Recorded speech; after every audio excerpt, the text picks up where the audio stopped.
My friend Steven asked me to come by. He's the king of funky, and I love everything about his shop.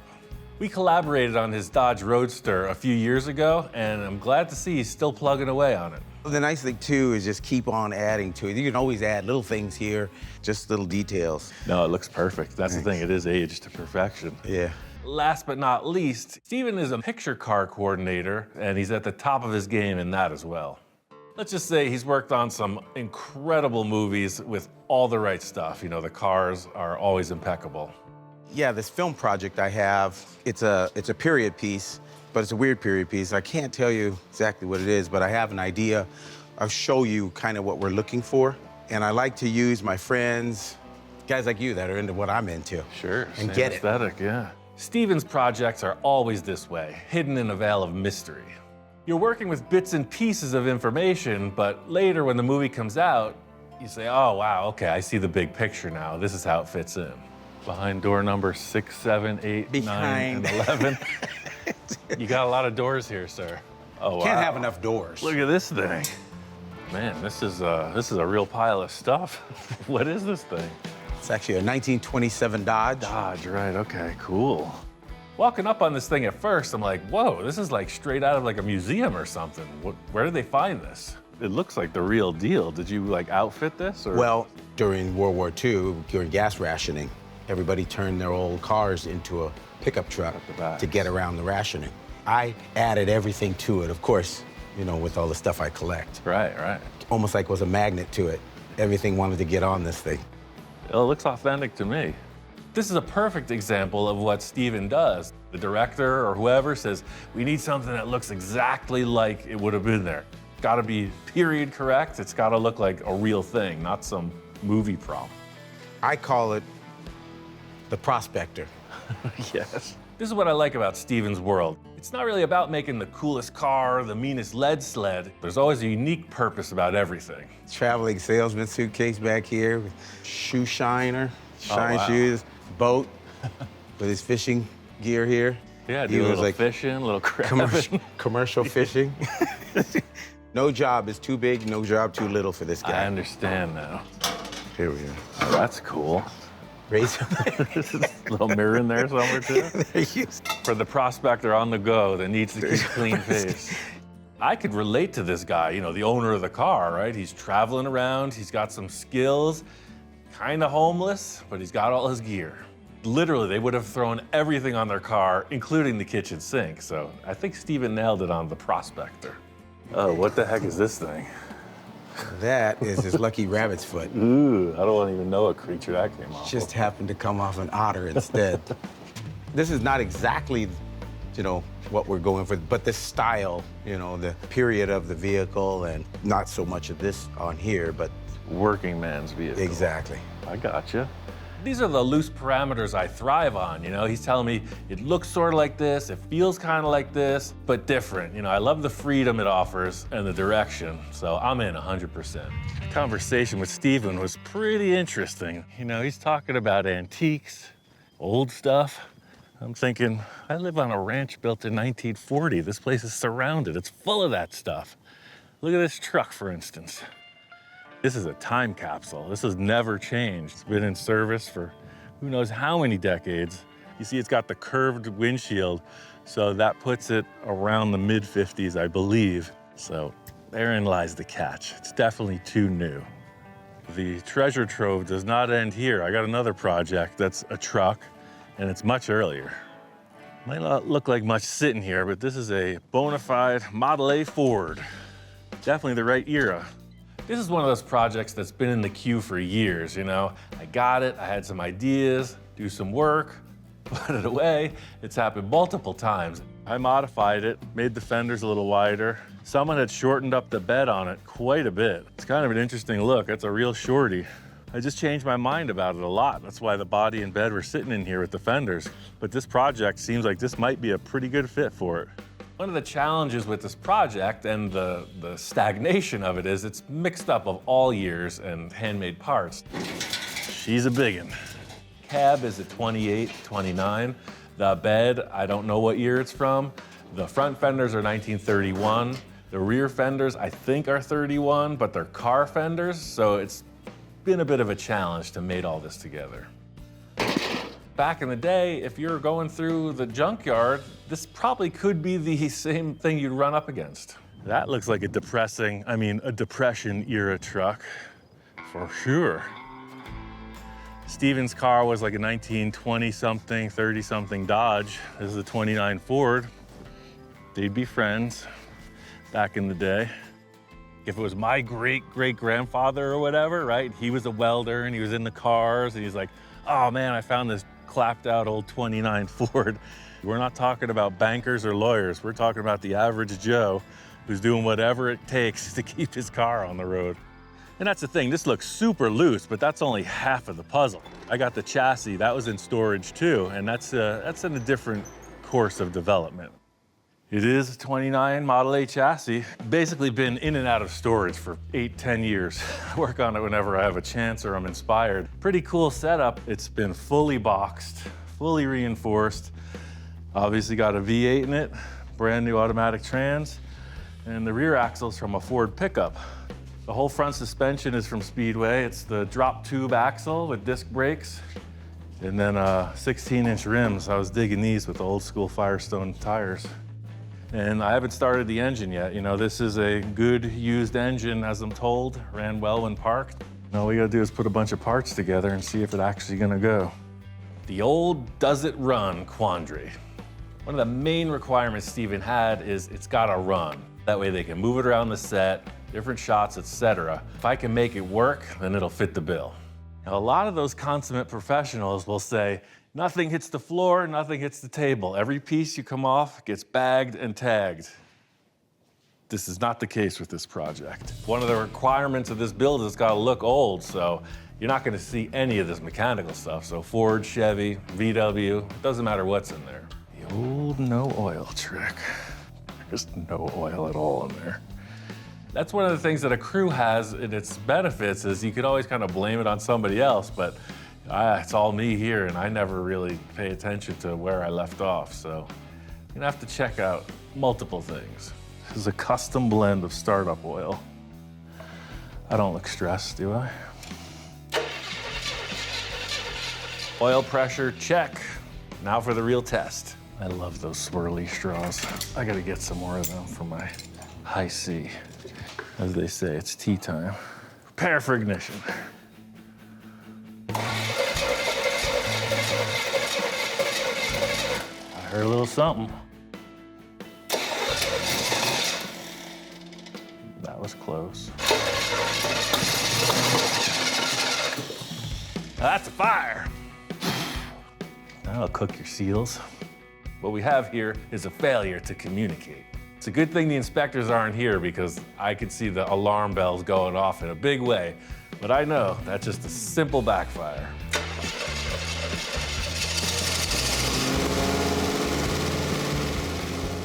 I'm always a little surprised when something actually works.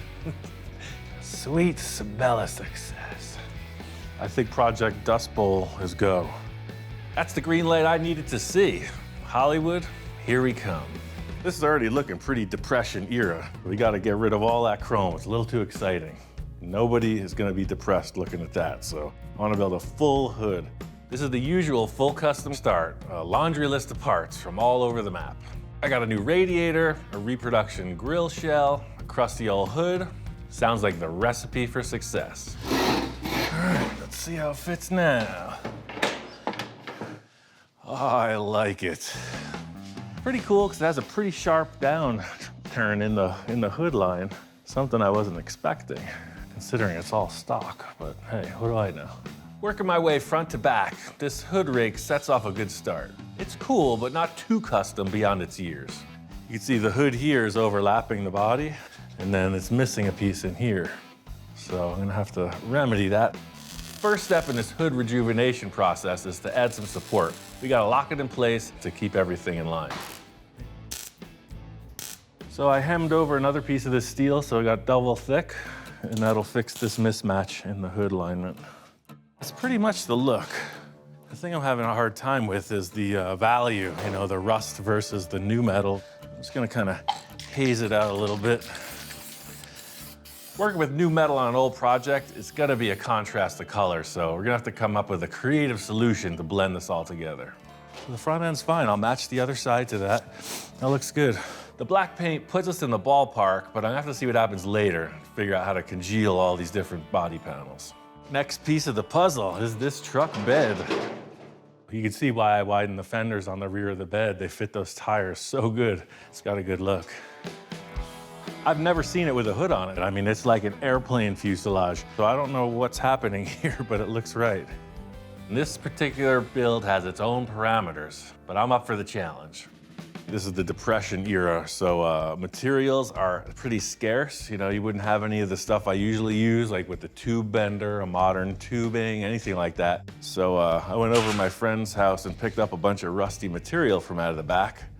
Got some square tube, found some rebar, piece of angle iron, standard issue stuff you would have seen back in the day.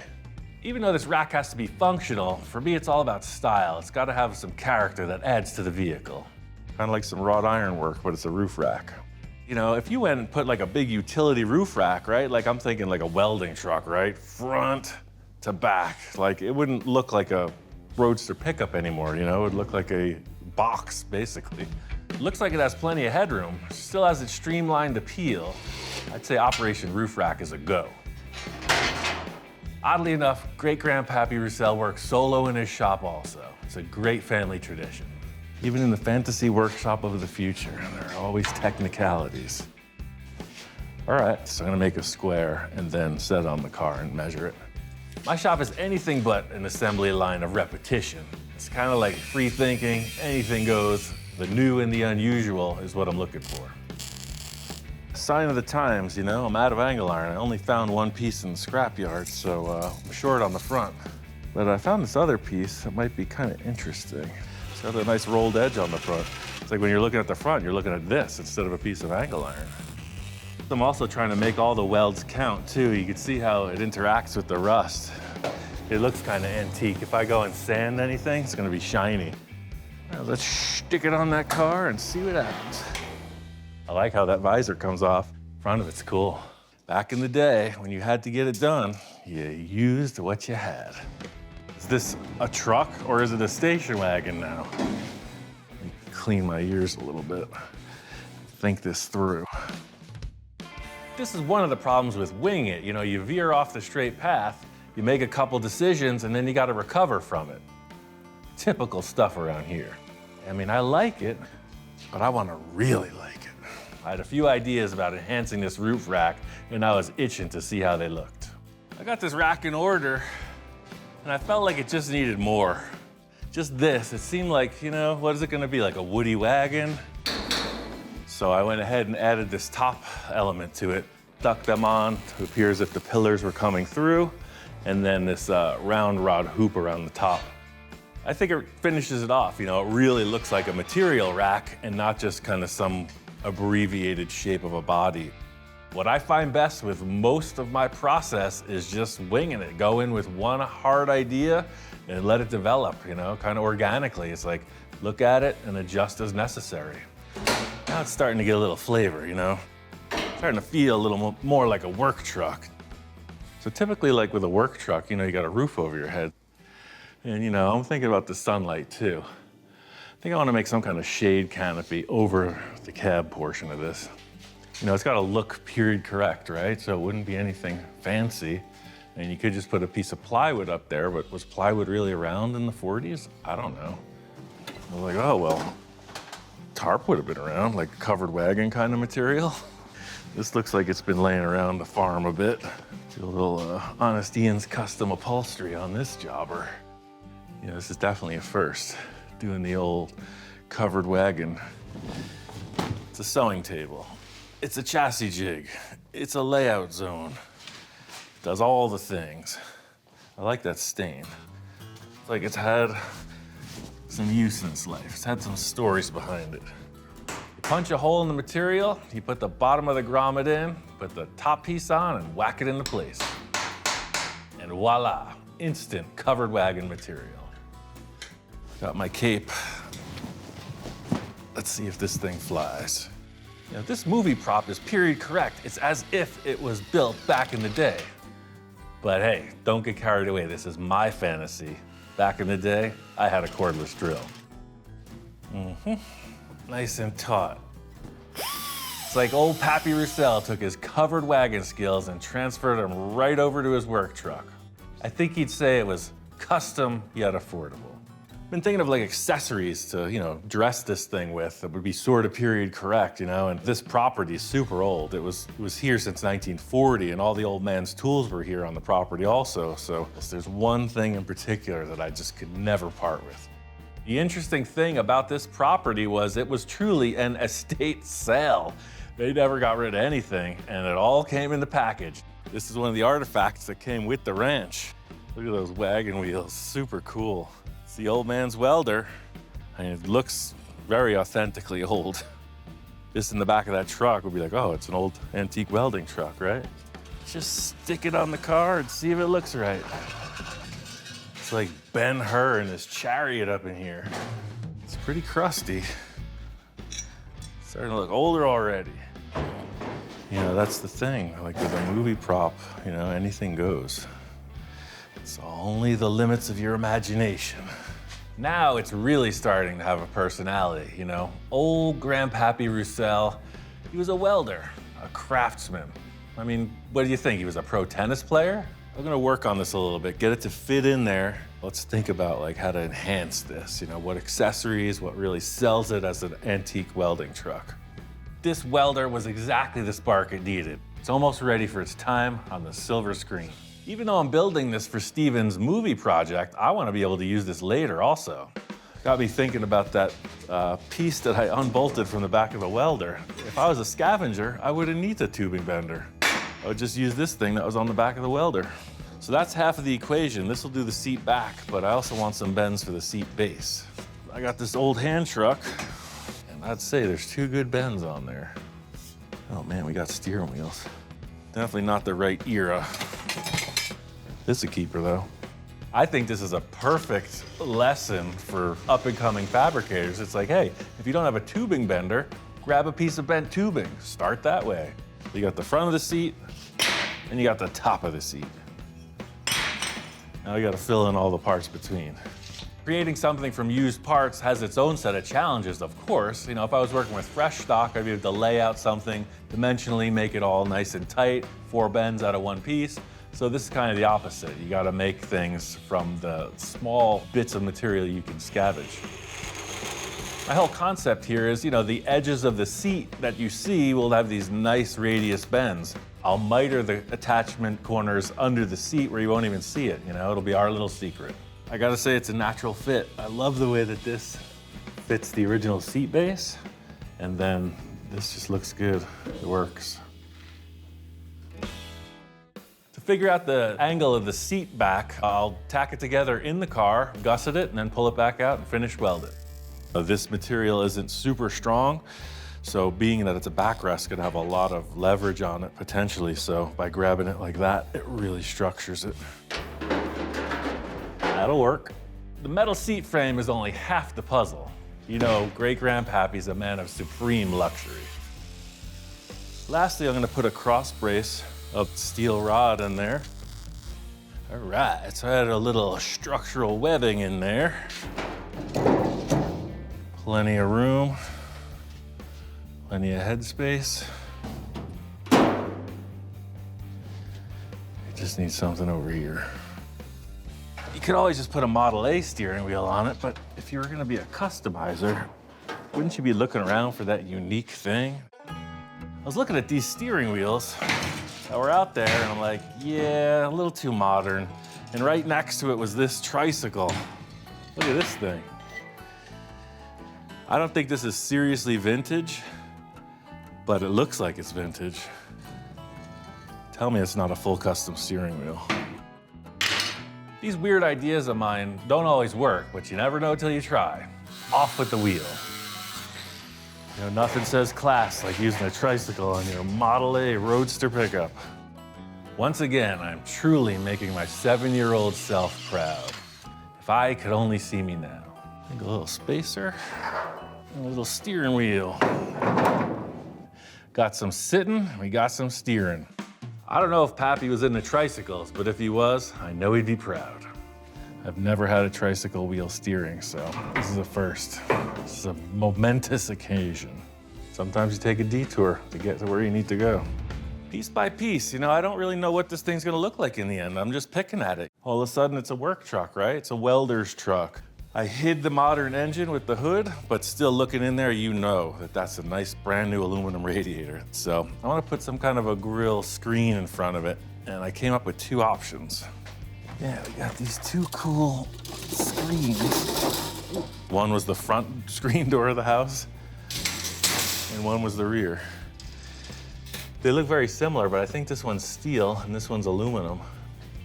That's kind of fancy.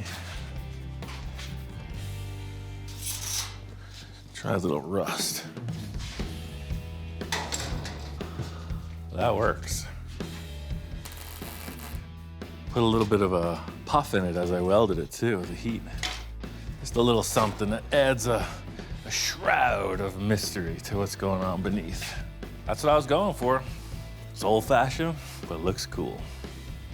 Tornado came through Oklahoma, tore the screen door off, repurposed it. In the years past when I was working on this car, you know, a couple of things I built custom on this were the windshield pillars, the A-pillars, and the actual windshield frame. So I made this nice arch that fits the cowl. And you can see it fits in here pretty darn close, but putting this roof rack on, it's too tall now. Nothing a little slice and dice can't fix. Let's make sure we keep the front the front. Little nonsense now and then. Front. There's something to be said for phonetics, right? Spell it like you say it. Front to shut door. Usually what I do is set up the template for the glass first. So I got some acrylic. I'm just gonna put the acrylic in place, finish everything up, and then last I'll have the glass cut. One of the problems with using this tubing is it's just a flat surface on both sides. We want this glass to ultimately seem like it's flush mounted in there, so we're gonna have to do a little cutting into this tube shape. Do a little sanding, a little finishing. I think that's really coming together. Even though this is an acrylic mock-up, it really adds to the finishing of it where you're not just looking through an empty space. This is the actual windshield to come. Seat looks good, interior's coming together. Love the grille and the windshield fits. Today was a good day. Before you think I've gone completely off the deep end, panning for gold in the desert, give me a chance. I picked up one of these. It's a texture gun, like you spray textured walls with. And I was thinking, you know, why don't I just texture the car with sand? Make it look like it's been all dustified. Drywall, dirt, it's all the same in the end, right? I guess we'll see. I gotta say, some people might do a test piece. Not me. I'm just going for it. I'm thinking that this process is gonna be similar to spraying metal flake, you know, in a paint job. So you have this solid material and you wanna broadcast it evenly over the surface. I gotta keep mixing it up in there to get it to flow evenly. I don't want any blotches. That's the thing about winging it. You gotta pay attention. You gotta adapt as the process unfolds. Yeah, look, now it's just about at the right ratio. If only great-grandpappy could see me now, he'd say, son, you done lost your mind. So this is what a car would look like, I think, if it drove here from Oklahoma through the desert. You know, the stippling of the water, hitting the sand, and actually gluing it to the car. But you see it mellowed out the chrome on the rims. That works. The tires look like they've been scrubbing through the desert for years. I like it. A few more details to put together, and it's ready to show to Steven. I haven't talked to Steven since the day I left his shop, and I'm kind of curious as to what he's gonna have to say about this. What do we have here? It's a little bit of everything, but it's basically a Model A. Just parts I had laying around. Like they would do back in the day if they're building something on a farm. That's what it should be, is pieces of everything. Looks great. I like the stitches, the welds on it. I was thinking if this character was a craftsman, he was more like a metal worker, like a welder, so I just left everything showing. Which is perfect. I love the wheel wells, the fenders with that spare tire piece in there. Tail lights look good on here, the way they said. Model T. Whatever's laying around. The nail, even the canvas on the roof up there. It's gonna work. I think Steven treated this project with me much like I treat a project with the other people I collaborate with, you know? Tell them just enough so that they can work forward on something, but not so much where you're gonna dictate the end result. Check out the steering wheel. You know your funky junk. Name that part. Where'd that come from? This came off an old tricycle. Bang! He knows the unit. But you also dared and put it on there. Great steering wheel. The more time he spends looking it over, you know, I see his head nodding and he's like, yeah, this is like real steel. This is not a fake movie prop. It's an actual Ford vehicle. Does it run? But the good news is everything underneath is modern. It's got a Chevy 350. Drivetrain is brand new. It's just perfect. So if we were shooting out here, you could see how perfect it fits for the look. Just this is Wild West, man. What more do you want than a jalopy out west, right? And nothing sells a car like the test drive. You ready? Sure. Hop in. It's all you. All right. Now that's a positive. I really wanted Steven to just get in there while the engine was cold, start it, and drive it, because like this is what you're gonna get on a cold start and how it runs. So this is about the speed we'll be going. Looks good, man. 20 times. Right. Through the shot. I mean, that's the whole thing. A car sitting in the garage is one thing, but when it's out in the desert, on the movie set, as he's kind of envisioning it, I think that seals the deal. Feels great. My favorite thing about it, like with so much, is the stance. It's like, it looks kind of like a jalopy, but it's got a cool line. It's a little bit chopped, it's a little bit raked. I love the front grille specifically, that mesh. The Model T taillights on the back, they're a little funky. And then the roof rack, that's my favorite thing. It's got a good look. And then back to one. This project is unique in that it had an end goal. I don't know, maybe I'll start with a cartoon character for real next time and then build a car towards that. I can see the smile from a mile away right now. It's a cool car to drive. Man. How's it treating you? Perfect. Perfect picture car. Nice. Well, I learned from the best, man. I did exactly what you told me. Come on. No, it's great because it goes forward, it goes reverse, it turns, it stops, it doesn't overheat, especially when you only have one. We don't have a backup. This is it. That's so the story of my life, man. I got no other plan B. You actually look so good in that thing. I love it, man. I feel like an Okie from Muskogee. Yeah. Heading out west. Great job, great job. You made my job a lot easier. With every project, that's always what I'm looking for. Thanks, you done good. To pin that for him on this project, I feel good. Have fun out there in Appreciate TV it, land. man. You could drive it home. I don't need it anymore. No, I don't like using my movie miles on the street. Gotcha. We'll put it on a hauler. Yeah, it's always on borrowed time, right? That's right. Another project checked off the list. You know, I did not see this one coming, but it ended up really good. I got so many ideas I've been ruminating on. It's nice to get this project out of the way. Next project's gonna be pretty wild. I can't wait to get started.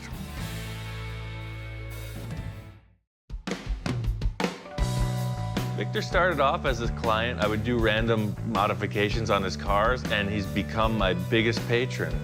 The dude, I don't know how many cars I've built for him, but if you look at the examples of where this man goes, his cars are top-notch. And throughout our relationship, has been able to achieve anything I ever wanted to do. The guy's got an imagination that I've never met anybody that has like his way of thinking. Everything we do is art. These are not cars, these are works of art, they're sculptures. Victor's cars are full custom stuff, really artsy, and he trusts me to just go off with my own designs, and if they work, he follows through with it. Otherwise, we just collaborate on a lot of stuff.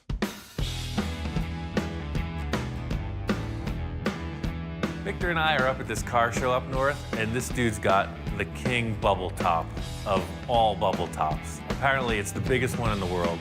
This car is out of control. Victor says he wants one, and I gotta pull it off. He got this old T-Bird, never got finished. I think it'll be a perfect candidate. This T-Bird project, in my idea, was like a speedboat with wheels. It was this crazy motorized transformer type Thunderbird. And Victor just wasn't happy with it. He wanted to take it further, and it just stalled out.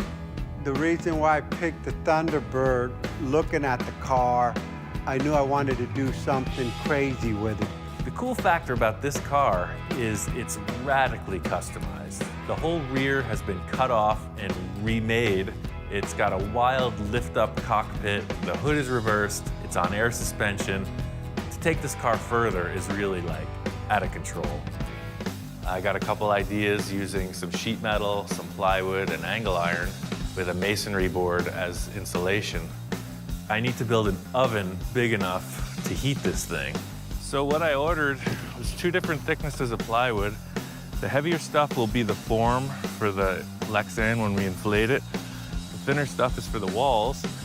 And the masonry board is insulation, and the galvanized steel is just something hopefully to reflect the heat and protect all of it. The loose factor about this oven is there's no way to test it except to do it. So I'm gonna build it, fire it up, see what happens. We're gonna build a frame to hold these masonry sheets and then cut the plywood and sheet metal to match. The cool factor of this whole bubble top thing is like, I've seen this since I was like 8, 10 years old. You know, these cartoons of cars with crazy plastic roofs. How the heck do they do that? I've always wanted to find out. Every project I do, I'm really just trying to push my skills. This plastic experiment is really next level. I've never tried anything like it, and it's a huge challenge.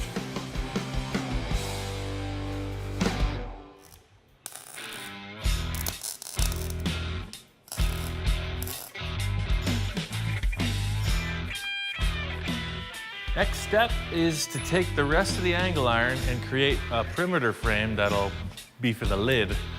The lid's gonna be a few different sandwiched pieces. It all kind of has to fit together, so I'm just gonna finish up the heavy welding here and bring it to the location. The rest is all screws and wood.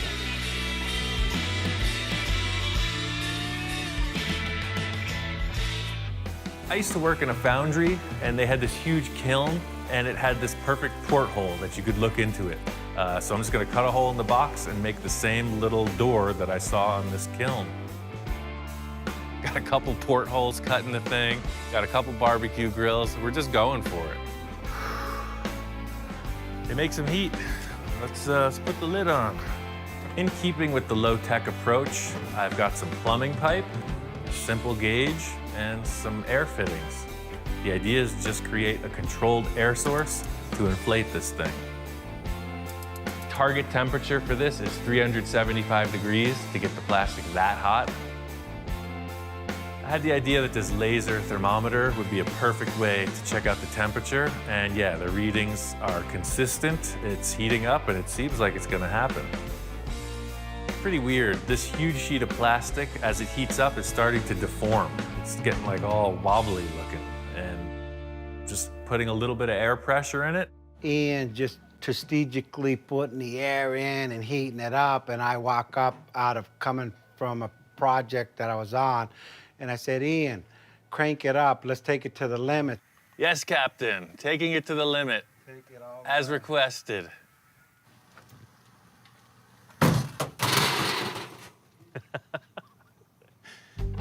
That didn't work. Shut her down. I turned my head for a second, and it was like, what was that? Within 2 minutes, the thing started tweaking and blowing, and I could see the look on Ian's face like, what the hell did you make me do now?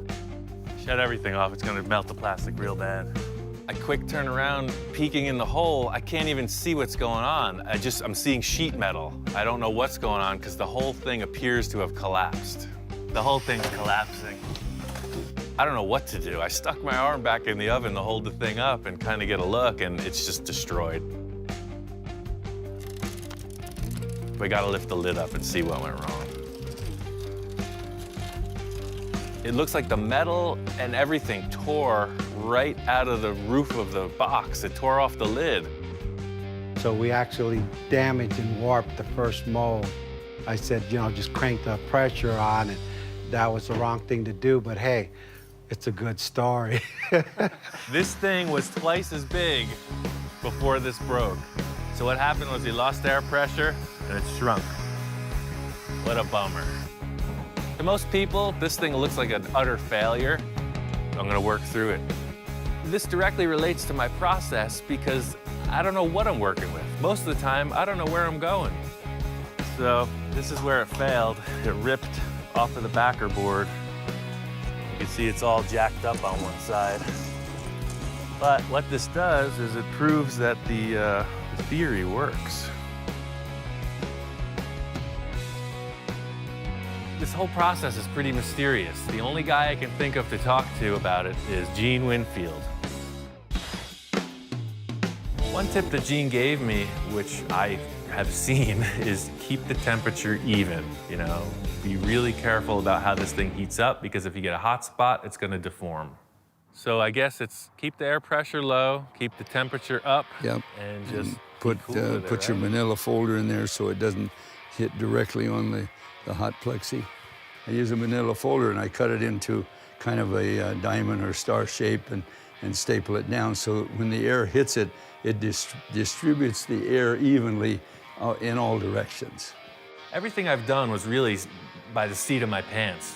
But after talking with Gene, he gave me a few tips, and he's been successful time and again, so this makes me think I can get this. When I saw you with the bubble top, it's like, I've been thinking about this since I was 15 years old. And it's like, that's how I you can do it. do that. Right, it's like, this is like, you know, no vacuum machine, no nothing. Right. I think that Ian's a real good craftsman. He's up and coming, and he's going to do a fabulous job. And I think he's going to go back and rework that bubble and redo it again, and it'll come out fine for that T-Bird. Shouldn't be a problem. Unbeknownst to me, the car is painted. This T-Bird is really like an evolving piece for him, and he's finished it to a certain degree. I think he's just trying to get the final exterior look. I think if I just put a bubble top on it, this sucker's finished. My plan is working. The slow heat, the low pressure, it's not over 3 PSI at any point. It's very low air pressure. And the thing is taking a great shape. It's the best one yet. There's none of that weird deformity like we had on the first try. The thing looks freaking smooth, man. It's nice. Lifting the lid up, this is a home run. It looks like magic. It's better than I hoped. Look at the radius on the front of this, man. It stood up really good. My whole life has led up to this, my entire career. Look at the freaking front, dude. It's like, bing. We set it on the car, and the contour, front to back, it's a part of the car already. I think that's the top. I think that's the right bubble for this car. That's perfect. It's perfect. This thing's on the car for 15 minutes. Everybody's praising it, you know. Wow, yeah, that was a great experience. Victor wants to go bigger. He wants something better than this. When I seen it come out, I said we achieved our goal. And if we were normal people, we would say, all right, let's get the hell out of here. We're done, but we're not.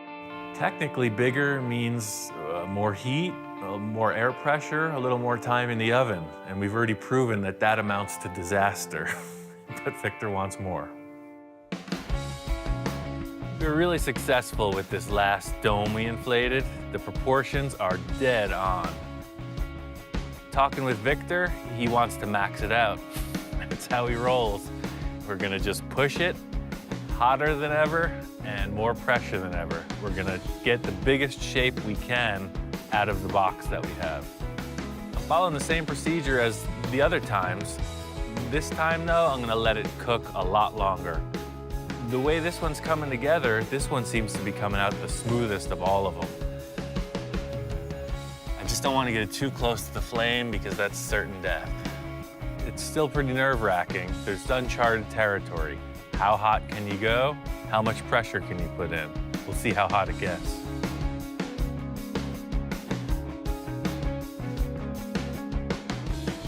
This bubble is enormous. It's getting so close to the barbecue grills. My plan is to turn off the heat and then hit the air. That way there's no flame. It's just hot air. Houston, we have a problem. All right, let's try to cool it. I think we could save it, but it's definitely giving out. See the edge is all warped out? Yeah, we got trouble. Fudge. I didn't realize how much force such a low pressure of air could exert. It's really crazy how steel and wood are deforming under the air pressure. I don't know how this is gonna work out. It's on the flange, which is kind of a bummer, so the flange will have a little warp in it. Similar to the first failure, just not as drastic. Well, we just gotta cool it off, so I'm gonna raise the lid and let some air circulate. I'm just holding it at 3 PSI. Raising up the chain hoist, and the thing looks sweet. It's enormous. Better than I hoped. I think it's over 2 feet tall. That's real good. It's quite a dome we've got there. You can see here, there's a little wackiness, but all in all, I think it's usable. It's pretty substantial. 22 inches. The other one was just under 16, so that's a pretty significant increase.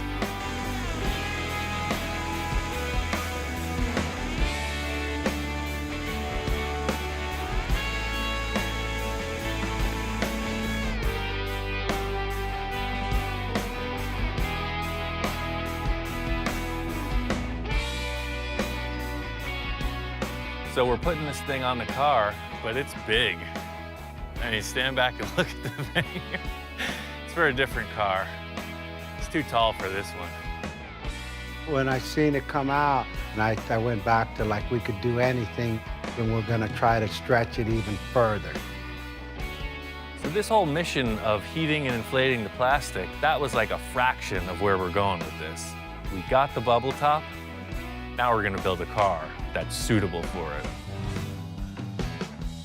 The whole plan with the shape of this ring is to use the wooden backboard from the original oven.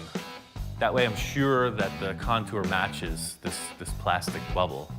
The hardest part about this is gonna be this really tight radius at the front. I think what I'm gonna do is put the tube on the roller and create a gradual arc like it is through here. The thing with the bender is it makes perfect circles. This is kind of an ellipse, sort of like a spiral. So I'm gonna have to take that circular shape and tweak it. It's got a couple different radiuses in it. I'm gonna have to put the saw to use. I'm gonna have to just slice every inch or so and kind of fold in a tight radius for these corners. So the whole deal here is you can see how it was, but by slicing it, see, it makes a tighter radius.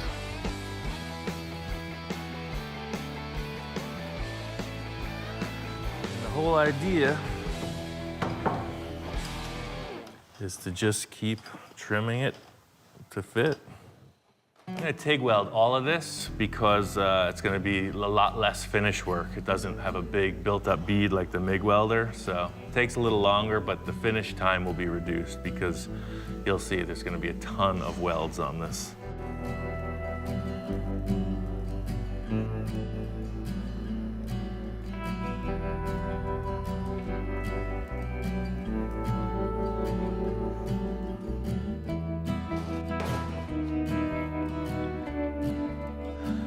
See where it's at. It's darn close. I just got to put a piece in. What I'm going to do is sleeve these tubes inside so that it's a very strong join at the front where they come together. And then back here, I'm going to put some kind of a huge support plate that'll match onto that saddle there. Once I put the plastic on here, I'll just go through with a series of holes and put some kind of a rubber grommet. That way the metal is never touching the plastic. It's just suspended in like a rubber bushing. I knew I was gonna hit a wall somewhere in this project. The thing with the motor gear drive, I knew was gonna be a hassle. Yeah, so this motor needs a lot of room. I knew that this motor was gonna be a pretty big setup in the car, so I just cut out a bunch of sheet metal and then I just went in for the simple lift mechanism.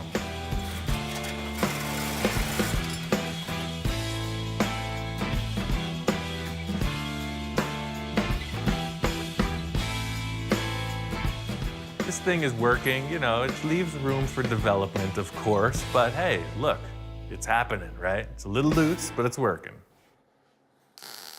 The ring that I've created to attach to this monstrosity is a 1x2-inch steel rectangular ring. Met them up in the center with about an 8-inch piece. And then here on the back, I threw it on the car, and I mated it up to that big, heavy saddle piece.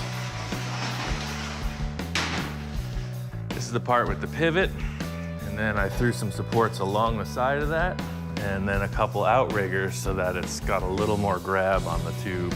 The thing weighs about 60 pounds, and it's roughly 5 foot wide by 8 foot tall, and I'm hooking it up to an angry motor.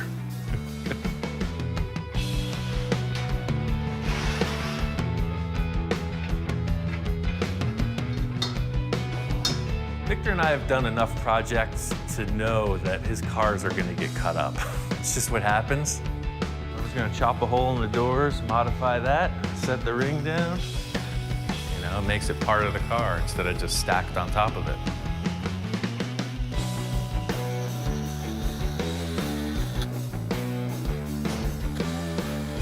This whole thing is in its conceptual stage. These bubbles are so delicate, I don't want to ruin one of the keepers. I brought the damaged one to try out. That way, if it fails, no loss.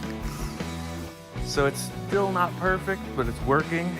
As long as it lifts this plastic and spins it, I think we're going to Victor's. On to the finish.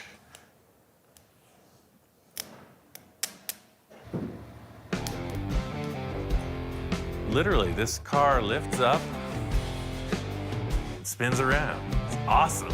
You've never seen that before. Probably for a reason.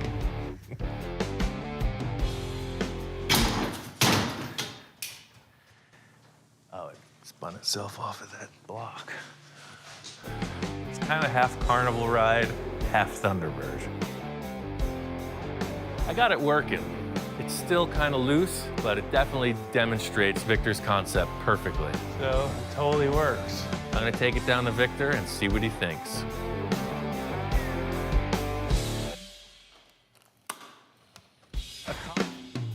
Okay, I got this car back to Victor's. We'll see what he thinks about it.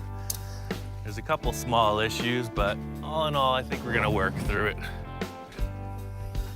It's really tough to say how Victor's gonna respond to this. I know he likes to far out stuff, but I also know he likes to see things delivered properly. I pull in with the trailer and I see Victor. He's not really jumping for joy, let's say that. The car shows up, it's half disassembled, there's a bunch of foam stuck to it. When I first saw the car, I seen it was in the rough state. I want a system that will open up and rotate and be safe and secure. So that's what we talked about, and that's what I'm hoping to see today. It's all there, it's proven to work, so that's kind of where we're at. I just need you to make a decision on whether you'd like it to spin or not. How fast is it going up and how fast is it rotating? It rotates too fast. Like how fast is too fast? Like it wanted to kill somebody. So let me show you the rotation. I'll ask you to stand back when I turn it on. He put it on and it was rotating like very fast. He almost took off my head a couple times. But just seeing this wild concept got his brain going in a whole new direction. Accomplishing this bubble top, I think I might have like blew a fuse or something in Victor's psyche because now he's really going off the deep end. He's talking about some wild concepts, and we're only at the beginning of this next stage. The whole thing is detail. I have to remove this foam in the most precise manner possible.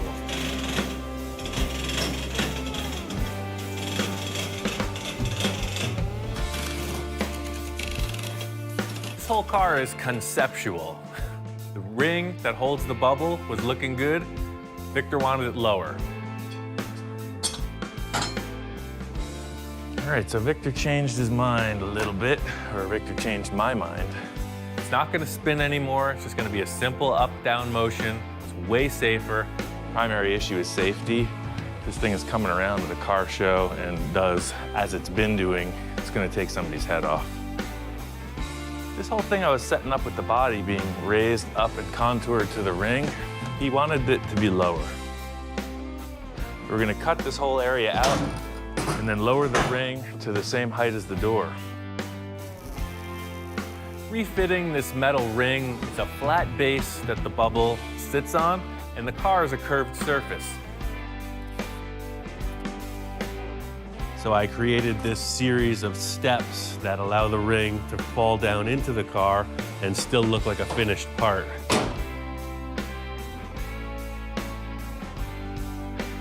Once all these pieces get finished up with the door jambs and then this whole thing is blended together with fiberglass, it's gonna look really neat.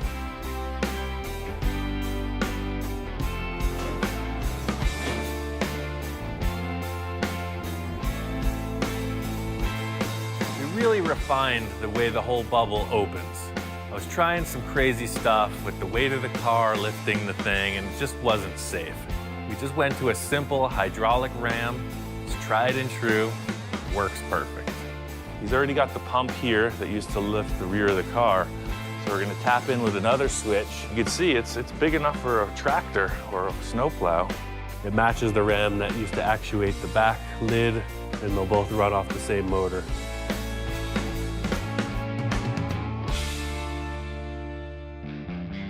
I spent a couple seconds inside that dome and it's hot. This thing's a spaceship. There's people inside. There needs to be a way for air to get in and out. I made these vents in the front of the car. Victor loved them. He came up with this concept. He wants some more vents towards the rear. So my challenge is to match them, complement the front with the back. I think I like this idea. The car is so flat that by putting these vents in, it's pretty cool. It kind of lends itself to the louvering thing in the 50s, but this is like new, old space age stuff. All these vents work. It looks cool, but it's gonna keep you alive in there. Otherwise, you're gonna cook. So this is just a piece of sheet metal, a couple pieces of 55-gallon drum, an old brake line. I pretty much nailed this whole heat and inflate of the acrylic domes. The big challenge here was fitting it up in the curved base plate prior to anything. Usually I would make a wood retaining ring like with the other setups, but the wood wouldn't bend to this drastic curve. So I heated up a piece of acrylic and just let it sag down, and that became the retaining ring. So what the paper does, you can see the holes I punched here. The air comes in, you see the hot air blast, and it just diffuses and gently fills the thing up with air. So it's a gasket, pretty slick.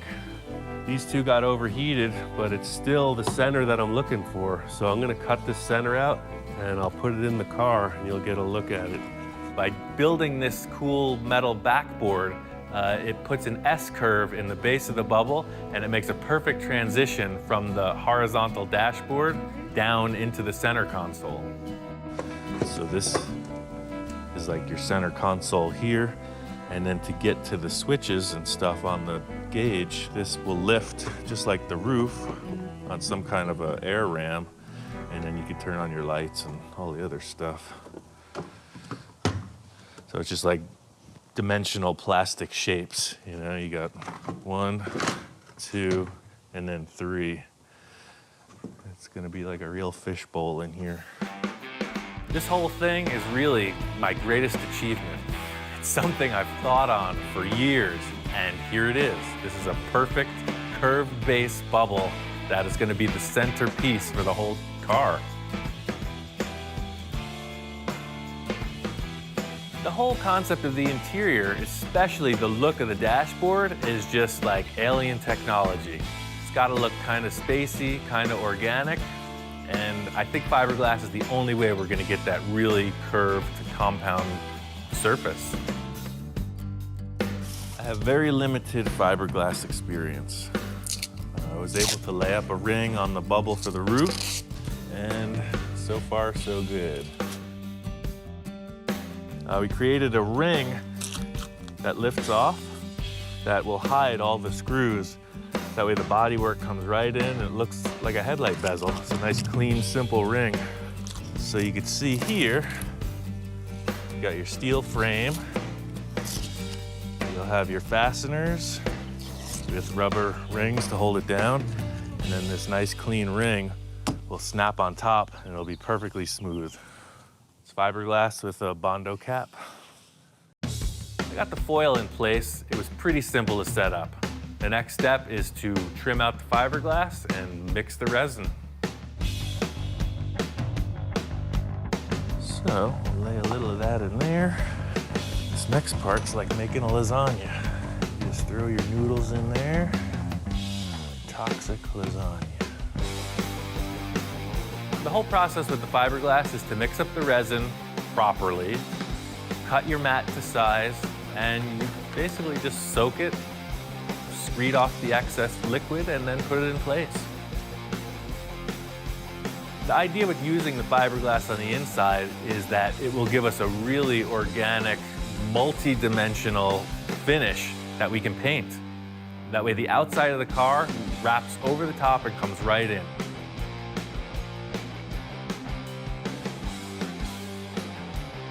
I really like the idea of doing more fiberglass work. Way faster than metal, and it's lightweight. The whole thing with fiberglass is it's fast. It's a little stinky, but if you were to create these compound curves in steel or aluminum, you'd be at it a lot longer than the 20 minutes I've invested so far.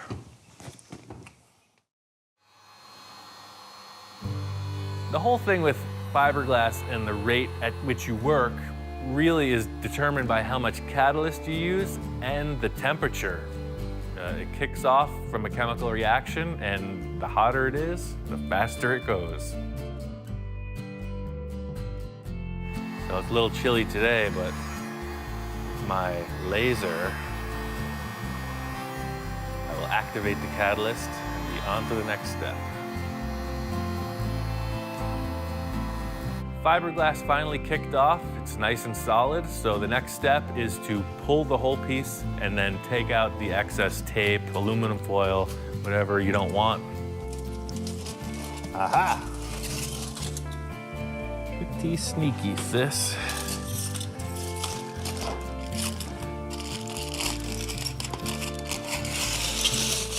I pulled it off the dashboard, and it looks like it's a piece that will fit on and off as many times as you need. Just gonna let it cure up like that. Then once it's fully hardened, I can sand back the edges, glue her in place.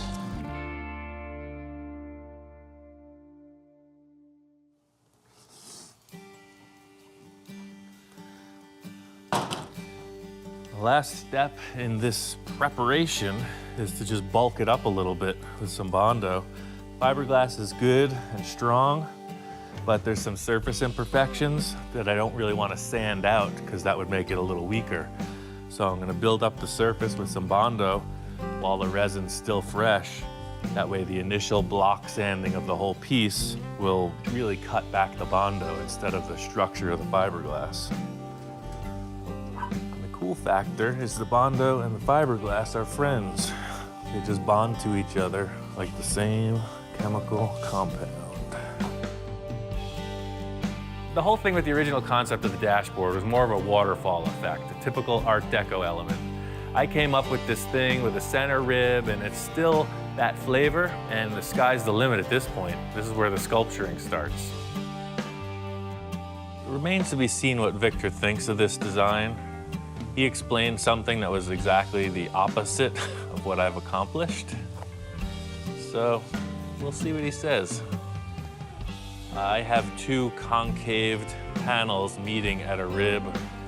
He wanted two convex panels, more like a waterfall. Create two puffed shapes, almost like a tuck and roll upholstery job. It could still be done because now we have a structure to work off of. But this might be good enough for him. I really like this look. Just as the dashboard's getting solidified, Victor came in and loved it. Fortunately, I did the right thing. The whole idea with the way Victor and I work is just creative collaboration, you know? It's just conceptualizing, and then it's my gig. I make it happen. One of the big challenges in this car design is skirting the front tires. We had to bulge the side panels so the thing would steer.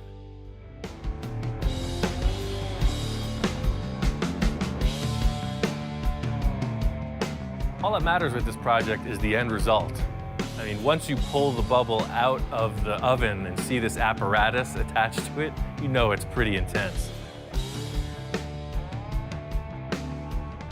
Everything looks great. It's back into shape. The whole idea is to just cool it off, raise it up out of the box, and unclamp this beast. I took this 1/2-inch MDF board and created a series of templates off of the bubble Victor liked most. I spaced them out 8 inches apart, made a whole bunch of support to withstand the pressure of this bubble pushing against it, and fastened it to the backboard. Good. Getting the buck off of this thing really revealed that it was a successful idea. This was uncharted territory, and the result was ideal. It's pretty crazy. But the real tell is going to be how it fits on the car. That's what this is all about. So we cut it out, brought it over to the car, and then, yeah, that was what we were looking for. It's freaking awesome. Look at it from this angle, man. This is freaking ridiculous. With the lights coming through, yeah. bend down and look through. Yeah, and then look what it shows, the other bubbles in there. Bubbles in the bubbles. That's impressive. The whole idea with these ribs in the roof was that it was going to diffuse light. It was going to look like multiple layers of plastic, and we nailed it. When you look through, you see all these ridges, there's a million reflections, there's the interior bubbles, it's just out of this world. Victor's in love with this thing. I think he was just like gambling, you know, with this last-ditch effort to pull something off, and he won. I've never seen anybody do that before.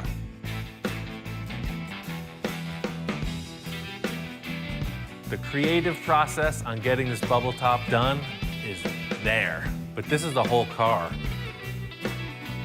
Victor wants to set up the interior on this car to be just out of control, something no one's ever seen before. It's basically a blank canvas and anything goes.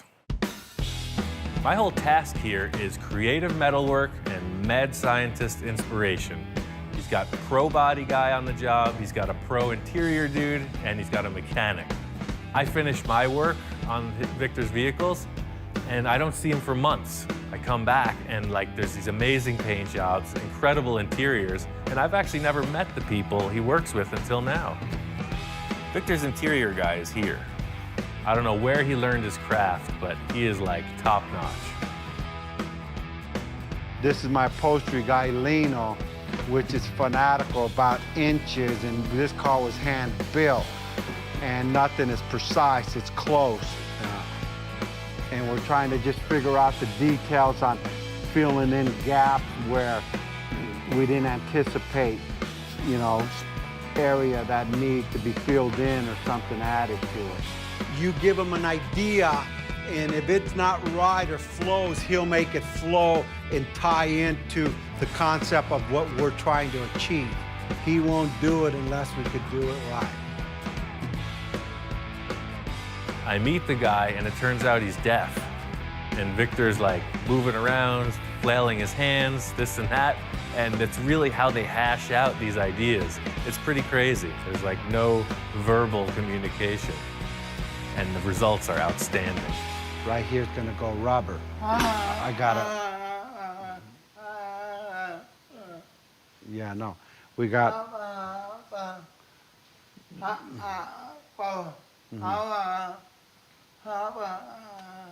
He's saying here, he told the guy to put steel in here and to clean up this edge.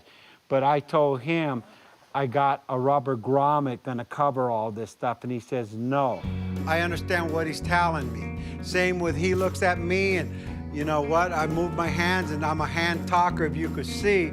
and we could communicate perfectly.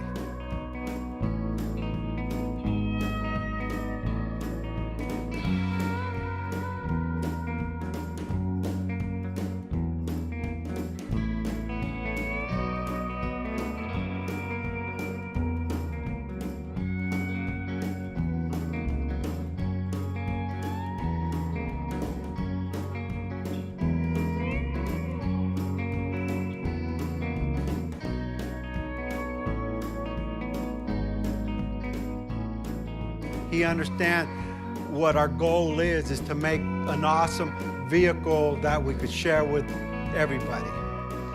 The diamond. Oh, he wants to put diamonds in there. Let's see. I think he's caught the crazy too, man. Now he's getting out of control. Yeah. He was Mr. Conservative at first. No, he's like, Now he's fallen under the spell. this here, I had to take my old lady's jewelry apart, but she won't figure that out in a while.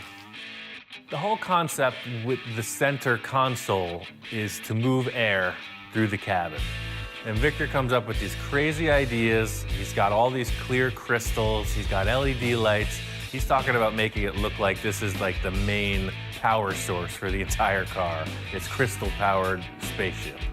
There is 100 different variations. But you see how this is in the day, people. Here, let me adjust that. Here we go. Let me see, there's another one. Or maybe you want that, or maybe you want this. Or maybe we'll do that. That's pretty cool there, yeah. I mean, it's getting like out of control. And we'll do it subtle. I'm a subtle guy, if you could tell by my car. Every time I look at it, I envision things. And my vision comes from just looking and expressing, this is the way I feel. You know what, I may be an old man on the outside, but inside I have a vision and I'm cool. And this is the way I release my inner vision of what I think of cars. I've seen what this guy's done on the other interiors, and they've all been fairly conservative. His workmanship is out of this world. There's no limits on this interior, so I can't wait to see what he comes up with. We're gonna finish up the interior, then we're just gonna get the car wrapped, and just the final detail of just wiring it up, and we're done. We're so close. I let Victor take the reins in the last step of this project. I came in today, and the thing is freaking unbelievable.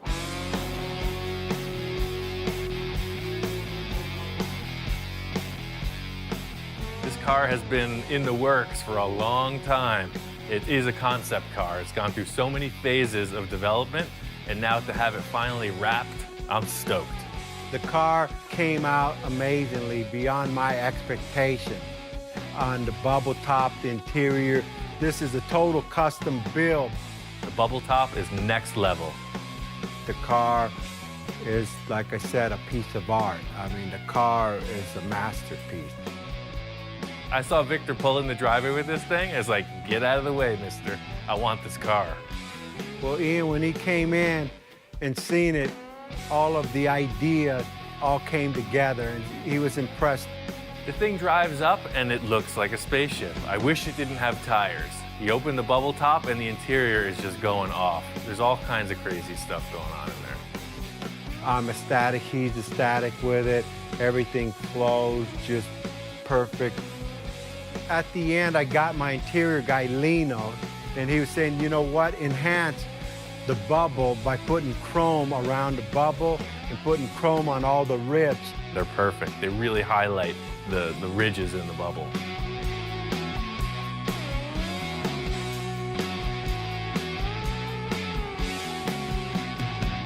Victor wanted some kind of a crazy alien-inspired paint job. I seen a car going down the street with a wrap on it. And of course, me, I got the most crazy, elaborate wrap. It almost looked like a reptile. He had these guys come in and wrap it, and it looked reptilian. On paper, it looked brown. As we put it on, it was orange. And actually, I had a couple nights of lost sleep because I really hated it. I called Ian, I said, Ian, come look at that, man. I'm really not happy with it. And I knew we had to do something. This car was going downhill. And he said, look, I painted over it. I said, paint it over it. And we painted over this wrap, and it came out freaking amazing. Fortunately, we were able to pull it back, toned it down with a brown candy, and it's on. It looks like some kind of a fantasy lace pattern beneath the clear coat. This clear coat with the candy in it saved the project. That, to me, is the spice of life. I don't want things to go smoothly. I want to hit walls. I want to run through dead ends and recover from it. This is a perfect example. Ian is so resourceful. Maybe 90% of everything that's on this car that you see in the interior and exterior, besides the actual car, was stuff we made work. From the hydraulic system, from the parts, from the back bumper to the instrument panel. And if he doesn't have the part, he'll come up with something else. He'll walk around the junkyard and find something and put it in there, and it works better and at zero cost. Since I'm 15 years old, it's been car after car after car. That's just what I do. I can't stop.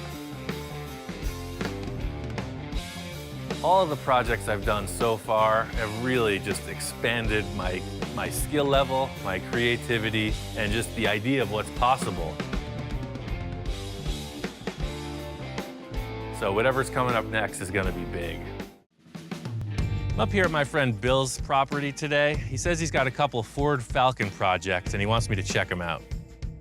Over the years, I've probably had 25, 30 of these things that I would drag home.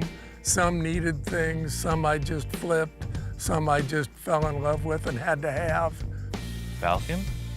Yeah, that is not the one that I want to talk to you about, but that belongs to a friend that works here and he's building it, but... Yeah, it looks like a good start. Yeah, he's doing well on that. Ian looked at this nice little 62 Ranchero that's darn straight and said, really? We're gonna work on that car? So let me guess, the project you have planned isn't in nearly this good a condition. Surprise, surprise. That's why you're Okay, here. all right, nice. Apparently, Bill has got that collector problem. He's got a bunch of cars, he needs to move them, he wants to improve on them. Coming up and checking out this yellow Falcon, this is what I'm familiar with. Bill's got cars all over his property. I think he stashes them to hide them from his wife, because some are in boxes, some are up on the hill. This yellow one is a total basket case. It's really rough. That's not it. Oh, there's a rougher one. No. Actually, it's not bad. This one's real rough. How many more of these do you have? Just have this one in here. That beauty is inside here, Ian. Oh, right on. See? That's my kind of starting point. Yeah. This is not anything like the other projects we've started. Ian looked at it and went, man, this thing is nice. And I was just looking at the tailgate. What, was it crashed or something? No, it's the body's actually straight on it. There's not any rust. This car is a time capsule. It's a total survivor. It's been sitting for almost 10 years, and it looks great. It looks like somebody just closed the doors, put it in that container, and walked away. I had it for many, many years and drove it. It was my daily driver, and I gave the Falcon to my youngest boy. Son got it, cruised it around, lowered it, the whole teenage experience. Basically, the car's dead in the water. He took it to college, and he managed to ruin the suspension, cut the coils. It scrapes, it hits, it has no ride. It's still a good car. It's just needs a little help. This car's in great shape. I think you're stepping your game up, sir. Yeah, it's pretty straight. Yeah. Both Bill and I agreed the Ranchero doesn't need any body modifications. It's all about the suspension and the handling of this thing. The big problem with this car is that somebody lowered it poorly. Bill's idea is to kind of rehab it, make it good again. I have a lot of parts on the property for the Ranchero. I'm hoping that Ian can use them to get the Ranchero back on the road. Bill's talking about spicing up this Falcon pickup truck thing, and I see a Falcon van. That's a Falcon too? That is a Falcon. What year is this?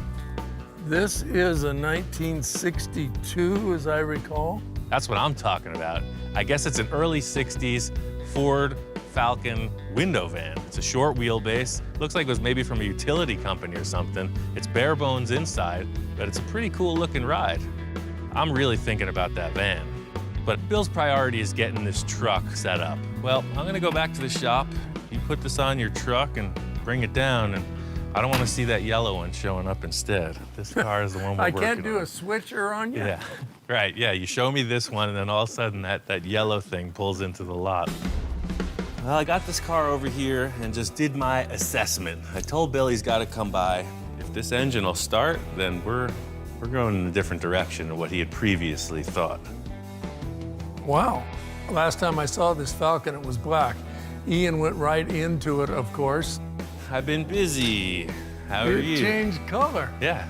My main concern with this is that it had been painted so many times. I wanted to see what was going on under this weird black paint job.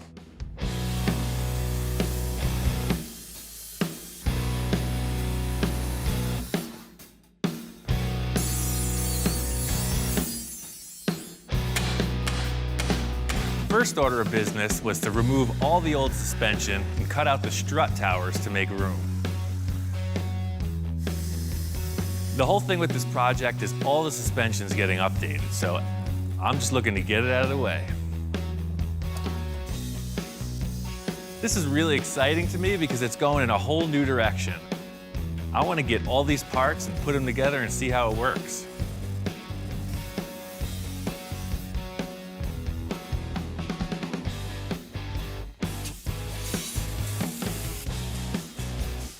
I sanded it all down, cleaned it up, and now it's ready for the kit.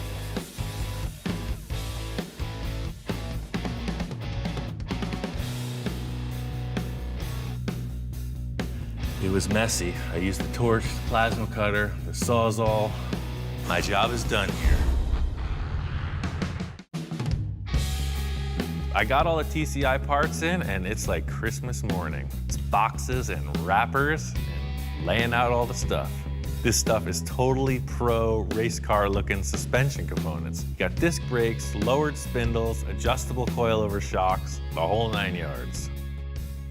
The first order of business is to get this front suspension in place. There's a series of bolt holes and guides that you use to locate this, so there's really no measuring. It's pretty straight ahead. Just reinforce these chassis components and then go in with the cross member.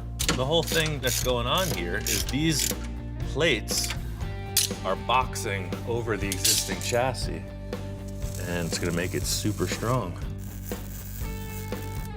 The cool factor in all of this is a proven design, and I know the car is gonna be way better for it. The TCI kit is made for a Falcon car. The Ranchero is like a truck, so I know the rear suspension area is gonna be some issue, but the front should just bolt right in.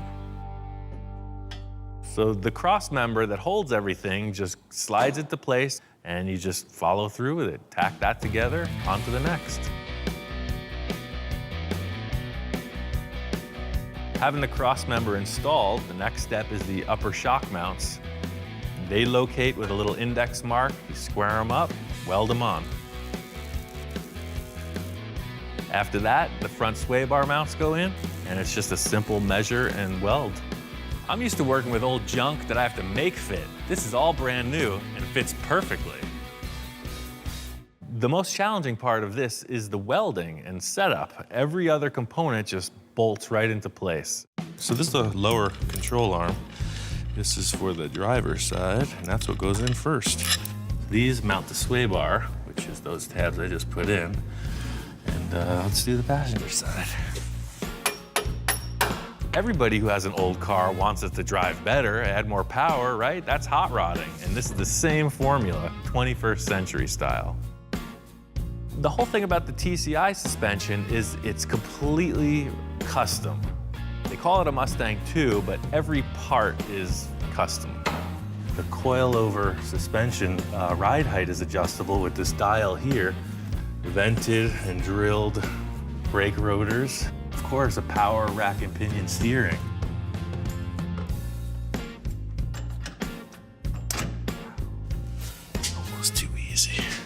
need something challenging after this project.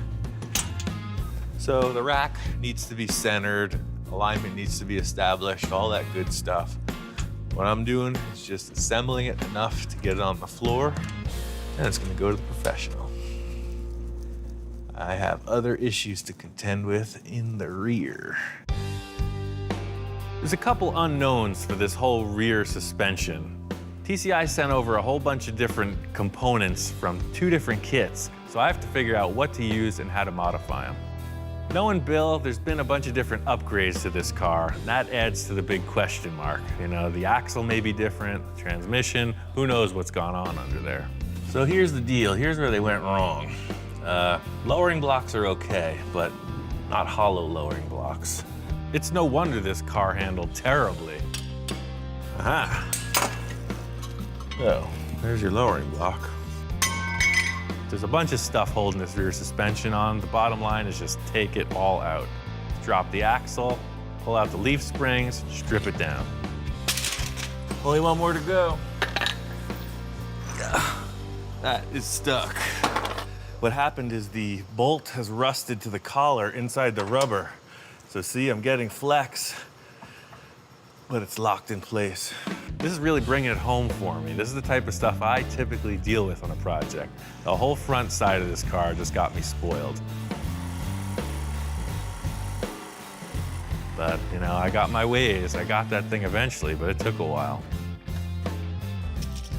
I know this kit's gonna need some type of modifications. I'm just gonna start off by checking out the rear axle and all the brackets that fasten to it.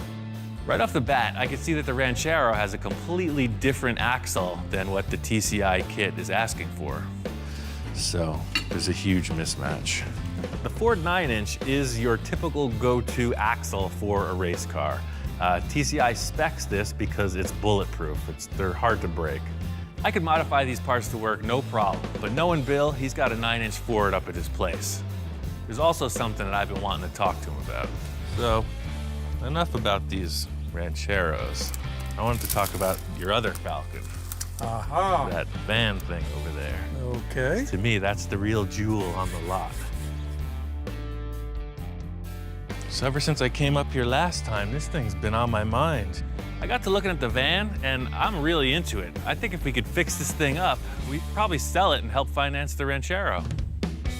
Because it doesn't look like it's been crashed. There's a mystery somewhere in this thing, just like the other car. It's like, why is it sitting here, Bill? You're not telling me why. There's got to be something wrong with it. You know, I think I've had this for probably 10, 12 years. I've always liked it.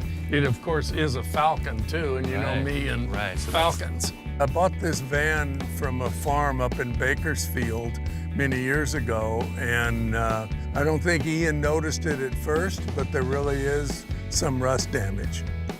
You know, there's a lot of these panels, I guess, that held water at the bottom. Oh, wow. See them? Well, there's your problem right there. Yeah, it looks one thing from the outside, but there's a whole story going on underneath. Right. So all the doors are like this? I don't think all of them. I think the driver is the worst. It just held the water over the years. But that's kind of good because like a van that's near the ocean or something will rot. The whole top will rot out because the salt will sit in all the weather stripping and rubbers. But I think you got the opposite, like sediment clogged up any drain holes in the bottom. I wouldn't consider this the typical kind of rust, though, that I'm familiar with. You see all of these wheel arches rotted out, and what I'm seeing is the exact opposite. And it seems like every area that could clog up with sediment and hold water did. Just looking at this van, I see greatness. You know, it's got some issues, but I know I can work through it. This is cool. It's a total beach van. You could sell this to one of the surfer guys down on California Street for a mint. Well, all in all, I think it's a survivor, man. I think it's a good base platform to start. What about this engine? When I bought this van, I did some motor work and drivetrain work to it, and I think it should run fine. It'd be nice to finance the Ranchero with this project, and I hope Ian's not taking on too much. Let's try to revive it and bring it back and see what it is. It's in great shape. The body looks pretty straight. I think we could just freshen it up a little. He could make some money. With Ian, nothing's ever too much work or too much trouble or too hard. So we'll see. Bill loves the idea of getting rid of this van, but he's just a little reluctant because here I am dragging him into another project. So I just got to keep the pep talks going, turn these cars out. Locked and loaded. I'll take it down to the valley and I'll give you my prognosis. I came up here looking for an axle, but now I got a trailer loaded up with a van, another project, and I'm heading back to the shop. So here we go, project number 2.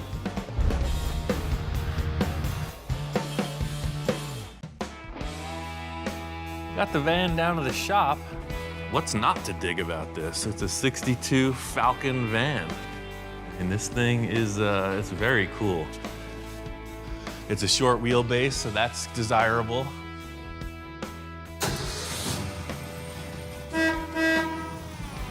Engine works, brakes work. Just like Bill said, the thing runs great. So it was just a matter of getting fuel and battery, and it runs perfect.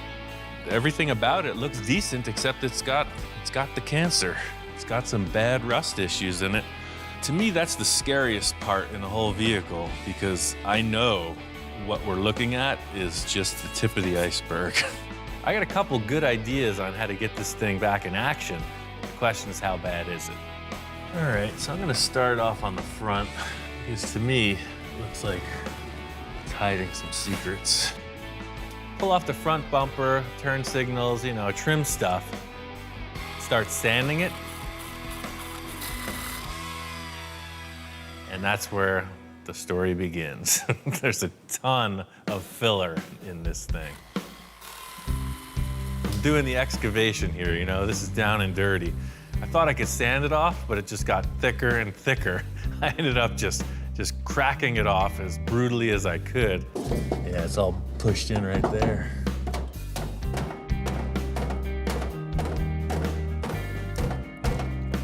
Even though the van looks pretty good, you see it's hiding secrets. Some of my time in Egypt spent doing exactly this type of operation. I'd say there's been a traumatic event. This van ran into something, and then it was repaired really poorly. The easiest solution would be to get a replacement panel, but I think I can just take this thing, reformulate it, and put it back into place. Yeah, there's definitely some issues here. So I cut this panel out, and I see an even bigger problem. Turns out the inner structure of the van is rusted out. This is your typical can of worms scenario. I was hoping I wouldn't have to get inside, but now we're in, and it's a mess. All of a sudden, it ain't so pretty, is it?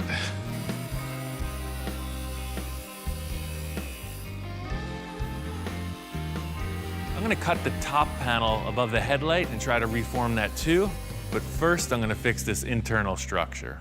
I'm gonna cut this pillar off of this.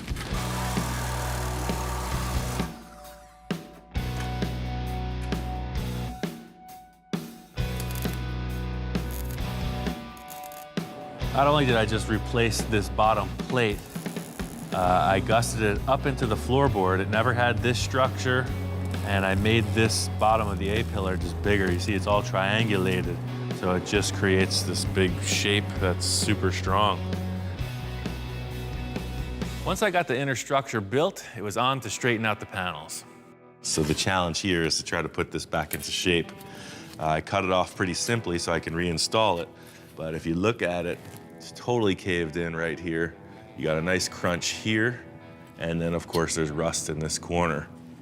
But while I'm setting this up, I'm gonna give this one some action too, and maybe I could just knock this into shape as well.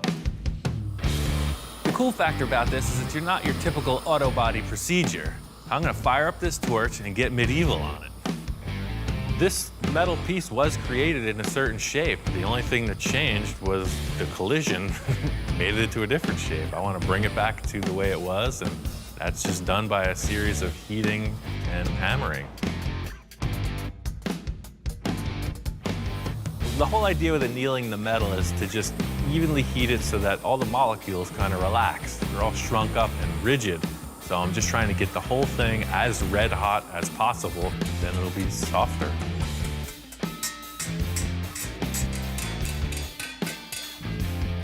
This is way better than it was. The whole idea is I'm just gonna fit it into place and then continue hammer and dollying it. The main point of the collision was obviously in this lower door hinge area, and it's way out of shape. So once I get the sheet metal skin on the front looking good, it's all about the door gap. Just gonna come in with another piece of sheet metal, fit it up, so structure's back. I'm really happy with the way that this metal repair worked out. I mean, this van was not even usable, truly. So structure's back, sheet metal skin is on, a little filler, and it's on to primer and paint. I need to get the Ranchero to be a roller. It's got a long ways to go. I got this polyester style primer from Eastwood. Bill didn't have a 9-inch rear axle. He says the one that's in the car is in perfect working order. So I've come up with a plan that's just going to adapt the TCI brackets to the smaller axle housing. First thing I did was cut off the leaf spring perches and then sanded down the metal to just prep out the axle. The TCI kit is calling for a 3-inch diameter axle tube. This one is only 2 1/4. I'm gonna set up a couple steel plates and make an adapter so that their parts will fit right to this axle. There's really no concern with strength with this adapter. It's thicker material than their brackets, but really it's just about getting all the parts centered up properly. I got the brackets welded on. I'm just gonna get this axle painted and ready for installation. The thing is that I need to put this whole unit under the vehicle like this, assembled, so it's pretty bulky. My whole idea with installing this rear suspension is to mock it all up on the table, slide it under the car, and just see how it's gonna work out. I'm taking this approach because I wanna see what's gonna be close enough to work, what I need to modify, and how to go forward on this. This whole kit was designed to work together, so what I'm trying to do is just modify everything as little as possible. You know, the car works great as it is, the suspension works great as it is. I just gotta figure out how to put them together. You can see with my dual jack procedure, I'll be able to elevate this, plug it in. As soon as I lift this thing into place, I could see where the difference lies. Already I'm seeing an issue. The brackets going up that are meant to hit the floor are about 1 inch off. So you can see that this bracket is supposed to be right up against the floor, so it's just about that much. And you can see here, it's the same deal. So this is one thing that definitely needs to be modified. And the good news is that the wheelbase is proper. The axle is right above the bump stops, right where it was. So these dimensions are perfect. All I need to do is set this subframe up inside the car a little bit. The first order of business is this old bump stop that used to be a snubber for the differential. That was definitely in the way because the car is gonna ride so low. First order of business was cutting it off. Second, I just needed to drill a few holes to reposition the rear bracket where the arms locate. Once I did that, the rear fit up perfectly. It was time to move on to the front. All right, so the rear is one thing, but the front is entirely another. This frame is wider than the Ranchero, and it's deeper. I got a plan. I call it a cutting disc, a Sawzall, and a welder. Watch me go. In really thinking this through, it seems like if I just cut off a bit of the front portion of the subframe connector, I should be able to make this fit, and by boxing it in, it'll make it even stronger.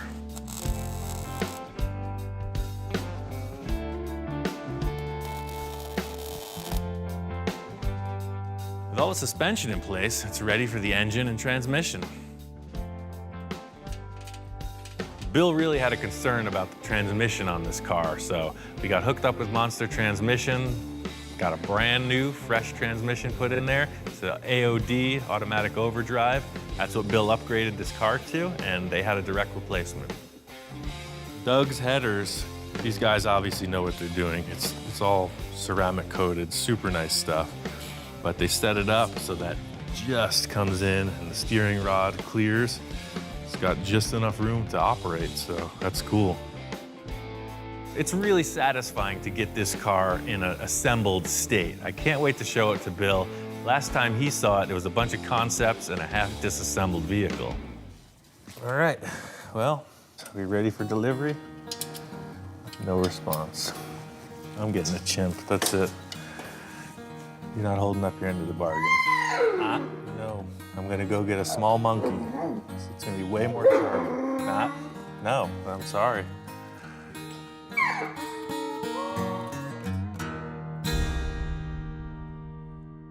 Bill takes me to the upper level, you know, the storage spot, the semi-permanent collection.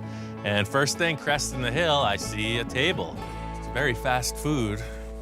That's exactly what it is. That's the vibe you're going for. Yeah, my friend's uncle had a hamburger stand, and that's where that came from. I can make anything work, but looking at this, we're not building a drive-through burger joint. We're making a cool van.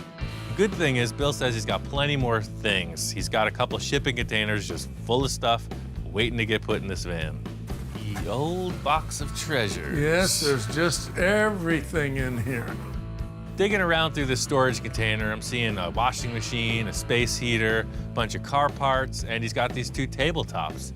This one's rough, but we can clean that up, but that's... Oh, it's like a Formica top. That's Right. the vibe we're going for. This one's kind of messed up. We can cut it and modify it, but... No, I think I got the winner right here. Look at this guy. That's exactly it. With this yellow Formica. Well, that's perfect. I mean, it's got that 60s flavor, especially with the metal edge and the Formica. I see no reason why we shouldn't make this work. I can build a couple benches, and we'll use this tabletop. It's the centerpiece. It fits the era of the van. I want this van to be nice. The tabletop's looking good, but I want to put a whole new base on it, get a new pedestal and something to attach to the floor. That was part of my concern, is inside the van, you can see it's pretty cramped. So this table proportionally is pretty bulky. But it looks like if we drop it 6 inches easy, then you'll just have enough room to scoot in and sit in here. The van vibe is all about plush interior, carpeted surfaces. I'm gonna make a couple box shapes that will be storage, but they'll also be carpeted bench seats all along the side of the van. I'm choosing to build this out of 1-inch square tubing because it's strong, and I also have a bender that can make a nice radiused edge. In seeing the Formica tabletop, I knew this bender was gonna match that detail on the corner of the table perfectly. That's what I'm thinking. Use that milk crate as a mock-up. Just for height. This is the standard mock-up procedure. You see it in everything I do. I got a couple shapes that represent the seats. They're gonna be mocked up on milk crates. Got a 5-gallon pail, an old tire, a couple 2x4s, just stacking parts, seeing how they fit. All the high-tech spacing, you know, this is how they built the space shuttle, actually. You're not gonna have any basketball players in here, are you? No, that's great. I like that height. This is a pretty simple idea, but the whole goal here is to have Bill happy with the end result. I love the benches, Ian, and I really think this was a great call. So the whole mode for the interior on this is just get it done. Bill's got a bunch of stuff here that I can work with, and I'm just gonna try to pull through this as efficiently as possible. Ian and John have done a great job on the van. Bodywork, it needed a little more, of course, than we thought, but they've got it. And exciting today, Ian is bringing up the Ranchero. I haven't seen it before, and I'm majorly excited about seeing it. We're rolling to the lift, and I can see how the stance is gonna be. It's gonna be just awesome. I haven't really got to look underneath yet, but I'm really excited about it. Up to this point, everything was hearsay. You know, Bill only saw the Ranchero a couple times, but bringing it back here, fully assembled, it's just cemented the fact. I think he's in my pocket. I think I got him. Let me show you what we got, sir. This isn't the Ranchero you're used to looking at. Behold, the new and improved. It's just amazing. Coilover shocks that are adjustable. Then to not modify the floor, they put this huge, they call it a torque arm. So the top of the differential comes down through these adjustable heim joint links, so you can adjust your pinion angle. Oh my gosh, this thing is gonna be like a sports car. This is gonna drive like a totally different vehicle. Yeah, race car stuff. Look You're at not- this sway bar. Yeah. You remember your little Monte Right, Carlo right. bar? Well, this is gonna do it the right way. I think Bill was just kind of tripping out on how techy everything was. Well, you made it sound pretty simple, but This front end was simple. This was a one-day job. The rear and the center section were a bit more challenging because I had to modify the floors underneath. boy, this is beautiful. I've never really looked at all these fancy suspension things. Now I got one, and I can look at my own, and pretty exciting. The only thing more exciting than seeing it today, which is pretty incredible, is the first time I fire it and get to drive it. Yeah. First thing I wanted to do is get the van and the Ranchero painted. So I took them both down to my buddy Rich Evans' shop. He's a Jedi master of the paint world. Looks like you've been pretty busy, brother. Looks good. Looks great. I got a lot of bodywork time into it. Another cool project. Yeah, it's a 62 Falcon van, Ford. I dig working with Ian. Every time it just inspires me to keep moving. Both of us, we have that kind of same drive, but then we bring different talents to the table.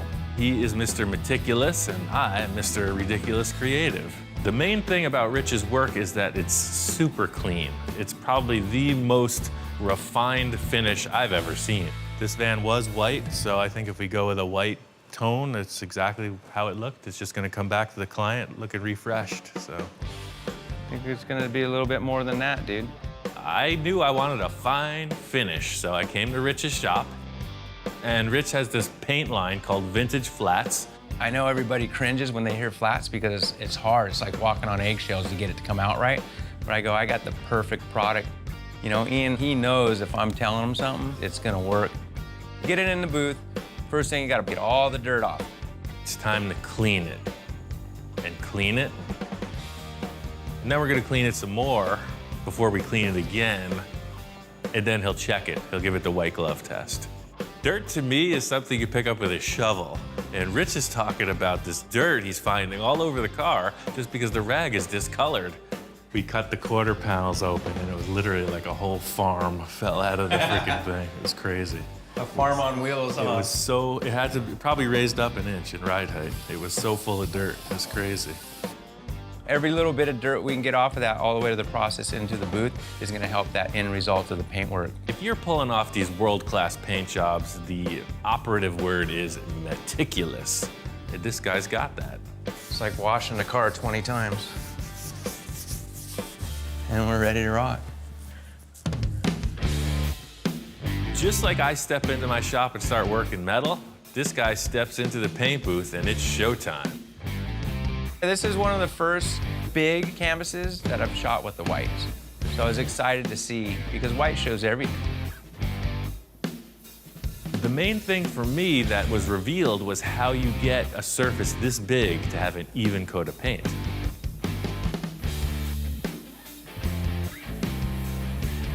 We got the van painted and let it cure. I'm excited to check it out.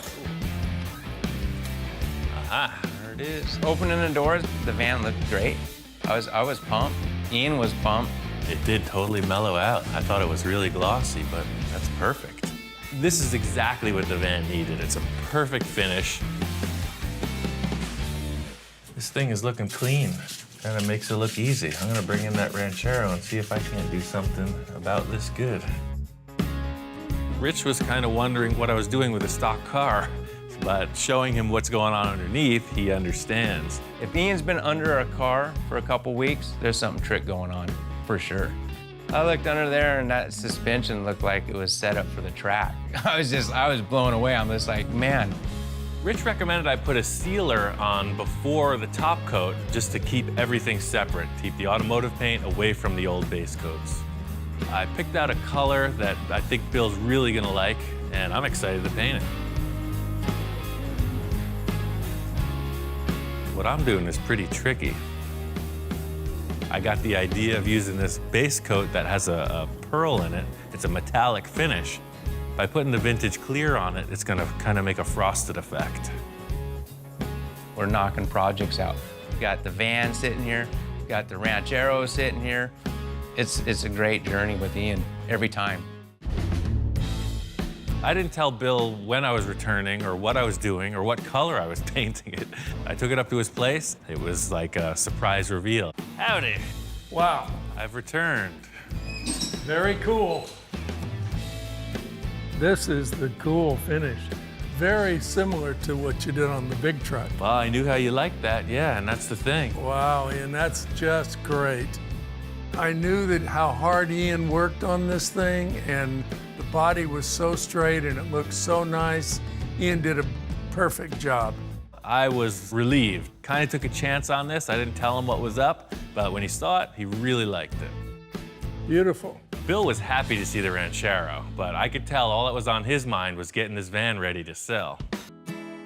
When I'm not busy welding, fabricating, doing body work, sanding, and painting, in my spare time, I do a little woodwork.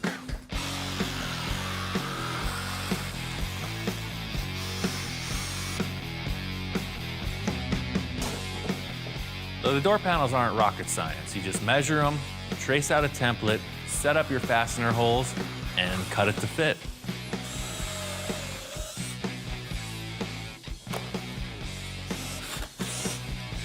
You don't even care.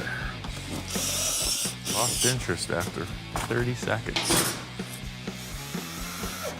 Jack's coming by tomorrow. I want to show him my idea for the interior and see what it's going to take to make this thing happen. While I'm in the middle of this, Jack comes by. He's the upholstery guy, and him having his input on how I set this up is pretty important. Yeah, you can see I did a little work to it. Gee, a little. We buffed it out a little. Redid the whole thing. Yeah, remember it had no face? This is really nice. Yeah, it's gonna be all right. First time I saw it, well, it looked pretty bad. And I said, I don't know about this project here. I'm not too sure this is gonna work. When I walked in there, I didn't think it was the same van. I said, whoa, this thing has really changed. Boy, that looks good. Jack comes by regularly because I've always got something going on, so he didn't really pay attention to this van. He thought maybe it was a parts car. So here he is a few weeks later, and it's all painted and pristine. He was kind of turned around on it. But Bill nixed the no. wizard mural. I wanted a wizard with a crystal ball, and he just didn't want that, so we're just gonna go with some simple striping. I really use Jack for everything I do. He's worked for a lot of famous shops around the area. He's been in it his whole life, and he's a total professional. It was supposed to be a really mellow restoration just to sell it, but he wants to go off a little on the interior. See how I'm framing out those bench seats? You make some cushions for it, long cushions? That's gonna be up to you, what you I think. can do that. He's talking about window curtains and a couple bench seats, and he's got a table that I'm gonna install. Well, the whole vibe for the interior of this van should be kind of mellow, Southern California, surf culture type of thing. So I just want it to look really cool, you know, not typical. So see what these benches are? We put some like on that. it. Oh, yeah. They lift up. Oh, this is gonna be all carpet. Yeah, the whole I deal, see, yeah. okay. He's been doing this for so long, he's seen it all. So I just kick back and forth a few ideas with him, and he comes up with the process. I've got some wild ideas. If I did a modern style interior now, it just wouldn't look like a 60s deal. I got some work to do before the van's ready for Jack, but I'm glad that he liked my ideas. I'm setting up the headliner in the van, and there's a million ways to go about it.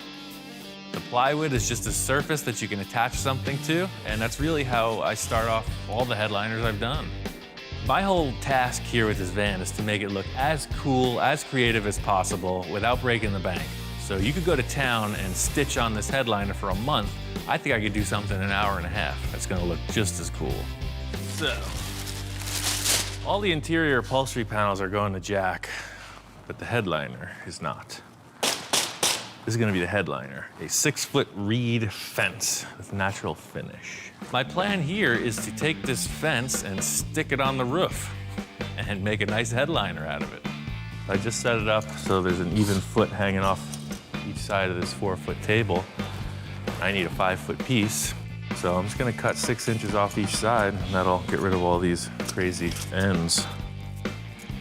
The big challenge in this whole headliner is just the size of it and the fact that it's upside down.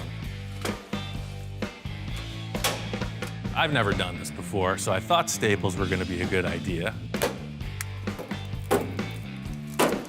It's always harder than it seems in your head. shooting it into the frickin' metal. That'll hold. I was stapling into the metal cross member in the roof. There's no way these were gonna hold, but once I moved over a few inches, stapled it in the right spot and started to work. There we go. I think it's gonna be okay. Yeah, these wires are very strong, so ultimately I'll put about 10 bazillion staples in here. It's like Tiki Island in here. This is oversized, so I'm just gonna kind of creep it forward and trim as I go. Once I got the thing really stapled up to the windshield, I could tell it's gonna work. I'm really liking the way it's laying out, and my plan of stapling it up is it's gonna happen. Okay, now just trim the shrubbery. A little yard work, get the rest of the headliner in. How can you not like this? I mean, if Bill has something to say about it, I think it's gonna be, what a great idea. I'm surprised I didn't think of that. Getting this interior headliner in is the first step in the finished look of the whole interior concept. This bamboo fence as a headliner worked out pretty darn cool. The stock bumpers are all well and good, but I don't do stock. You know, these were a little dinged up. I think I could make a better looking piece. The rear of the van looks great with the bumper off, and I just want to follow that. I seen a bunch of cool tricks done in the 60s, Hot Rods and Customs, where they made these tube bumpers. I think I'm gonna just make 2 simple round tube bumpers out of this round tube. It'll be clean, it'll show off this detail, and I can use the stock bumper brackets. You never know where inspiration's gonna strike, you just gotta be open for it. So it's kind of bumming me out. I haven't done any custom metal work on this whole van. Did a couple repairs, and a lot of sanding. Not an interior guy. Let me get my hands dirty.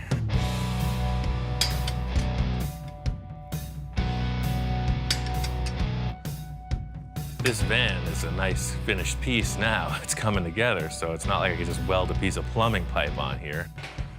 It's gotta look right. Tube bumper is super simple. I'm gonna use the stock brackets, trim them down, bend a tube to fit, cap them, and weld them in place.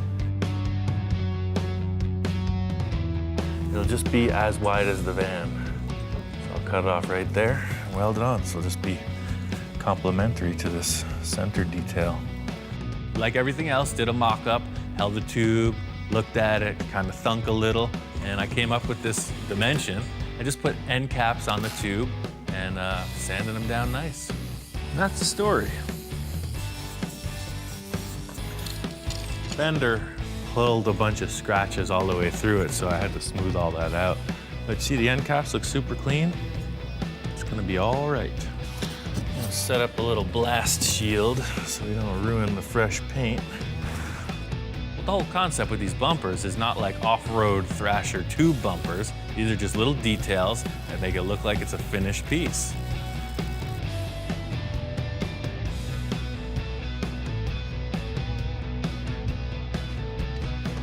These are a little more artsy than your typical utility style bumper. You know, you say tube bumper, you think of one thing, but these are just cool little Nerf bars, end caps, sanded out nice. It'll be a clean look. Pretty simple, right? Looks super cool. That took me about 1 hour to do all 4. I really like the finish that the sander left on these tube bumpers, so I'm just gonna clear coat them. I'll probably paint the brackets black so they look like they're floating. See, the whole thing here was like you had this big, bulky, squared off bumper. Now you're just showing off the shape of the body. And that's pretty cool. There's a lot going on to finalize both of these projects at the same time. So Bill and Ron are on the engine on the Ranchero. Jack's getting down with the upholstery on the van. My friend Bob's in town. He's gonna do whatever it takes to help me get this thing done. You got going on here, man? We're making vans. I don't really tell Bob what's going on in the shop. You know, I always like to surprise him. He's thinking sometimes he's gonna walk in and see a flying saucer in the middle of the room or who knows what. I didn't know what to expect. I just knew that normally if he's working on one thing, it's wild and crazy, so the thought of that wild and craziness times 2 really had me on the edge of my seat. He likes the old school van thing for sure. So he came in, checked out the interior. That's a great idea for the headliner, man. The whole idea today is to get a lot of progress on the interior. The carpet's got to get laid in. There's these boxes that are for the seats that have to get paneled out with carpet. So it's really just all loose ends. Well, man, I'm here. I'm here to help. Let's get this baby done. I'm pumped. So this is kind of the vibe for the interior. I got this roll of carpet. We're going with this indoor-outdoor carpeting. Still got that 60s vibe, but allows you to either haul stuff or go camping. Either way, it'll work. And then we got this vintage table that was up in Bill's back 40. So it's kind of your old school diner looking thing. It actually came from a fast food restaurant, so. The whole interior of the van is designed to be modular. So this table I picked out is gonna have 2 locations it can locate on the floor, 2 little posts. You'll be able to just pop the table in and out of the van, depending on how much interior room you need. Right off the bat, I knew that this table was big. You know, it's from a restaurant, and here we are putting it in this little van. It's a number of things. I mean, first of all, I'm too big for the van. The table's too big for the van, and then Bob gets in and the whole equation is blown. That's kind of it. That's all you're gonna do in here, is that whole setup. So you're not really relaxing with a beverage, right? You're kind of in the prison van. At least I won't have to worry about spilling the food in my lap. Exactly. There's clearly an issue here. It's gonna need to be remedied. Obviously, this table's way too big. Gotta fix it. We need to make this table smaller, both in height and in width. So I'm gonna cut down the pedestal and narrow the tabletop up by about 6 inches. Before I lay the carpet down, I'm gonna commit to 2 places for the table base. One near the rear axle and one up front by the engine. With that done, it's onto the carpet. It's a preliminary layout of the carpet. I'm leaving everything big because I'm gonna have to spray glue separate panels down for these 3-dimensional shapes like the fender wells. So I'm just roughing out all these areas.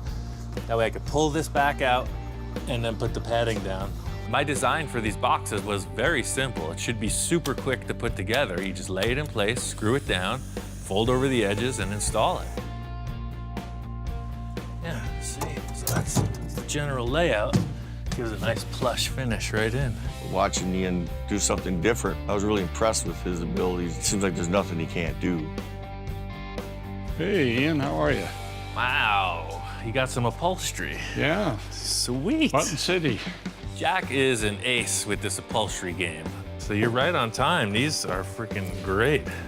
It looks good with the headliner, for sure. Wow, that looks pretty good. So it was really a recharge when Jack brought in these upholstery pieces. It really gave an idea of how this thing was gonna finish out. You know, I like doing creative things. I get bored easy if I'm not thinking or have to create something new. It's always that one little extra step that pushes you ahead. You work hard on something, it always shows. This looks great. I think you're right on the money style-wise. I knew the rim and tire combo is what sets off the whole thing. They came in late in the game here, but I always knew we were gonna do something cool. This is what we got. We got some Krager. Oh, It's like a classic style. You'll see the center cap is really neat. that's gonna be like night and day on here, man. Because really, that is the look of every vehicle. The paint's there, it needs wheels. And this is the icing on the cake, the 3-spoke. Whoa. Yeah, it's pretty cool. I like the Krager rims just because they're that classic style. A cool classic look. It's a little different than their standard SS, but they have the cool spinners just like them. 3-spoke knockoffs, chromy, wide rims, they're looking good. It just keeps getting better and better. You know, you said the only way that this van could look better was if you were sitting in the front seat. I think if you sat there, it would lower the nose just right. Why don't you try that out? Perfect. It was really good having Bob here. We finished up a lot of loose ends. This van's good to go. Oh, man. I think all you gotta do is give Bill a deposit. It's yours. It's perfect. I got a call from Bill this morning. He's kind of in a panic. I guess the Ranchero won't start. A carburetor, I understand how they work, I know how they work. That would have been easy. But we didn't take the easy route. We took the let's get techie and get the new stuff. Today, Ian shows up and hopefully we're gonna get this thing going. All of these components are installed. It's looking good. Turn the key and there's no fuel pressure. The fuel pump is turning on every time. There is fuel directly to it. The only thing I can think is that the polarity is reversed. I see something, but I can't verify if it's a plus or a minus. And this stuff's hard to see. Gave Ian this little mirror and he got in there. And Yeah, that's a minus. Well, just tap the key and see what happens now. There it is. Got it. so the wires got reversed on the pump? Is that what went on with that? But it sounds like Yeah. the problem is remedied. It's always something. I've done it wrong 10,000 times, and that's really it. You just got to rethink it, go back, and sometimes, reverse things. So according to you, Ian, it's ready to rock and roll? Aye, Captain. We are prepared for ignition. I'm happy to hear it run. Running good, I wouldn't say that. It's not doing that. I saw this coming. This car's been sitting for more than 6 years. I'm just holding it together, I'm turning dials, ringing bells, blowing whistles, the whole 9 yards. Bill's looking at me cross-eyed, because all he hears is this clunking, chugging engine and smoke pouring out of it. There is a bit of human error in everything. So the smoking resulted from me spilling oil all over the heat wrap on the exhaust, and the timing was set incorrectly. All right, fire it up.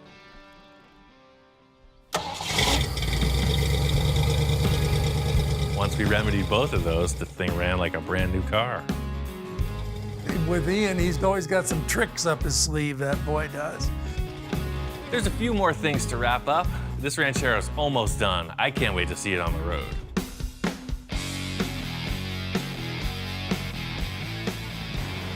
The Falcon's all done. Ian's got it all dialed in now. And I drove it today, and it is unbelievable. Runs perfect. The Ranchero is dialed in tight. We got the fuel injection working perfectly, took it to the alignment shop. Bill was looking to get this Ranchero back on the road, right? I got it back in a big way. He is all charged up, and this thing hauls.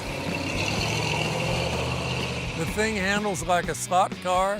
You turn it, it turns. You would not know it's the same car at all. Nothing about it feels the same. It's like a new car. It's everything and more than I expected. From the onset, everything about this Ranchero was top notch. You look at it, and nice car with rims, right? But I love the suspension, the way the thing handles. It's a complete transformation. I'm so happy that we didn't just do my way with the shocks and this cut springs and what have you. This is an over-the-top deal, but the car is over the top now, and it's perfect. I love it. Not only did we get the Ranchero complete and looking good, I got this van wrapped. This van was a way more ambitious project than I thought it would be. First, we had the issue with the nose, the collision in the nose. It had to look nice, so it just escalates. Ian did his double work, as always, and it's really nice. Brought up to Bill's, and just as I'm showing Bill the van, Jess shows up. Holy cow. See you again. Yeah, good to see you, Ian. Hey, Bill. When I first walked up and saw the van, I was just kind of blown away. It looked perfect. Look at this. Wow, these wheels are awesome. The first thing I saw instantly were the wheels and the spinners on it. That totally set it off. And you got the bumper in here? Yeah, I used the stock bumper brackets, and I just made some tube bumpers for it. The details that Ian did on the bumper and the mesh on the front end, everything kind of ties together. He really loved the bumpers and the rims that I chose, but it's all about the interior. Yeah, so I had the upholstery guy get down on it. So, Oh my God. a little nicer than it were. Oh, this is amazing. When I opened up the doors, it was just like, opening up a treasure chest, right? It looks like a plain white van on the outside, but the interior is all fitted out. It's deluxe. We put curtain rods in there. Holy cow. Yeah. So this is the Pendleton Yeah, the flannel? authentic flannel. The inside, that really blew me away. The upholstery with kind of that diamond tuck and the buttons on it just looks perfect. Yeah, and everything works together with, kind of the bamboo roof and the curtains and... I think he was a bit in awe, actually, because of the transformation of it. Wow, this really turned out way more than I expected. the interior for sure. Because the exterior, I didn't see the bumpers and the wheels, so bumpers and wheels totally show it off. But the interior, this thing was just gutted, right? There was nothing in it. There was nothing in it. It was just a little sample fabric. Empty, right. So I'm really impressed. I can't wait to take it to the beach. Let's drive it. Good, let's do it. Let's close the doors up and jump in there and fire it up. Oh, and we're off. So looking at the van from the outside and the inside and kind of being a spectator is great. The aesthetic is totally there. It's everything that I want. But it's not the feel of driving it. And so once you drive it, I was sold. Having that really big windshield, I mean, it's kind of like a bigger view of the world. And you're sitting up front, so you're in it. You're not behind it, you're in it. You know, elbow out the window. I mean, it was a cool experience. You know, I've always wanted to buy a van since I was 15 and a half, 16 years old, never bought one. Everything's lining up. I created all these little kind of tests and barriers that would have to be accomplished before I could decide whether I should buy it or not. So Bill, last test. It's gotta fit this bike. Okay. We already know it fit the Yamaha. Let's see if it'll fit the KTM. The final one was, will it fit my dual sport motorcycle? Ooh, it makes it. Perfect. We're in. We're in with about a ½ inch to spare on either side, and that's without compressing the forks. Very good. That was perfect. And then literally, I think you just throw cardboard down. So it passed the final test. It did pass the final test. So I've got butterflies. I really, really want this thing. It's really cool. Jess loved the van. His motorcycle fit. He wants it. All right, let's back her on down. I'm very happy with the Ranchero, and I'm extremely happy that Jess is gonna get the van. It's been a lot of fun. Both of these vehicles turned out great. Bill is another satisfied customer. His client is all charged up with a new van, and I'm on to the next. The whole thing about 50s customs is the style, the flow of it, the silhouette. It's really an artistic thing. What most people are trying to do with these cars is make them look better than stock. Everybody has their opinion, and that's why no two cars are alike. I think the whole lead sled custom car scene pushed the fabricator in crazy directions. You know, I take a lot of inspiration from all the stuff that was going on in the 40s and 50s. I've done quite a few 50s customs. I love the amount of modifications that go into these lead sleds. Studying them has really been the impetus behind my metal forming. It's like seeing a car that's been fully chopped up and reassembled. That's pretty cool. We're over here at my friend Bill's. He says he's got a project car, 55 Olds. He said it ran down a hill and got damaged somehow. Bill said that he wants to put the car together, make it sellable.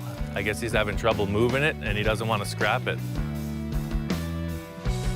My son actually bought this car and was going to do something with it, and of course never did. And it sat around here and sat around, and then tried to sell it and couldn't get anything for it. And then I said, let's get Ian involved. He's got good ideas, see what he says.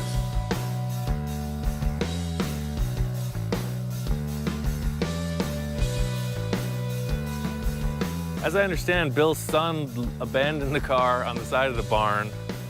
Apparently there was no wheel chocks put on the thing. During a rainstorm, I guess the thing loosened up and cruised down the hill on its own. The car itself looked pretty darn straight. Unfortunately, the tree really did the bumper some damage.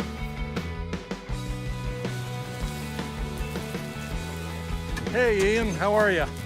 I was doing good until I saw this pile. You don't think you can salvage my mistake? I wish you would have called me a couple months ago before it hit this tree. It doesn't look all that bad. It does have some cool parts intact. Yeah. And you have the front glass, you said? It's just out? We do. Yeah, that's a big plus. As long as it has the factory curved glass, that's a good thing. It's just too bad that front bumper got hit. We're gonna have to find another one, and that's gonna prove to be a challenge. Well, I've seen your magic before. Yeah, you know I can cut them up. So it's the typical story of somebody's project dream car that just got in over their head. Yes, it is. And you're gonna save it. That's what I do, sir. I'm here to save the day.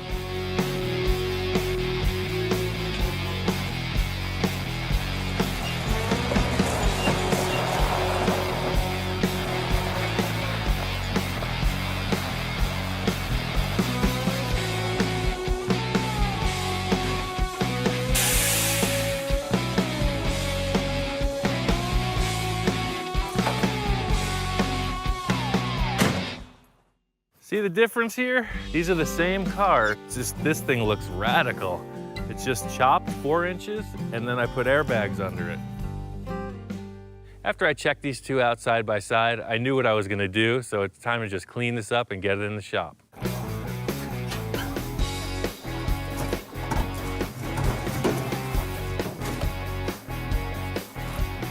First step is always cleaning out the junk. You got a lot of wildlife in this car we gotta get rid of. I've seen a lot worse. This one's okay. Some dry timber in this vehicle.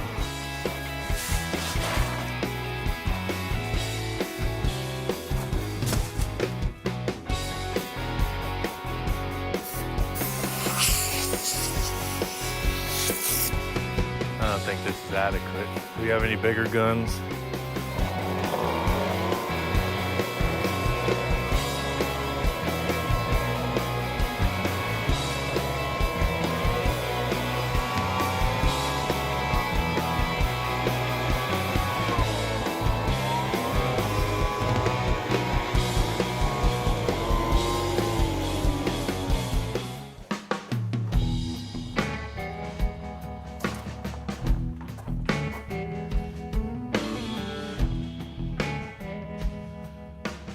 Today, when I walked in on Ian, of course, he gets a lot done quickly. He was already starting to cut the window out, and then that was going to be his template of where the roof's at. What he gets accomplished so rapidly is what's incredible. Cut that window out in, I would guess, 20 minutes, 30 minutes. And then he's moving right on to the next thing. Look like 3 inches? I call that a 3-inch chop top.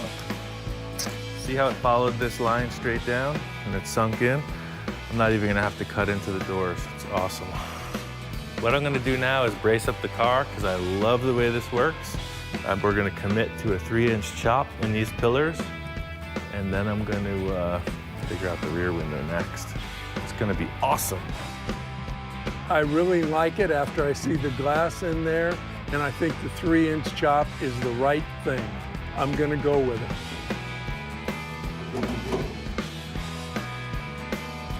This is always a hassle.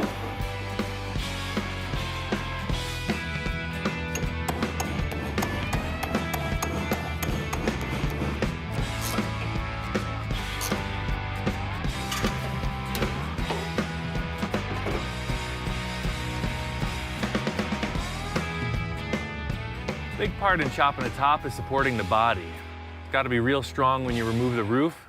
Bill had some rebar laying around, and I'm just using that.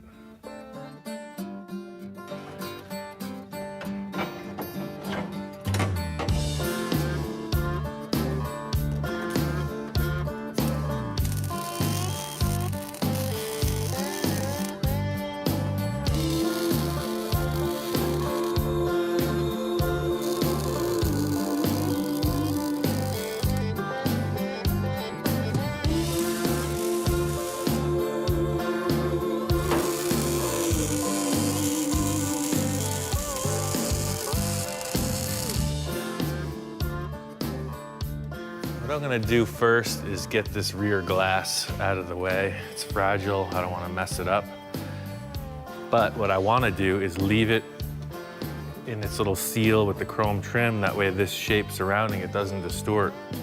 I'm committed to the shape of the glass. I can make the metal any shape I want, but the glass is what it is, so you really have, to make it look good, you have to commit to the lines that the glass offers. Seeing that I'm changing all the proportions of the roof, I still have to try to pull it off with this glass.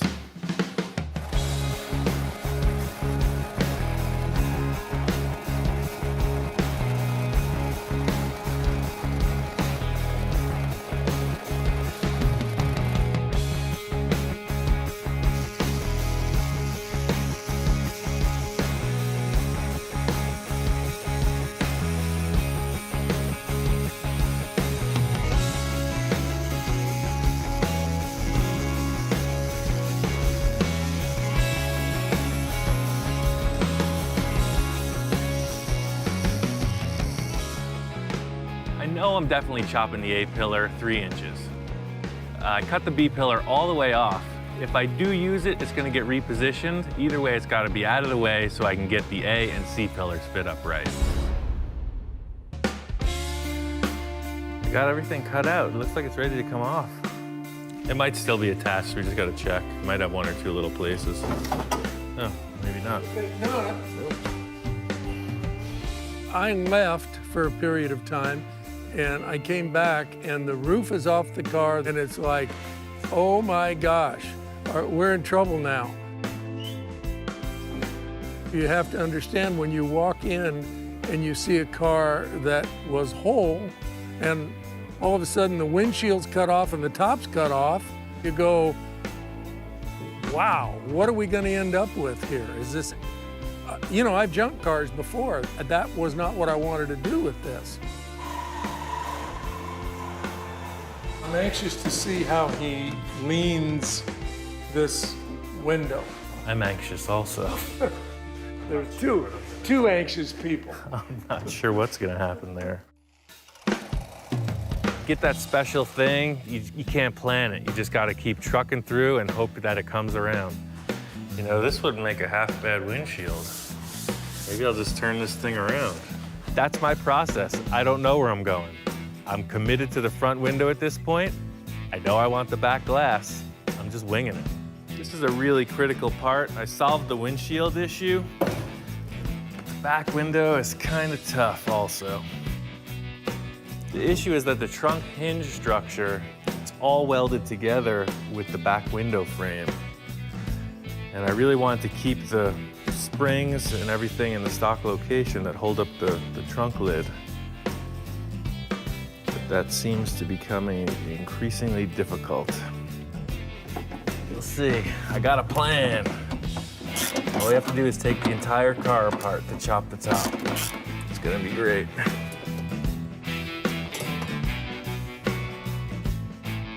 The way that I'm going through this, I've made some pretty crazy choices. I've removed a lot of metal.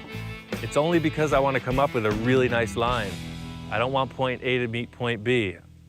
I want point A to meet point Z. I'll fill in the rest.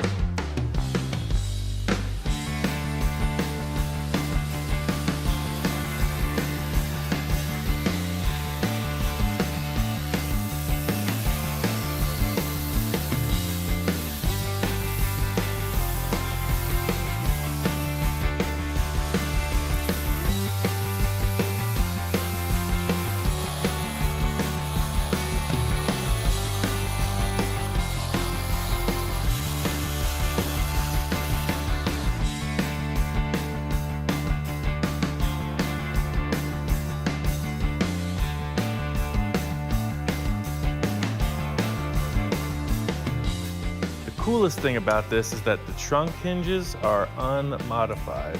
Before, when I did it, the glass was down inside here. But now all the springs will go back. I can just weld the supports back in place.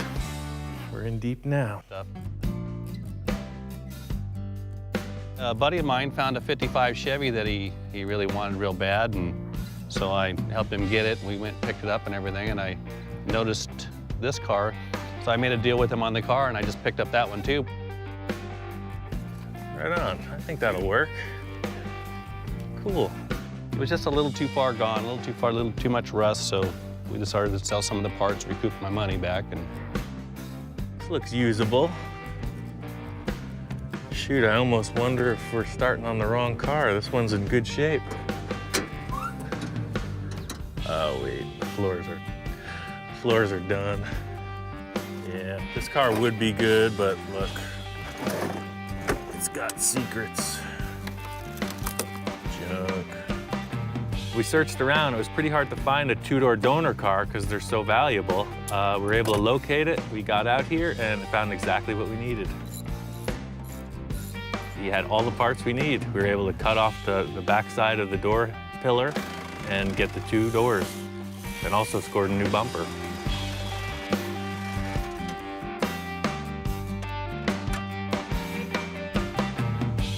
We got what we needed. That's the good thing. Back to the cave. Well, the sunlight's too much.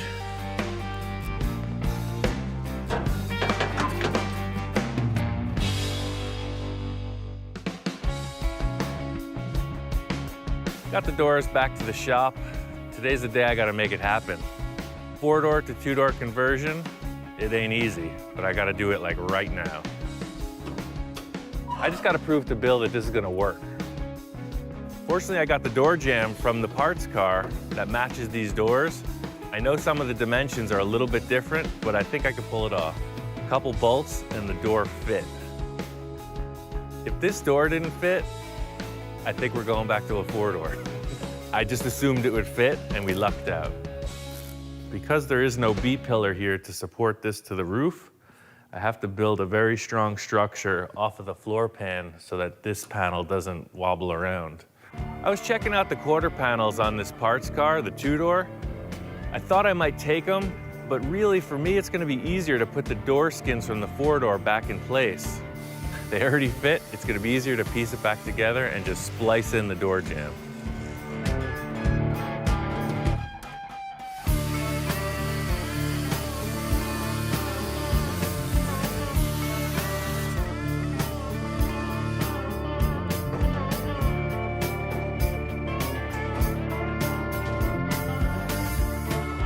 This is the same game as I did on the roof skin.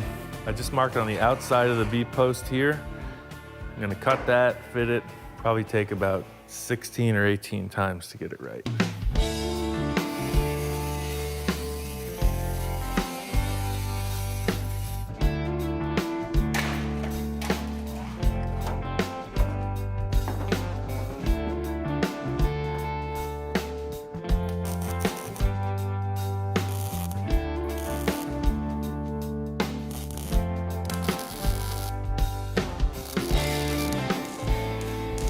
These 2-door doors are the right move. I got the passenger side done, it looks bitchin'.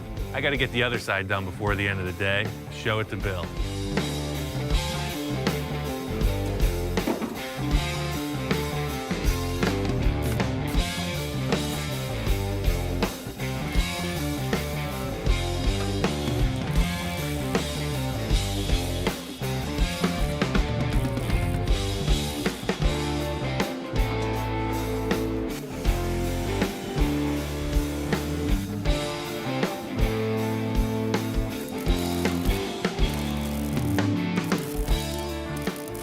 Getting the roof chopped, the doors on, and the rear quarters filled in, that's like a big goal.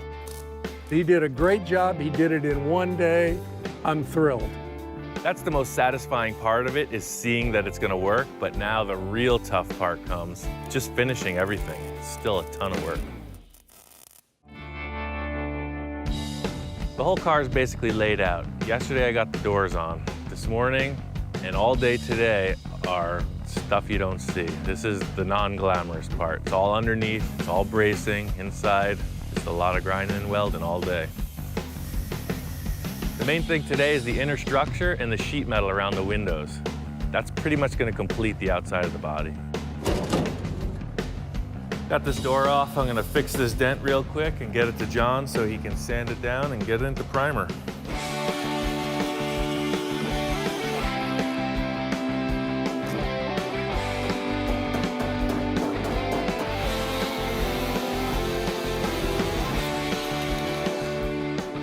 I got this dent pretty much out of there. It's a little wrinkled up, but John can go in with a hammer and dolly and just dial it in.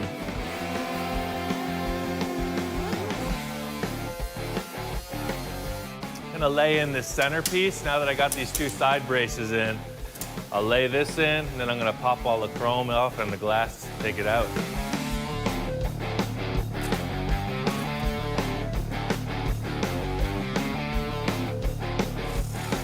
I'm putting the sheet metal in around the trunk area. Getting this and the trim in place is really what sells the whole chop.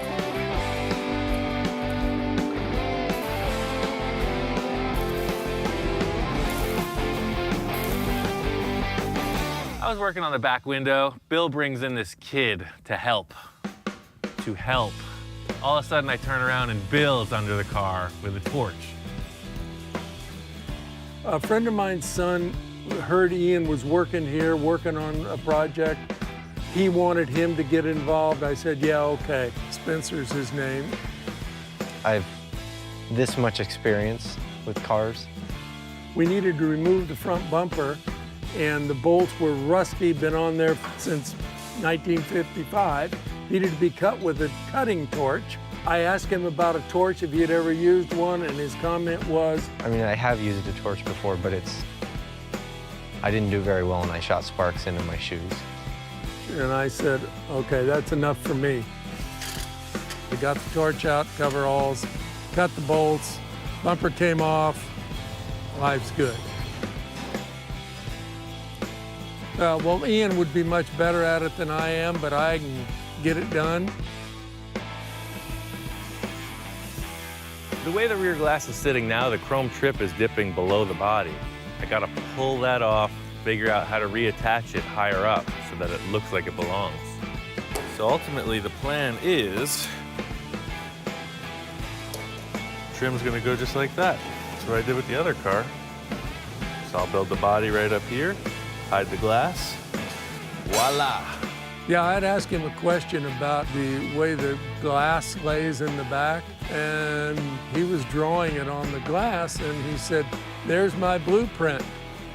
Well, that's a pretty darn rough blueprint. See my blueprints here? It's very technical. My time on the USS Enterprise, galaxy far away, I did some internship on that style blueprint drawing.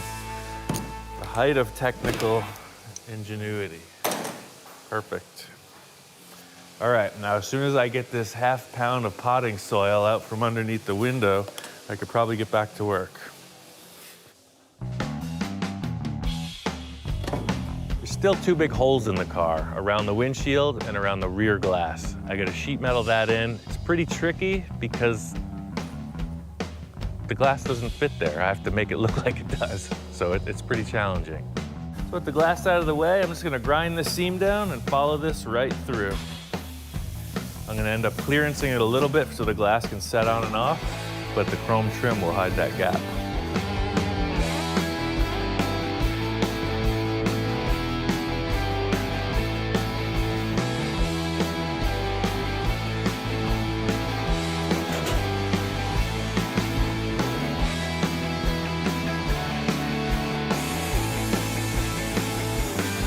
Right now, I'm just finishing up the last few sheet metal pieces around the rear window and the windshield.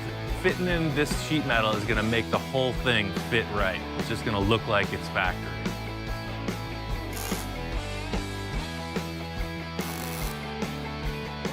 This is the least thrilling part of the whole job. It's always the loose ends, putting things back together that is just monotonous. But this is the part that really makes the car shine. Anybody can create a silhouette, but to have all the finished pieces in place, that's what makes a real custom. Finished up the bodywork, got it ready for paint, and we decided something mellow, yellow and white two-tone paint job. And that's when Bill decided he wants to keep it. The car's turning out. I'm starting to fall in love with this stupid car. The idea was to move it. Well, I don't like to move it now. I gotta finish this thing. It's looking good, and we're almost there. This is my custom bed sheet, window gasket, insulation, vibration dampener trick. Very specialized. This whole window is gonna be suspended in a big rubber goo, big silicone blob. The original window rubber won't fit, so I'm pretty much just hanging it on tape right now. Then I'm gonna set shims, little rubber shims in it, so that the glass is positioned. And I'm gonna glue all the way around both sides of it. That way the glass is never actually touching the metal, it's just suspended in a big silicone frame. The last bit of fitment is the stainless steel that goes around the glass. This car's roof line is modified drastically through the glass area. I'm having to make special clips to hold it in place, trim the molding down, and refit it. It's a different shape than it was from the factory, so it's taken some time. Somebody who knows what a chopped car should look like is gonna pay attention to all these window moldings. Having them fit right, it's a big deal. It's what's gonna sell the car. Using the original glass, the original window trim, and making it look like it's a factory thing, it just enhances my work. It makes it look stock. That's the tricky thing.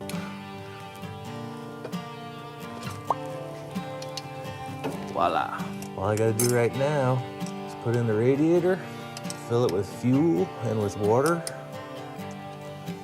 Yeah, it's pretty much ready to start as soon as it's got fluids in it.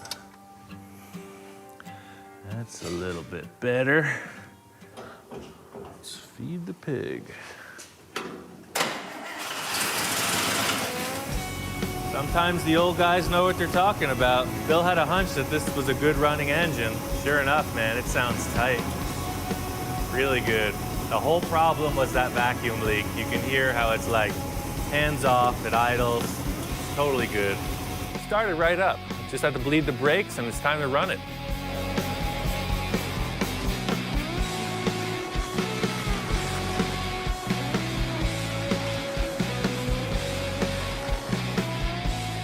This car drives good. I'm stoked. The steering's tight. The brakes work great. I like it just like it is. Bill was right. The thing runs great. Cruise is nice. Everything seems like it's legit. I just got to get the seats off to upholstery and this thing's wrapped. Sweet. So you did the little deluxe version too. Yeah, well, that's just like the... That's cool. Yeah, let me grab these out of here. I'll grab them outside and set them up. Get a look. Jack knows this car inside and out. He's been around it. He did the seats, the rear panel, the front kick panels, all the door panels, the little trim pieces, etc. He used the same material. It was his design. It looks great. Take us to the drive-in movie theater, Jeeves. Well, I'll tell you what, it's better than I expected. Okay, thank you. Thank you. Every time, it's freaking great. That's why I keep coming back. I'm just gonna bolt these seats in, finish up the carpet, give it to Bill.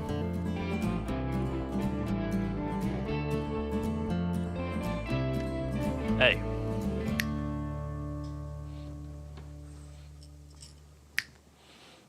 Come on. You're not the center of attention. This is my show.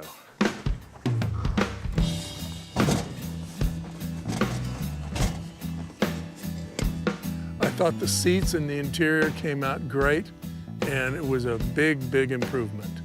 He did a great job. I love the dark gray piping that he did. Bill loves this car. He's ready to go to the drive-in movie theater. I think his wife is getting dolled up right now.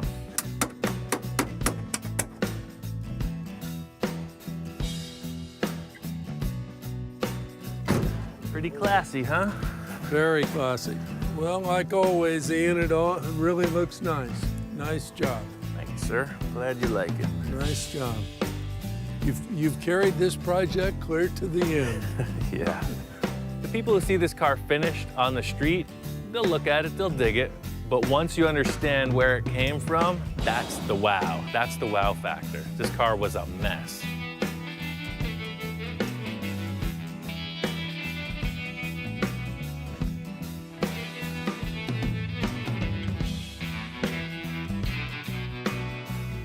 You know, with Ian, every time I get him on board, none of these projects are simple.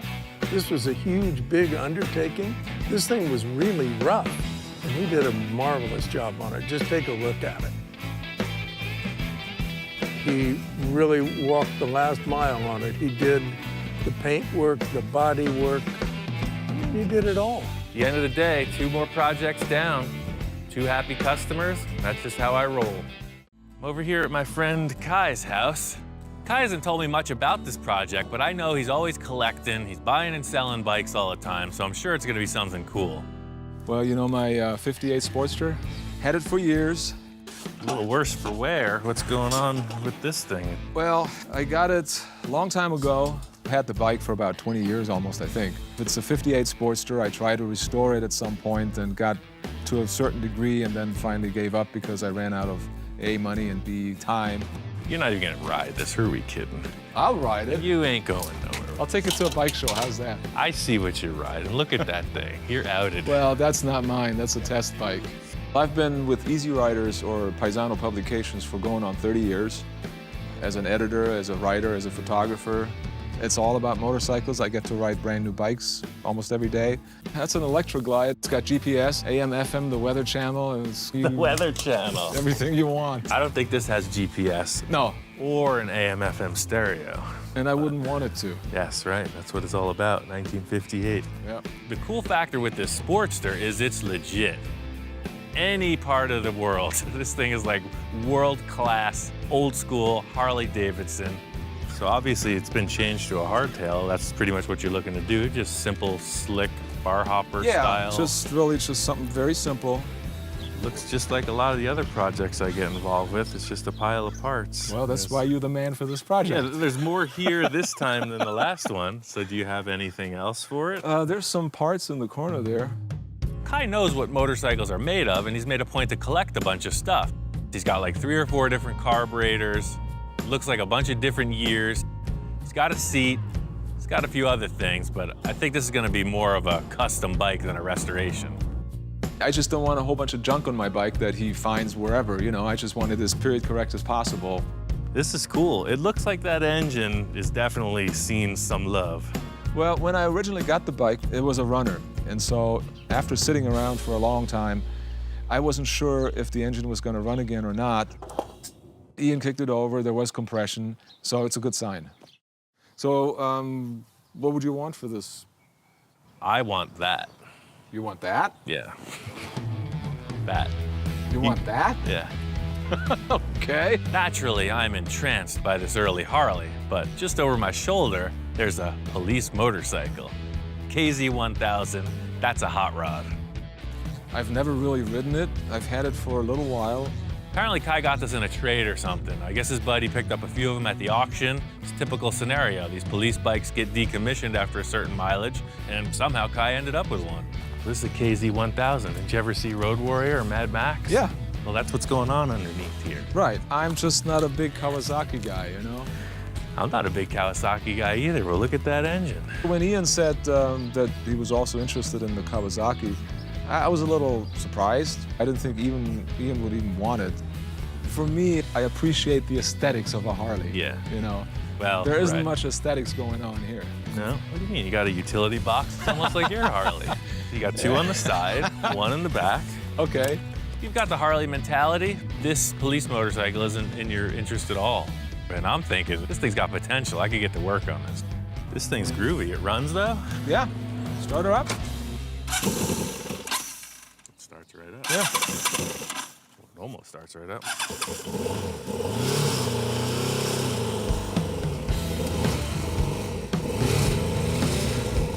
Sounds good. I don't really know what he's gonna do with it, but I mean, yeah, if anybody can do something with it, it certainly would be Ian. I'll even give you back all the baggage. You can put it on your other bike so it looks like the one you drive every day, huh? I'll give you those back. Yeah, you want it? I see this thing as a stripped-down race bike. This thing is cool. Well, I'll tell you what. You built that Sportster, you can keep that. I'll do that. I'll trade you for labor. Yeah, for sure. Okay. I'm all about getting Kai's project together for sure, but now I have something to work on too. I want to get both of these back to the shop and get to it.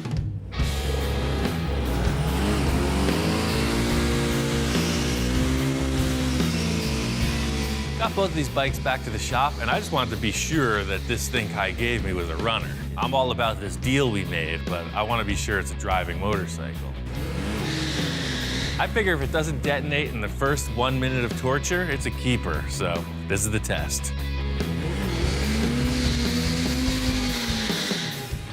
You never know what you're getting into, and I just want to confirm my suspicions. This bike is a rocket ship. You gotta get all this extra stuff off of it. First order of business is to pull off all of this bodywork. All I was interested in this bike was the mechanical capacity, and it's a runner. Everything else is gone. My idea for this bike is to create a new fairing and a couple little body panels. I don't want it to be like a stripped down street fighter outlaw looking thing. I want it to look more like a cafe racer. Pure potential. This bike wasn't something that I've dreamed of building for a long time. It was basically thrown in my lap. So I'm leaving this open to artistic inspiration. You know, whatever comes out. I'm not sure what it's gonna be. Bug-eyed, I like that already. Kai's bike is a definite. It's gonna be a really mellow, old school bobber. This Kawasaki is like my artistic release on this whole event.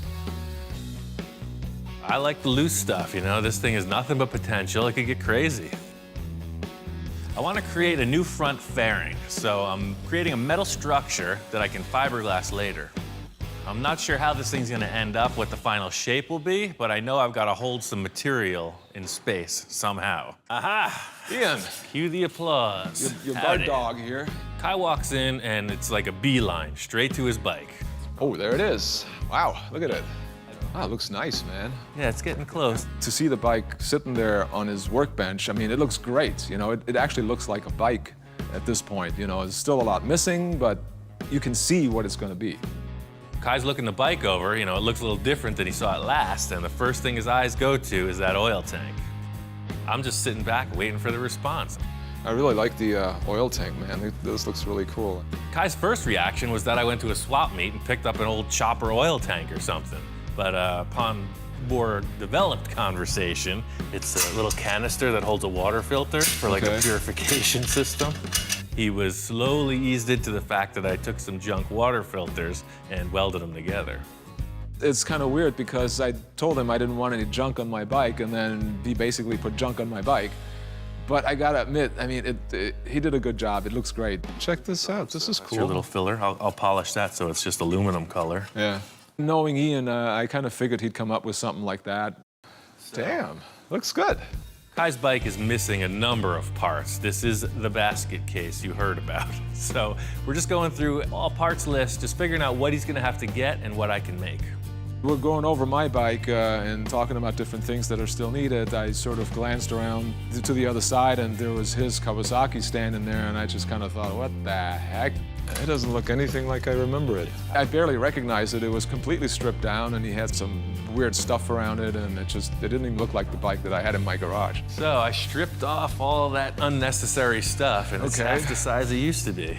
Spent some time trying to describe to Kai exactly where I'm going with this project, and unfortunately I'm not that sure, so my argument wasn't very convincing. It's gonna be cool. Not as cool as this one, I hope. Well, we'll see. I can't even picture it. I know he can go crazy with stuff, so I don't want him to go wild on my bike. I just sort of need to rein him in a little bit, you know, if I can. The end result was that I convinced him that none of the crazy over there was gonna come onto his project, so he was okay with that.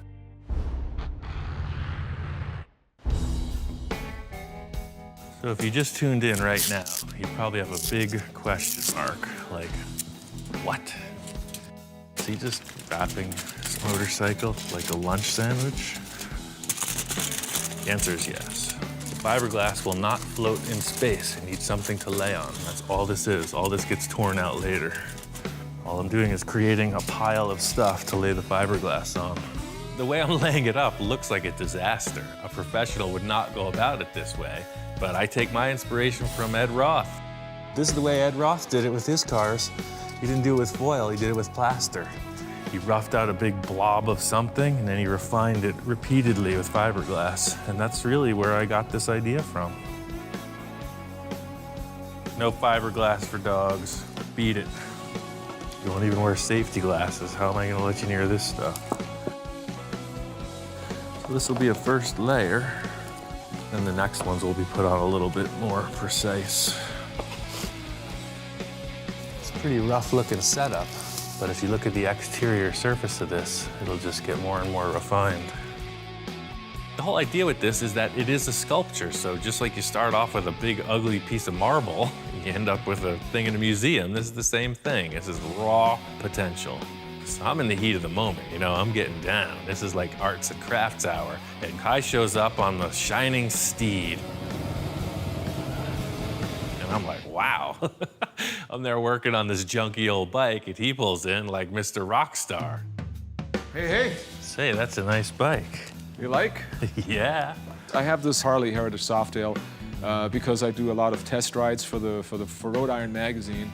And so I get a new bike pretty much every month, a different bike, that I then have to ride and photograph for the magazine.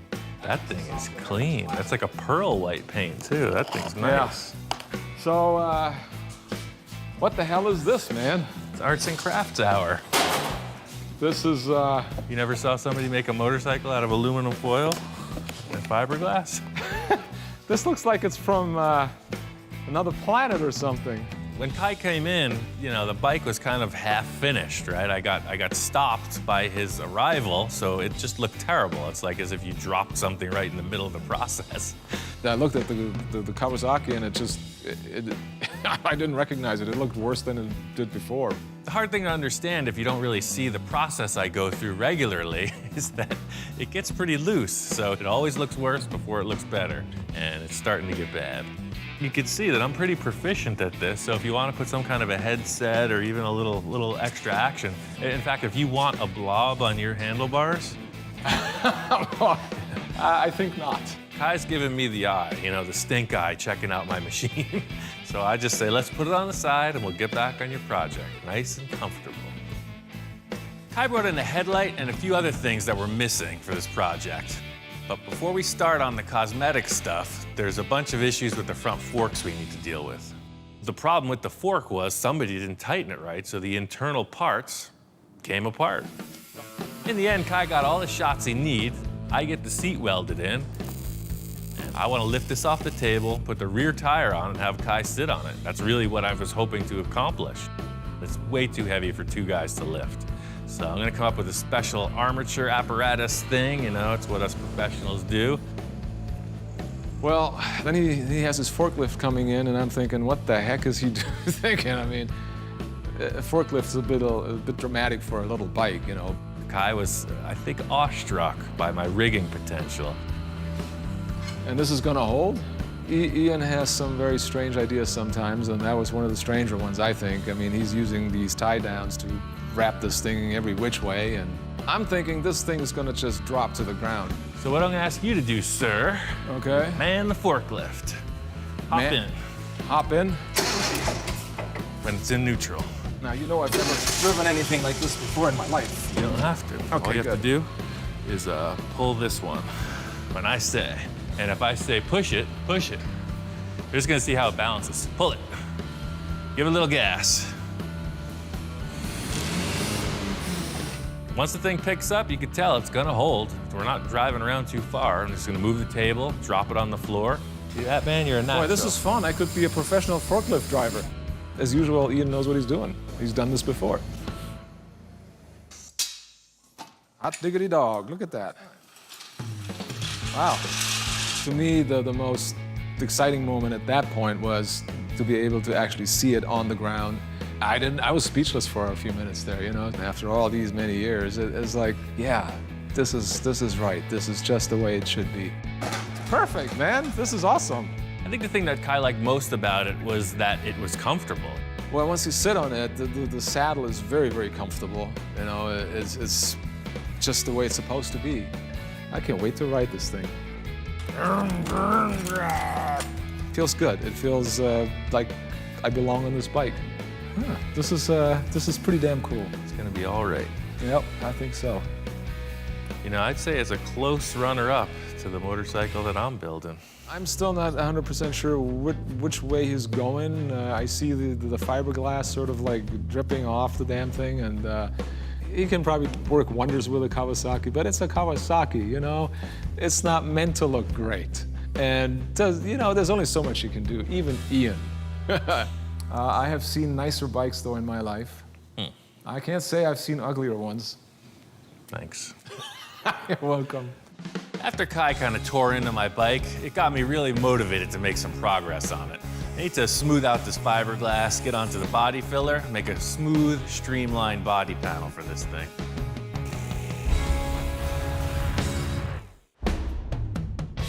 I got the shape of my bike refined. I figure since Kai's such a naysayer, I'll have him come over and check it out. Hey, Ian. Hey, man, what's happening? What are you doing? Whoa, dude. Hellhound, take it easy. Doing busy work, man. Brought you a little present here, a little chain pie. Kai comes in with some parts for his bike, and he walks right past my bike like he doesn't even notice it. Perfect fit. Cool, so I can get all these bolts, and I'll bolt all this stuff up together. All right. But I'm busy on something right now. What are you doing? Another mad scientist experiment. So you remember my Sigmund Sea Monster rear fender? That changed a little bit. Looks nice, man. Yeah. Wow, this is smooth. I took a look at the Kawasaki, and I was actually really surprised at what he'd done. Man, it's getting close. Looks nice. I said a few harsh things. Maybe that's what sort of got him to try to work harder on the Kawasaki. I guess whatever I said, it worked because I didn't expect that at all. I really didn't. I think Kai is finally beginning to see the light, if you will, because he didn't know where I was heading. You know, it's hard to establish what someone's plan is by looking at a lump of fiberglass. So now it does have a look. It looks like a motorcycle, and I think he's starting to respond to the point. Pretty crazy, man. Works.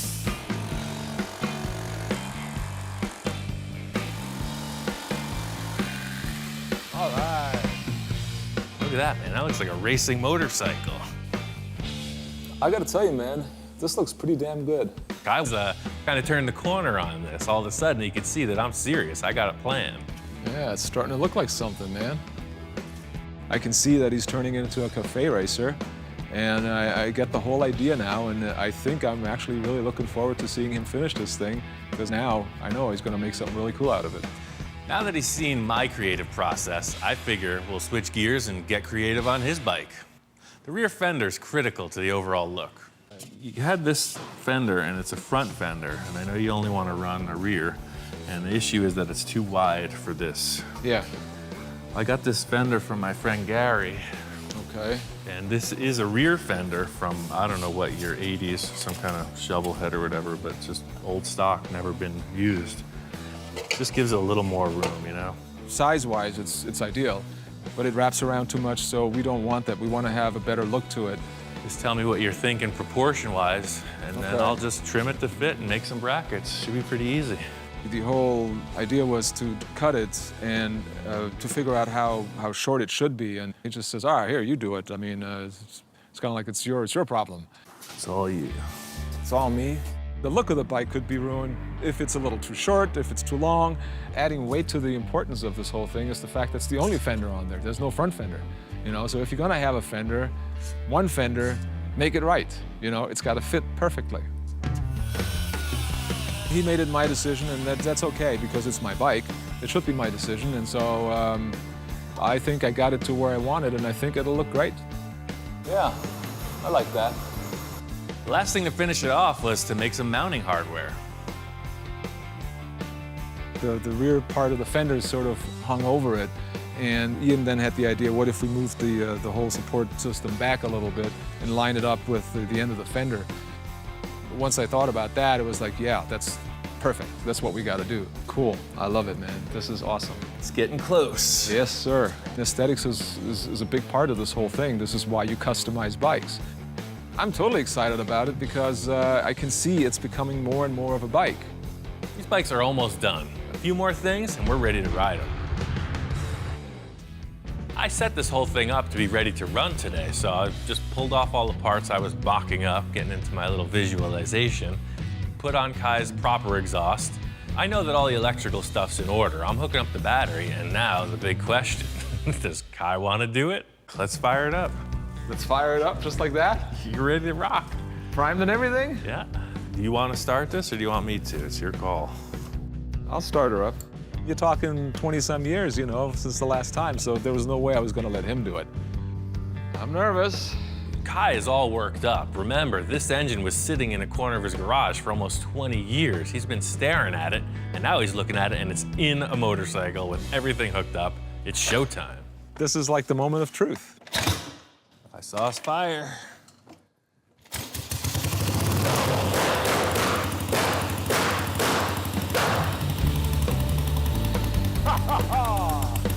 All right.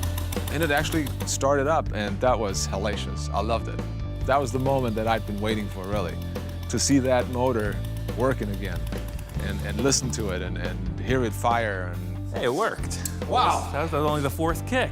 I was totally stoked. I mean, this is what I've been waiting for, you know? 20 years. This is awesome. Kai's all charged up. He's feeling confident, and I'm thinking, you know, I know machines. We got to get this thing warmed up. I'm ready to start tuning it, you know? I'm going to turn the timing a little bit and start to get it right, and then all hell breaks loose. Whoa, whoa, whoa. Holy, what do you got? Nothing. You got any rags or anything? And all of a sudden, it's like, this whole thing just starts up in flames, you know? I've lit stuff on fire plenty of times. Something, I'll grab a rag, you know, casually walk around the shop. I turn my head and it's a blazing inferno. This thing's been dumping fuel the whole time it's been running. I whip my shirt off, I'm trying to snuff it. No dice, this thing is hot. I guess you don't have a fire extinguisher, huh? I got 3 fire extinguishers right on the wall, and I'm like, I don't want to mess up his bike. I know what these things do, so I'm just hoping it'll go out. That sucker is flaming. It's 7 feet tall. I gotta use the extinguisher. I puffed it lightly, you know, just a little pop, went right out. Sure thing. In the end, we didn't melt anything really. Some of the insulation on the wires got charred up. It's not the end of the world. We cleaned it up, put some more fuel to it, kicked it over again.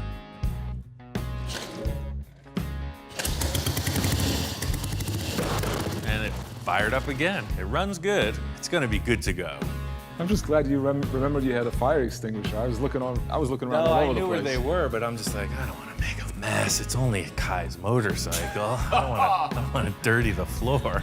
Thanks a lot. Kai wants the simple black bike. It's old as history itself. It's a classic look. You can't go wrong. I got these vintage flats paints. It's a semi-gloss black, single stage, simple to spray, and it looks great. It's hard to dispute the power of a nice black paint job. I'm spraying on this vintage flats on Kai's bike, and I'm starting to think other thoughts about my bike.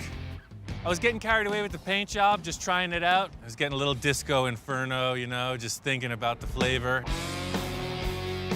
And in the end, I decided I wanted something that was a little bit more fit for the wasteland. You know, just a little more post-apocalyptic, road warrior style bike, and flat black really added to that.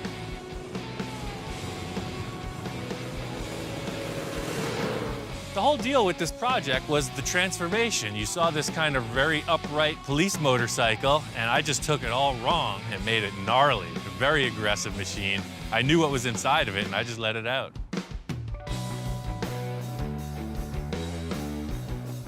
Kai's bike turned out really cool. We got both bikes out here. They're running good. We're just testing them. I love the way it looks. I just love the way it looks. It's old school. The general ride itself was exactly what I hoped for. You know, just smooth and has a lot of power. 15, 20 years, this has been in the works, basically. And so took it to Ian, and he got it done, and I'm stoked. Sounds great, man. I love it. All in all, if I had to pick one, I'm going with the Sportster. It's a little too small for me, but it's just a way cool motorcycle. These Kawasaki's are kind of a dime a dozen. They're super awesome motorcycles, but the class factor, I gotta go with the Harley. Well, Ian's bike, his Kawasaki, I mean, like I said, I didn't think in the beginning he was gonna do anything with this thing. Ian, as usual, pulls a rabbit out of the hat or whatever you wanna call it, and I actually got to ride it too. I figured, why not? You know, give it a shot. And I was really pleasantly surprised. It's a cool little bike. It's part of what I do here is to convert the unwary, the unknowing, the unguided. Just like I did with the trike, Kai came around, doing it the same thing with this Kawasaki. I was trying out these motorcycles just because they were presented. It's not really what I do. I'm ready to get back and build some crazy cool custom cars. The thing about walking into an empty shop is it's a blank slate. Anything could happen. I've been thinking, dreaming, you know, what could I possibly do? Bigger, better, weirder, more. A brand new perception of reality. Something in the great outdoors. I mean, the benefit of being in the television industry is you could have any kind of backdrop you want. You know, you just call up the prop guy. It's like, hey, today I need like a dormant 10,000-year-old volcano in the backdrop. No problem. They set up these cardboard cutouts. It looks perfect. My brain is taking me to a peculiar place right now. Look at this fine piece of machinery. Didn't think I was gonna get rid of this one, did you? In my world, every project starts with a good pile of parts, you know, all the potential, and stir it together. My envisioning process has led me to the conclusion that these tires are the appropriate tires for the project. You know what I mean?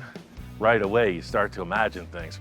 From a 25-inch tire to a 40-inch tire, and then whatever it takes to get there. That's all I have to see. It's a natural fit. What more is there to say?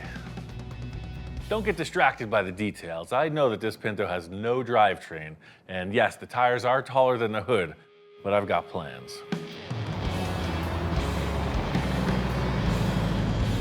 This thing got taken out of commission. It was a roadie rig for bands. It pulled this huge stage, had a generator in it. I built it for my friend Rich years ago. When it went out of service, he's like, Ian, you gotta have the flame. The flame truck belongs on your ranch. But we're not here to talk about the flame truck. We're talking about what's inside, you know? It's what's inside that counts. It's another gift from another friend. This one is from my friend John. He said, dude, that Pinto you're building, I'm feeling you. I got just the stuff. Once I start spreading the word about my cockamamie ideas, seems like people are all jumping on board. And as usual, someone steps up with just the right stuff.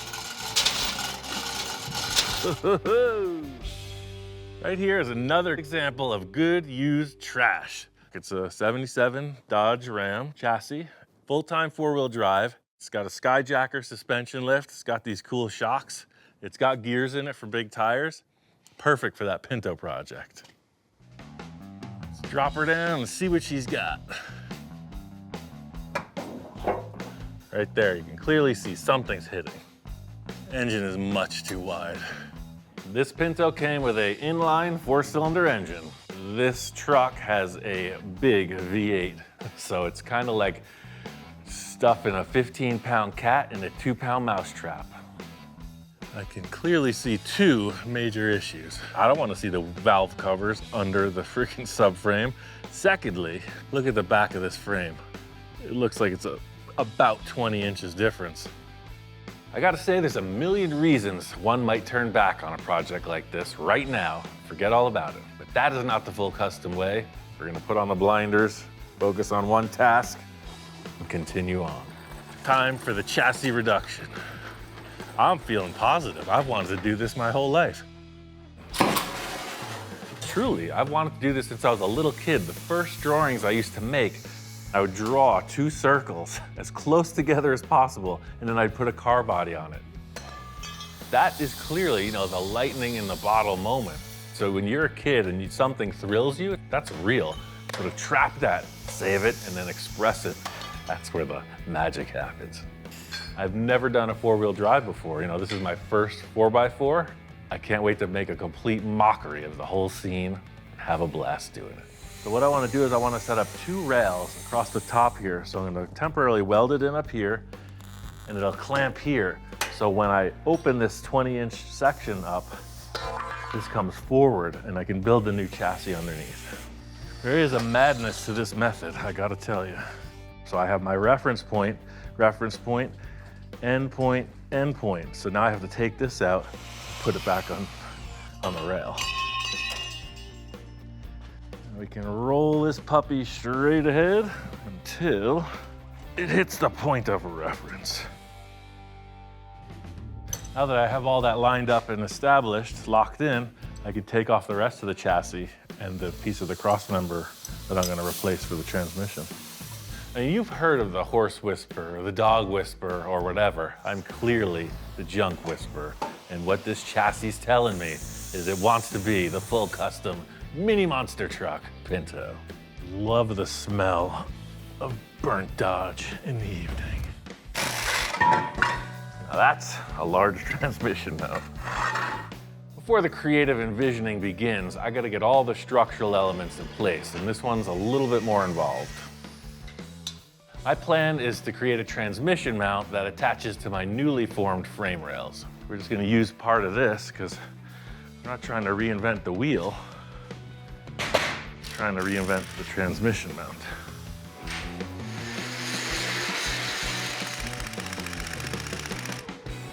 And have I mentioned that this is the first four-wheel drive vehicle I've ever fabricated on? You learn something new every day.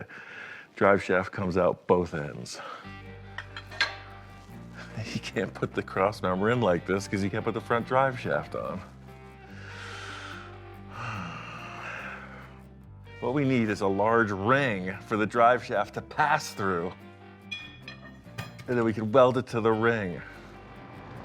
Let's go find a ring. I've said it once, I've said it a million times. There's nothing like a big old pile of parts when you need it. You know, like the steering wheel is not strong enough. It's way too big. Like this bucket is about the right diameter, but it's too thin. Maybe this CO2 bottle. These are really strong, thick-walled, and it's about the diameter what I'm looking for. Now, I've cut the bottom off these a million times. They make really good wind chimes when you hang them up. Hear that? Every time I'm walking around back here, you know, I have a general idea of what I have, but their applications vary. So if it looks like a lawn chair, you know, it could be a speedboat. If it looks like a dumbbell, it could be the guy who owns the property. I mean, if it looks like a steering wheel, it could be a ring toss game. I don't know. I'm just building cars here. Help me out. So maybe I'll just take a section out of that. It's a starting point. The worst thing I can do is take it back to the shop and it won't work, right? Bottom line is, I always find something, you know, whether it works or not, that's debatable. Don't try this at home. I mean, I know this one's empty, but if you try to cut one of these with some gas in there, you'd be in for an event, I'll tell you what. Of course, the shop inspectors are nowhere to be found when there's a potentially dangerous situation. I guess I should just consider myself lucky. Okay, drive shaft passes through it, okay? So now I can proceed with my mount as planned. It'll allow the drive shaft to be installed as it should be, and this car should be able to drive up and over anything in its way. Everything so far is pure guesswork. That's why the chassis is in its developmental stage. You know, I still got some details in the front to finish. I want to refine the transmission hanger, but until you put that body on, anything could happen. I don't know what I did wrong yet. I did a little hacking in here, and you can see this car's got a little off-road experience already. It's good news. I'm gonna keep the car raised up a bit, about 6 inches off of the chassis, just so I can figure out what needs to be cut away to bring them together. Touchdown. Now, before you get all judgmental on my Frankenstein concept, just work with me. You know, beauty takes time. You're gonna get the message. I just gotta set up the pieces. And that looks appropriate, actually. I tell you, that wheelbase looks spot on.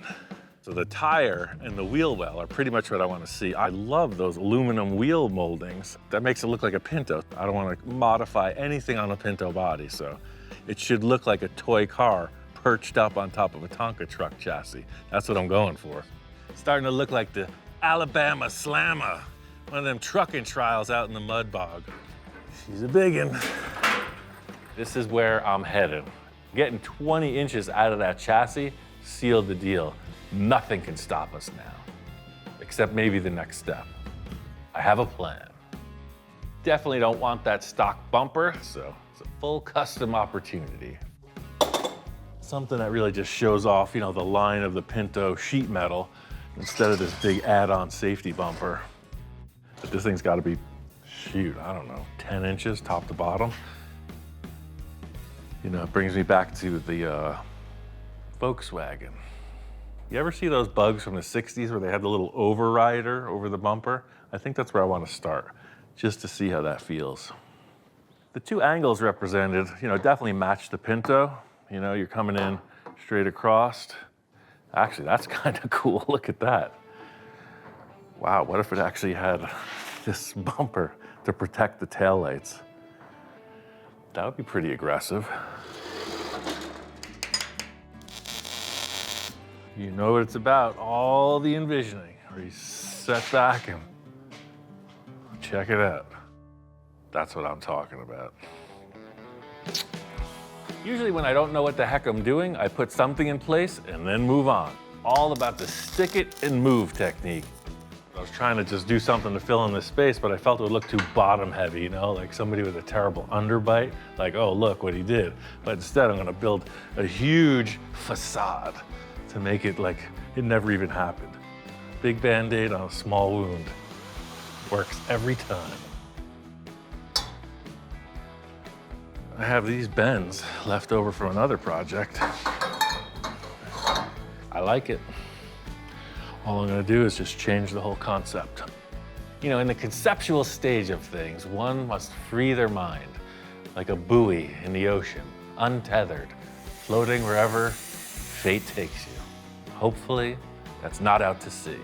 Big Band-Aid definitely turned into something. I don't know what it is yet, but it's something. Couple support pieces, and this train is moving down the line. What I want to see here is a cap. You know, maybe there's a trailer hitch you step off, and then you got this that you can kind of perch on. What I want is a perch, and I don't mean a fish. I mean like a step.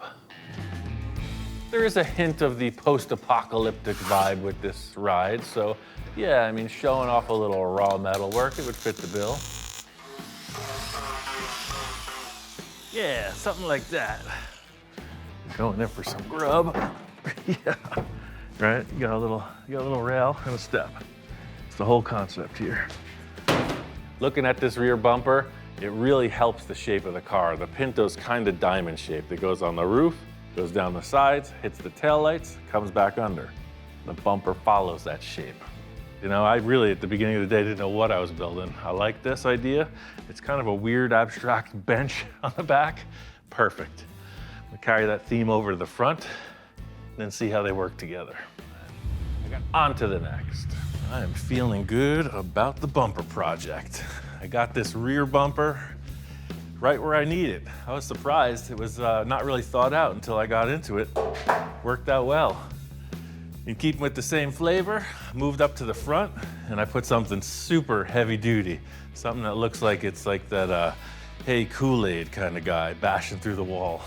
You know, cartoon style, right? Followed these shapes in the grill. See, I peeked these out a little bit more in the center, a little less, so it's like it grew a big lower bumper. It looked like two really separate pieces, the chassis and the body, but these two components, you know, the fabrication makes it all come together. Ultimate monster truck? Probably not. Super cool custom vehicle? Maybe. In my old age, I don't know, it's gonna be tough. I mean, all kinds of stuff could go wrong. I think it's gonna need something a little bit different. I feel like I wanna, you know, when I'm coming up to this, like I wanna grab something.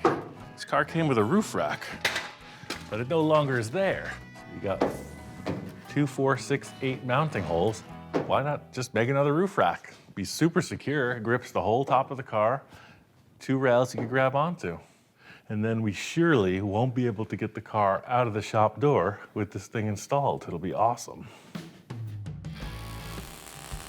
Look at that. Symmetry. And now we figure out how deep's the basket gonna be. Is it gonna be 10 feet deep? No, that won't even fit in the shop. Is it gonna be 10 inches deep? How do you feel? Too tall? I agree, too tall. I want that basket 5 inches deep. Let's start with 8 of these and see how it looks. I don't know, let's just throw it up there and see what we got. Like a wise man once said, be prepared, right? So the roof rack is a standard issue on so many off-road vehicles. Also helps a little should you roll over. This is a keeper. All I can say is it fits the bill. Everything on this accessory-wise is round tube. This is a smaller diameter than the heavy bumpers. It looks perfect up there. I have yet to hear the engine run, so if you know my track record, you know that there could be trouble ahead. It's great to have Dave here. He's well-versed with these old Dodges, and he swears we can get it to run. You gotta choose your battles. You know, I wage my war with the envisioning process. The mechanics are very, pretty much as long as it has a go pedal and a stop pedal, that's as deep as I'm into it. Engines are my thing. I mean, that's the coolest thing about finding people who like the mechanical aspect of it because they get into that, right? Troubleshoot this, address it, you know, I can dig it. I don't know if this is gonna stay here permanently, you know, in ratchet straps, but it's a start. We got carburation. Woohoo! We got starting. This is when it always gets exciting. Fire extinguishers right there. Hoping for the best, but always preparing for the worst. It's gonna start. That's what the guy said the last time he parked it. I'm not one to immediately whip out the camera, but I'm also never gonna miss the opportunity for some high drama. All right, don't be nervous, it's all you. All eyes on you, Dave. You know, I'm usually the one with the camera pointed at me when something could go wrong. What? I was just giving him some sass, you know, tension's high. Nothing like just stirring the pot a little.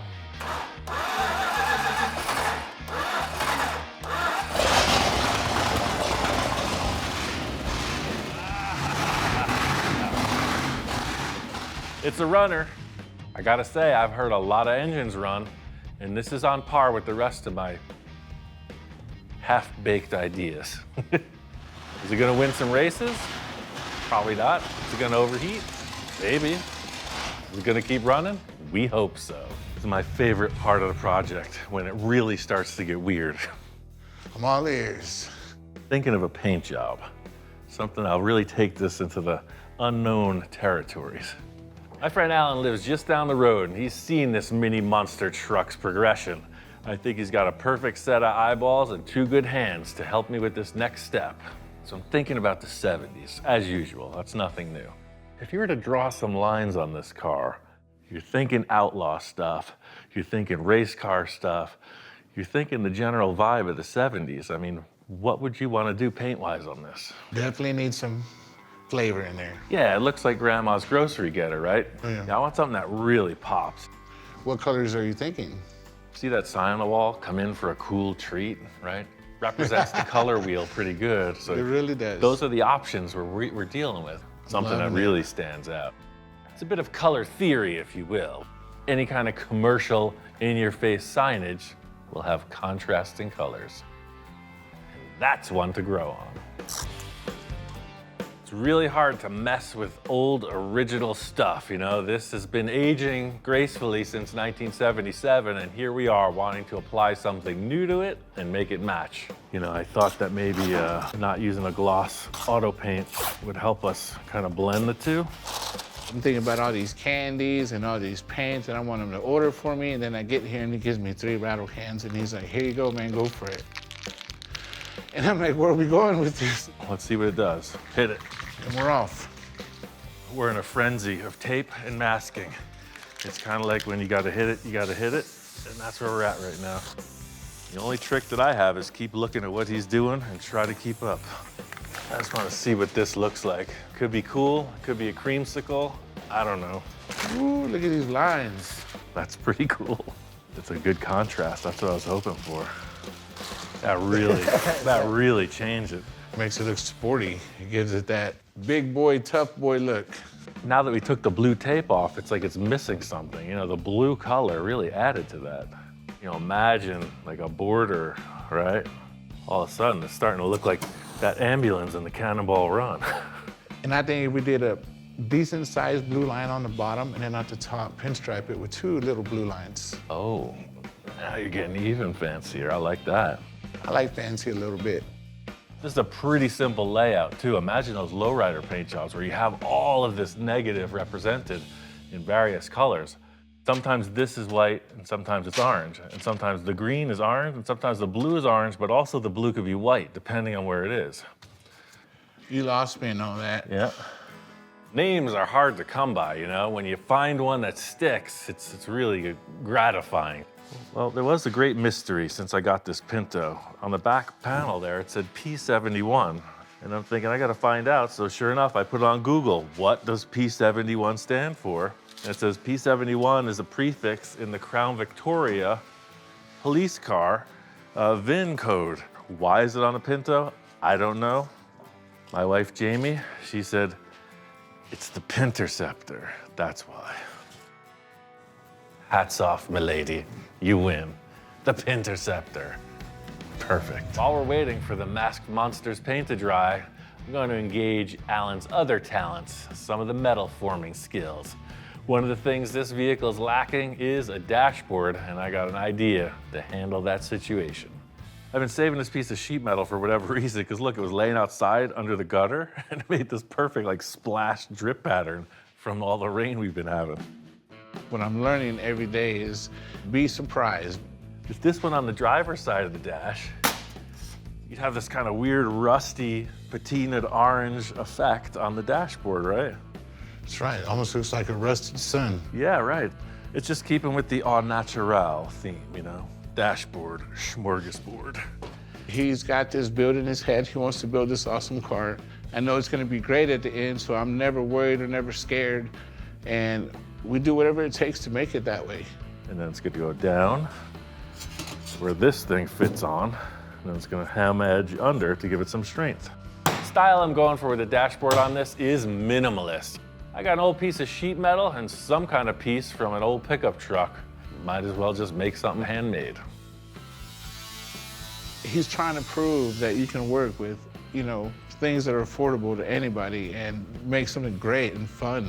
That's what I think separates him from a lot of builders, you know what I mean? Is that he doesn't think he knows it all, he just loves doing it. He loves that everybody else loves doing it. Sweet, look at that. Does that look like a dashboard to you? Looks like a dashboard to me. Oh yeah. All right, let's mark it at 55. Yeah, right to the edge of that block. Woo, look at that thing there. I think we're ready for the door test, man. All right, here we go.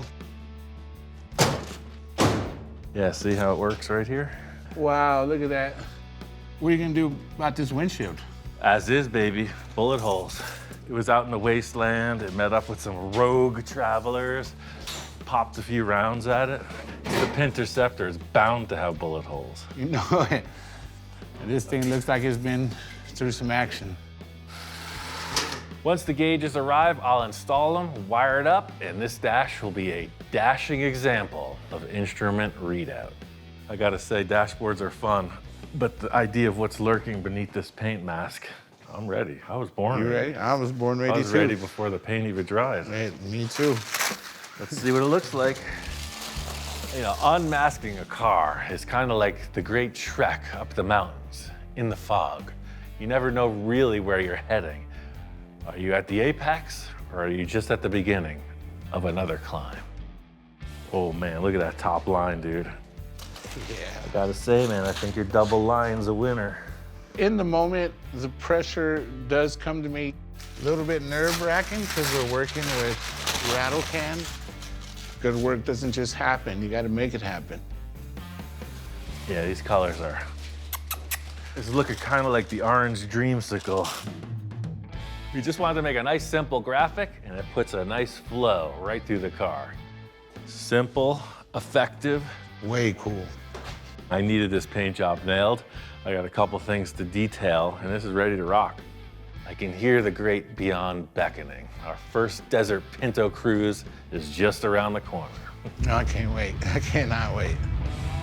This mini monster truck is ready to rock. Time to show Alan what I've been up to. Wow, holy for holy, man. No, wow, look at it. Look at the size of these tires. Yeah, it's a giant toy truck, right? Alan's really been an asset in all these projects lately, and this one was the same deal. You wouldn't expect to see 40-inch tires fit a Pinto, but there you go, it works, right? And look good. Yeah. Wow, just wow. It's taller than I am. Takes the economy car to the next level. I'm very satisfied with the look of this. It's exactly the cartoon proportions I was looking for. It's like something you'd see in a comic strip. It's the Pinterceptor. It's the Pinterceptor. It's got the lights, it's got the authority. This is the regulator of the Wild West. Once we establish the name, I want to bring the full Pinterceptor feeling to the vehicle. Something that was out to get the bad guys, smash through whatever it needed to, light up what it needed to, and ultimately bring the law and order back to the Outback. Face of this thing looks so aggressive. It looks like it's coming at you and it's angry and it's smiling at you because it's about to eat you up. Then as big a truck as this is, it's still a Pinto inside. Check out the dashboard. Got 5 gauges, got some switches, got a little ashtray.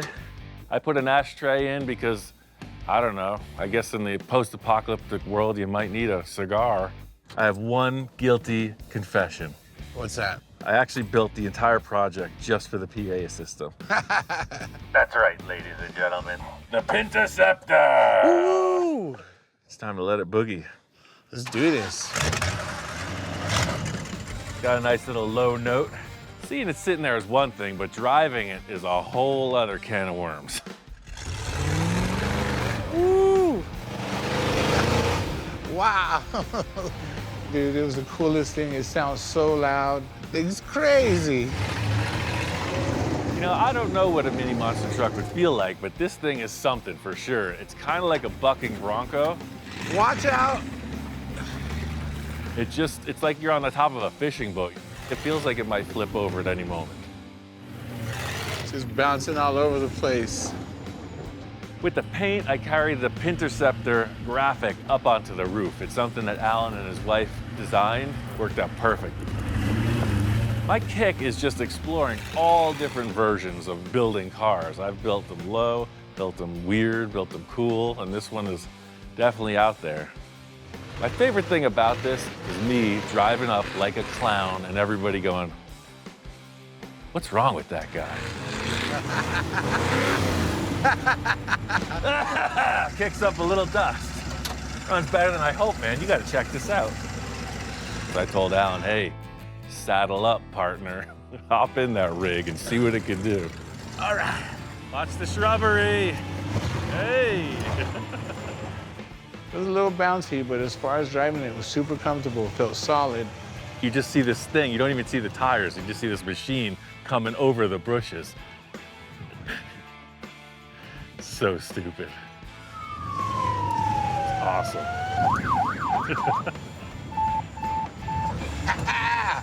Woo! A lead sled is an iconic American custom car. It's a traditional type of custom build. It started with the Mercs from 49 to 51, but you see people using the same formula on all different types of cars. That's the whole thing with a lead sled, is just trying to make your car an individual. I think that's really how it all started. So this is an evolving thing. I mean, it really happened in the 50s, but people are still trying new stuff today.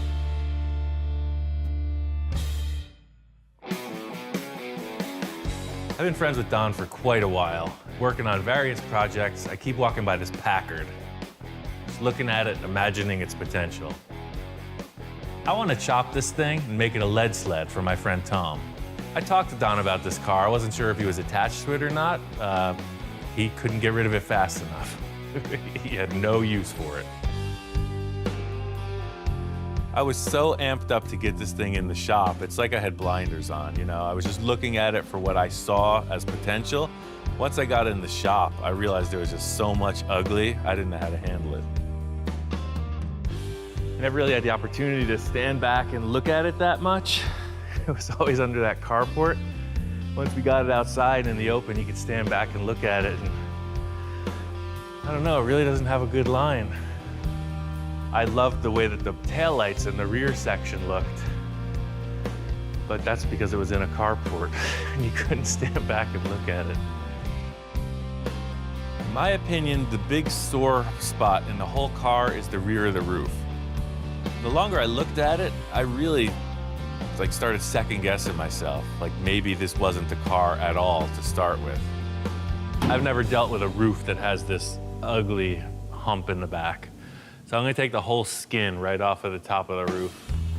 I'm gonna come in right about here, and the roof attaches probably about that far above the drip rail, and I know I'm gonna shave the drip rails. So I'm gonna take this whole roof cap right off, kind of like this. You can see it's got this little shape that's stamped in it, and that's where it all went wrong, in my opinion. This was good, and then something grew out of the back of the car. I'm gonna cut it right at that line, because it's not gonna have that anymore. You can see it's almost like the engineers in the factory were setting it up for a chop. I'm just gonna start by chopping the heck out of it. No plan.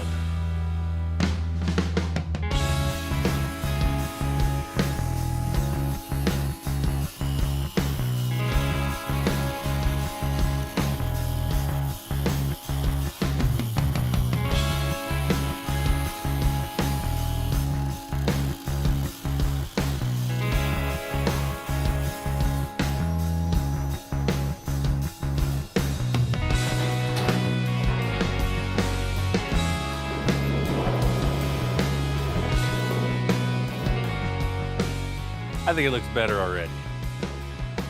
The standard procedure in cutting any car's roof off is to brace up the interior. You don't want the thing to shift.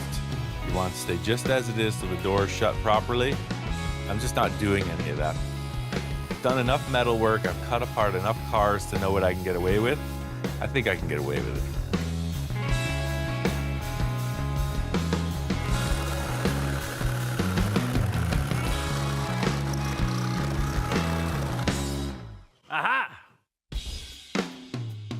Cutting off the top was the right call. Now I just got to figure out the roof line.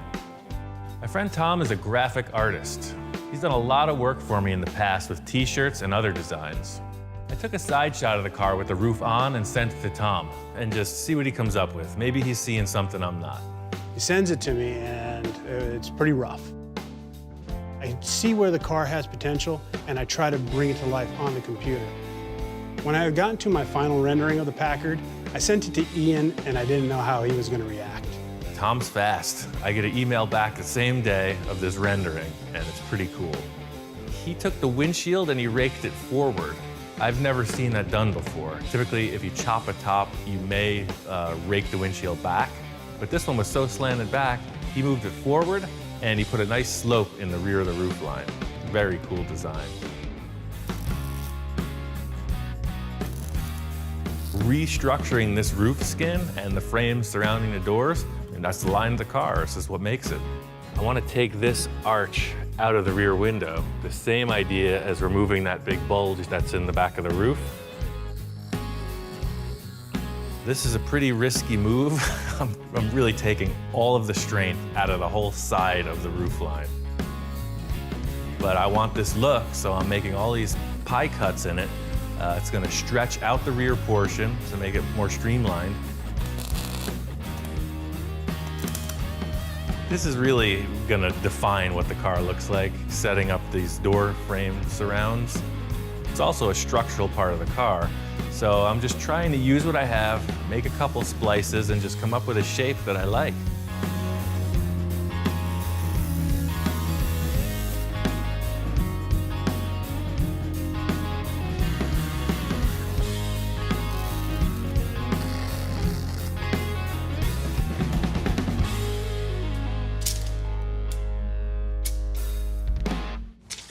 My special envisioning tool.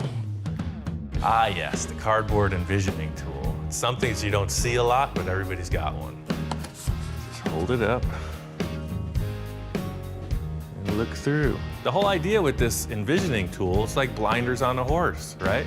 You just see what you need to and carry on. I'm really happy with the line of these two rails coming back from the A-pillar, and the big question mark is how the roof skin fits back on. I'm liking how the sides of the car are coming out, but I'm gotta get this roof skin on. Thinking maybe the original one will work, even though I don't want to use it. I think I'm just gonna put it on there and just check it out. Once I got it back on in place, it seems like it'll fit, but it's still got issues. You know, it was designed with this big bulge in the rear, and I'm trying to get away from that. Don came over to look at the car because I think he's kind of sitting there being a naysayer. I don't see the envision that he does, you know? His creative mind is thinking, but my mind is not that creative. He got in deep with this project. I think it's a lot deeper than he thought he was going to get in with this project. I'm really seeing the potential in this thing, but he's just not digging it. I got a couple tricks up my sleeve. I think it's going to convince him. I'm going to change the look once more. Ready? You ready? Go for it. This is the main part of what I don't like about the car, is this weird bubble back.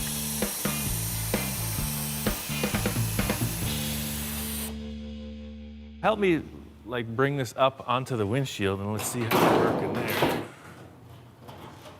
That is freaking gangster, man. Right there. He's changed the body lines on that top so much. It looks like a Merc. The way the top has cut it now and laid that window back, it's just looking way cool. The thing really is just committing to a course of action. By splitting the roof and just refiguring it a little bit, all of a sudden the line appeared. You know, and that's really cool. Don was liking it, and I think we're on a good run. So what do you think on this here? Just trim this back piece off here? Is this how this is gonna work? And then... I think so. See the way it was all up in the air, even taller, but when you just lap it over, it like really just relaxes. I'm telling you, the designers intended this car to be chopped. They really did, didn't they? They were thinking ahead, and I gotta thank them for that. It's making my work a lot easier. That fits nice, because then basically what, just a panel from here to here? Well, see, I'll lift this up, and that makes the job even easier. See? You don't have another back window, do you? The Boneyard does have some treasures in it, that's for sure. This fender's seen better days. If you got a replacement, I'll change it out. I'm pretty sure I have a replacement fender. Cool. Maybe I'll swing by your place and pick up the fender tomorrow or something. Sounds like a plan. I got a way of doing things by myself, but hey, there's another body in the room. Get to work. To be able to work with Ian today is a real special treat. This is a really complex thing, creating a big roof for a chop-top car. The whole thing is establishing this nice roof line. I want to minimize the amount of body filler in the end. So it's really just like push it, hold it into position, and tack weld it so it stays. You know, it's the stuff you read about in magazines. So I stuck them in the car and had them hold up the sheet metal. I would have to come up with a bunch of weird contraptions to hold it in place. Here he is doing it. He was pretty excited. Ian, in my opinion, is today's Ed Roth. Ed Roth was a wild customizer who was very innovative. Ian is just carrying that torch. What this thing does is it sucks the metal together, so it'll create a little more of a dome. Ian likes to think outside the box, doesn't care about what anybody else thinks, and builds what he wants. So this is gonna crown it out a little bit more, as well as take away all those hammer marks. I'm really not that familiar with an English wheel. I've only used it a couple times. Eastwood had this really simple, portable one, and it worked out pretty darn good.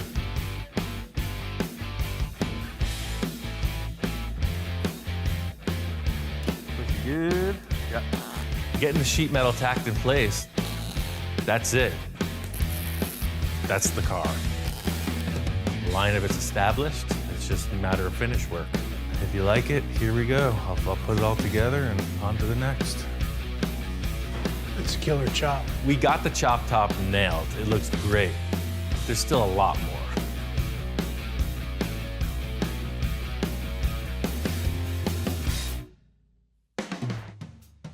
One of the defining factors on getting this project was that Don says it's mechanically sound, you know, it's a runner. I got a get some electricity and some fuel to this and be sure that it's going to go down the road.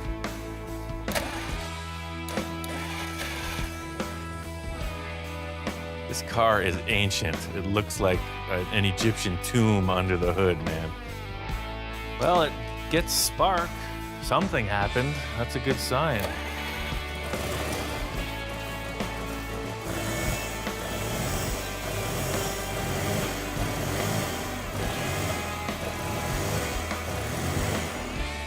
So I'm pretty surprised that this thing fired up like it did. It purrs. It's an old engine, but it runs great.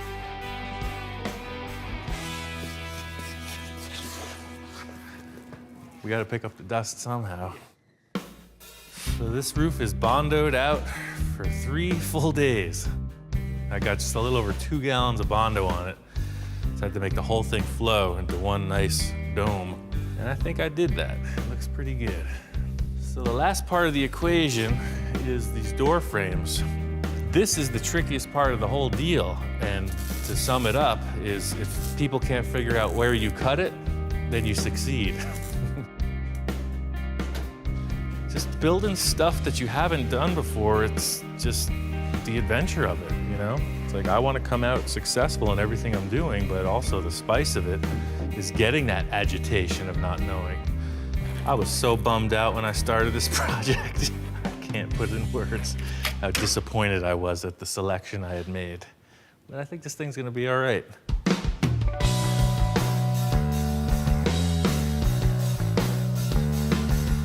All the body fillers set. Eastwood gave me this urethane high build primer, and I'm just gonna coat the whole car with it.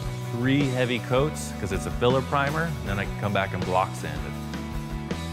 This is the first time you really get to see what the car looks like. It's all blotchy, you know, Bondo spots, metal spots, different tones. So having it all in one color is gonna be really cool. Once I get this thing all one color, a good primer coat on it, you're really gonna see what the car looks like. And that's really what I've been looking forward to. This chop top is what makes the car. It's looking good. It's like a one-piece, one-color car now, but I gotta see it at ride height. One of the things from the start was how tall this car was, how high it was off the street. I'm looking to get a 4-inch drop out of it, easy.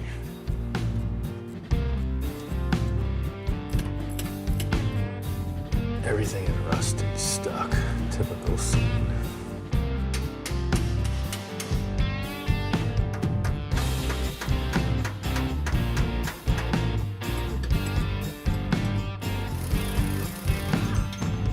Hate this part of the job.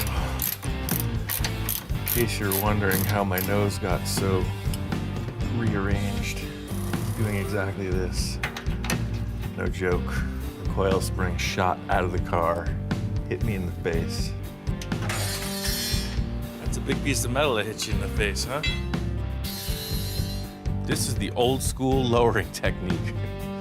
Before there was all these fancy kits and airbags and yada, yada, yada, you would cut the springs or you would heat them with a torch. Those were the options. So I'm doing it just like they would have done it back in the day. So I started off by cutting just about 2 coils off, a little bit more. It's hard to say exactly what the drop's gonna be until it's installed back in the car, because the spring rate changes, you really can't calculate it. So I'm just gonna cut both springs to match and set them in the car until it looks the way I think it should.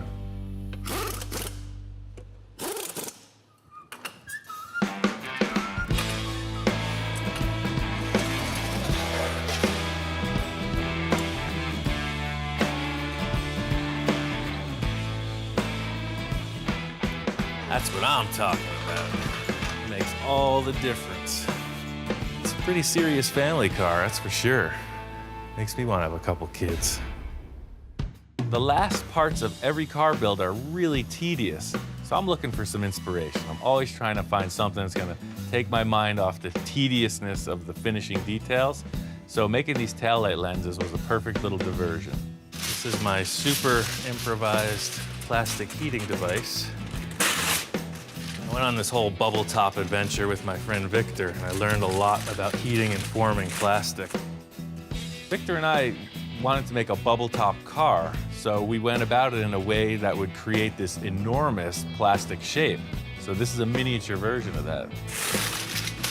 I just took this piece of a barbecue grill, put some foil on it, and then I have a propane heater.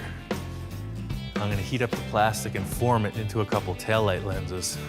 I did a lot of experimenting with Victor on the bubble top, and I found out that 300 degrees is when the plexiglass starts to become formable.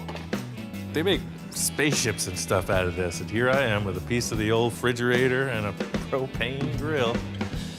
My whole idea is getting this plastic really preheated well. That way it has time to go into the clamp before cooling back off. I took this piece of aluminum and put it in the roller to match the arc on this. It's just like the bubble top. It's got an air source with a base plate and some holes to let the air come through. And then there's a clamping ring that's gonna hold the plastic down to the base plate. Warm it up with the clamps and then inflate the lens through that retaining ring. Portacool sent over one of their huge shop fans to keep the temperature in this place under control. I was also able to use it to cool down the plastic lens. If it stays molten for too long, it could change shape. It's the same idea as the bubble tops, just way smaller.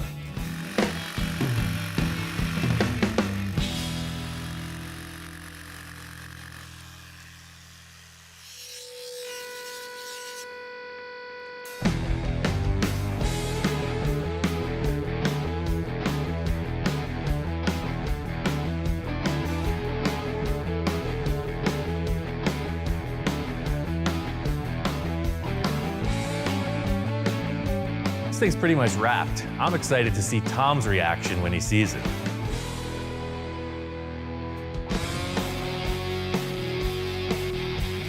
There's a lot of work getting the car to a finished state. I really busted it out. I can't wait for Tom to see it, so I'm really excited for him to check it out. It's like his idea come to life. We're ready, man. Oh, check it out. Oh, man. You're kidding, right? The real deal. Wow. Ian, man, that is one gorgeous machine. Look at that.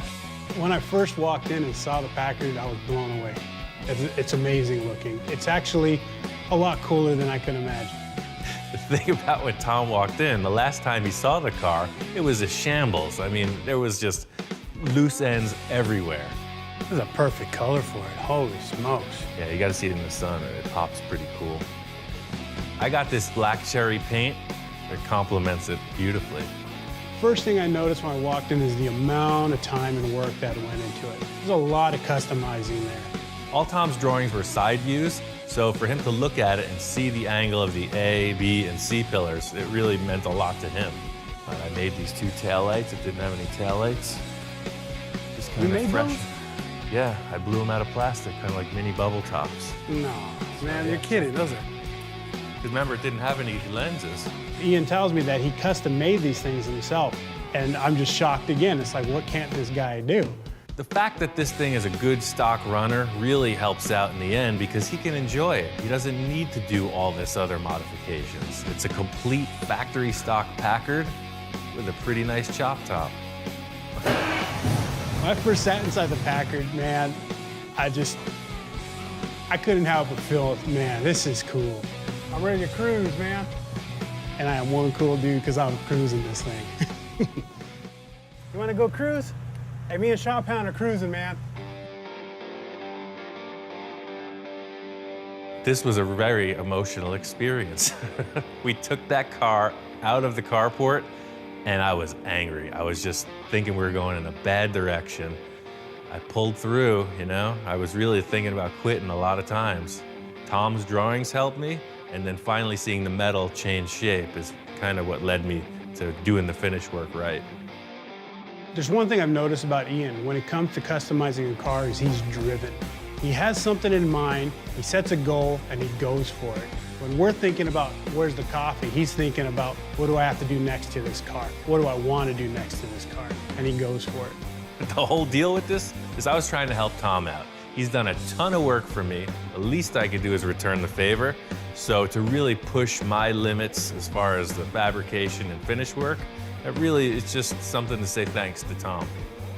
It's really undescribable. I can't talk about how grateful I am because there's no words to express it. I mean, other than getting in there and cruising down the boulevard with a big grin on my face, there's no real way to express how just excited I am. It's a cool car and I cannot wait to show it off. This project is a great example of what I've been doing with my career. Just trying to be creative and push something further is what I'm all about. Just trying to discover new ideas. Keep the people happy, give them what they want, on to the next.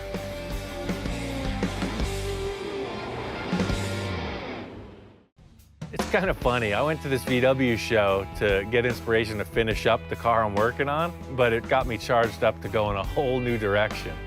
I really think I can pull off a really awesome chop top. I know Bill's got a car, so here we go, another project. Bill's a client of mine. We've worked together on a bunch of projects. He's got more stuff than I can ever imagine. I put labor into his projects for his treasures, so we do a lot of horse trading. Bill and I were talking about this VW Bug project I had. He mentions, coincidentally, he's got one laying back here. Somebody changed the doors for some reason. It's pretty solid too, look at the rocker panels. Southwest car. There's no floor pan, no kind of VIN tag of any type, so I really don't know what year this is. He said he thought it was a 64 or 65. It's in really good shape. This is a perfect start. Somebody stripped everything out of it. I don't have any carpet to remove. It's off of its floor pan. I have another floor pan at the shop I can put this on, just to make sure everything is square. All the door gaps look good. I don't think the car was crashed. It's never been rolled over. He said it was a Baja Bug, so I don't think it was jumped too hard or really freaked out on. This is freaking perfect. There's no preparation. I thought usually you get a car, you gotta pull all the dead rats and bubblegum wrappers out of it. This thing is just clean metal. It's ready to go. I don't know how heavy these things are.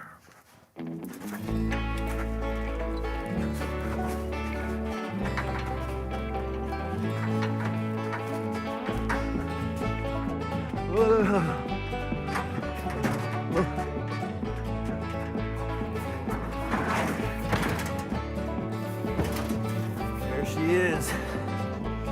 Hi-ya.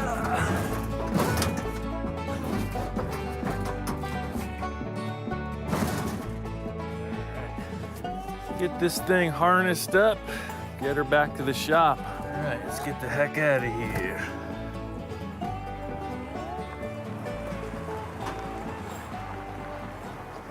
It really helps me out to see a car on a chassis with rolling gear. That's the whole reason I pulled this stock VW pan in, just to get a look, a starting point.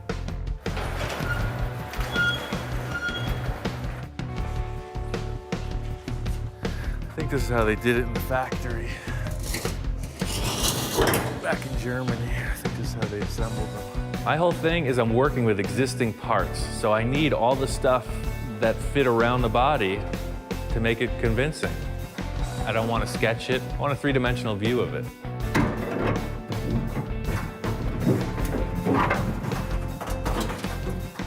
Perfect fit. Hard part about building this way is you're just stacking a lot of parts. I'm moving car bodies, tires, frames, it's a lot of work. Put it on the floor pan, you see it. It looks like a typical Bug. Everybody's got one. It makes me want to cut it up, change it around. This is a good reference to see there's no weight in the car. The VW is a great off-road vehicle, so you can see that this, as a Baja Bug, it had tons of ground clearance, plenty of headroom, big windows, you could see all the obstacles you're approaching. That's not what I want. It's a pretty tall car. I want it about that high. This new Bug, I'm really just trying to one-up a couple things in the chop I just did. Namely the windshield height and just the general appearance of it. There's a couple subtle changes, but I know I can move through this thing fast, and that's the whole plan. Just if I can reproduce this, maybe people will buy them. Maybe I can get better and better at it. Once I got the doors off, I had to figure out how I was going to go about cutting the rear of the C-pillars out. There's a million ways to cut a car. The VW in the rear, in the C-pillar, is kind of a unique shape, so I'm choosing to just delete it. It's gonna be easier to build it back than to try to modify it.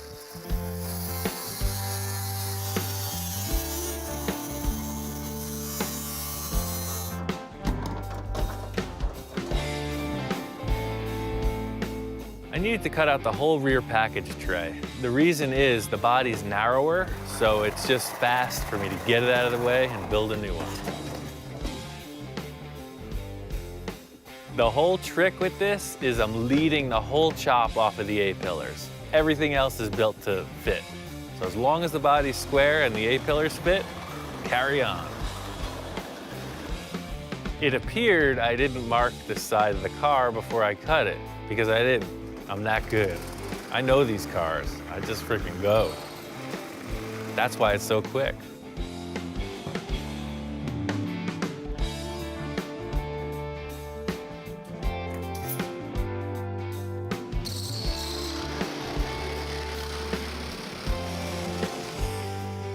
There's two ways to chop a top. You can either widen the roof to fit the body, or you can narrow the body to fit the roof.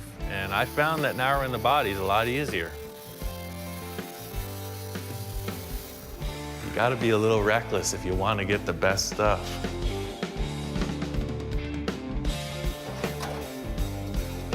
By cutting a car up and piecing and placing stuff, by mocking up pieces instead of like having a set definition of where you're going, it allows room for that little nuance, that thing that could potentially take it over the edge.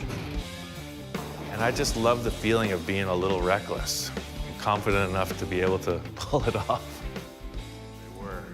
You can see on the inside here, is 39 3/4. But now, where they come together, this inside is 41. So the lower the roof gets, the more mismatched they are. Most people will split the roof and make it wider to take care of that, but I like the idea of making the car smaller. Narrowing the body is really fast because you don't have to cut through that big dome in the roof. That's a huge welding procedure. Narrowing the body makes it fast. That's bottom line. My plan for this car right now is to have a front engine, so eventually all of this, or the majority of it, will be gone. But just so I can get a good look, I'm gonna trim it nice, put it together, and chop the hell out of it later.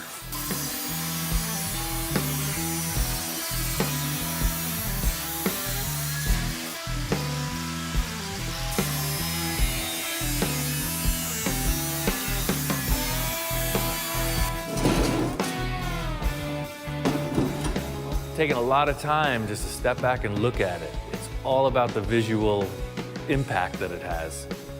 The window openings are very important to me.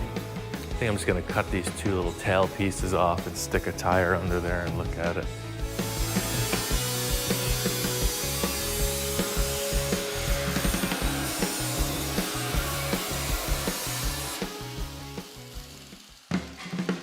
I have a lot of experience with moving Volkswagen bodies.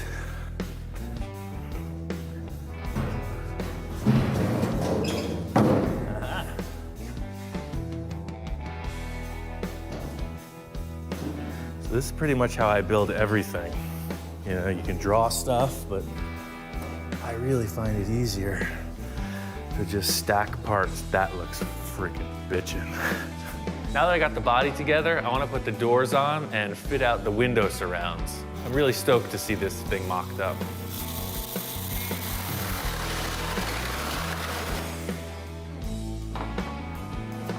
Put some doors on, see if that doesn't change the look.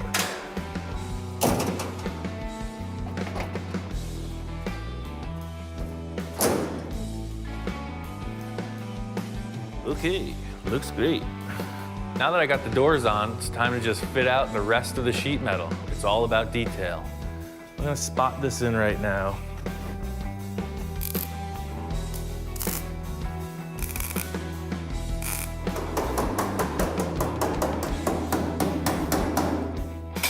I just trimmed off 4 inches from this upright to match the roof, and it's pretty close.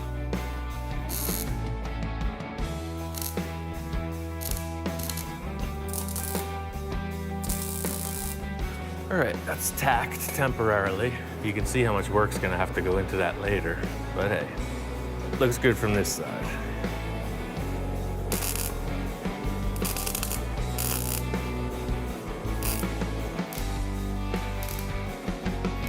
I'll weld all around the seams, then there'll be 2 little spot welds that hold the old sheet metal. I'll dent it in a little bit, slick it with Bondini, call her done.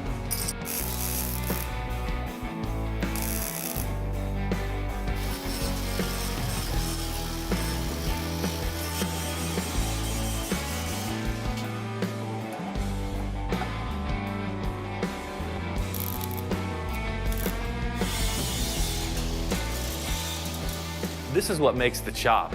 It seems like a little detail, but the fit and finish is what really makes it count. Got the door top on, it's a ton of time, it's very close. All the outside is done. It looks great. I'm very happy with it.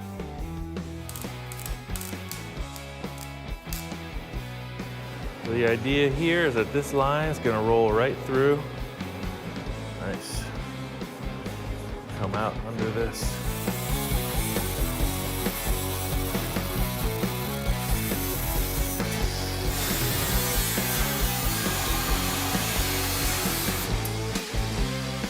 Now the car looks like a chop top. That is perfect. So I got this Baja Bug hood from my good friend Don. He's got tons of stuff laying around. He had this fiberglass hood. I decided to use this fiberglass hood because it's a little shorter. Looking at the Blue Bug, the hood is really close to the ground. The fiberglass hood that I'm using is quite a bit shorter. It's from a Baja Bug, and I think it's just gonna look cool. The car's 2 inches narrower than it was, so the fiberglass hood's gonna have to get narrowed too. I'm just gonna cut a big V groove out of it and piece it back together.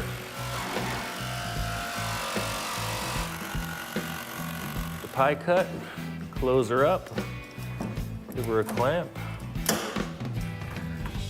All you fiberglass savvy guys, you can sit back, enjoy a cold beverage, and watch the clown go to work. While I was waiting for the fiberglass to dry, I just finished up the driver's side rear window and the B-pillar.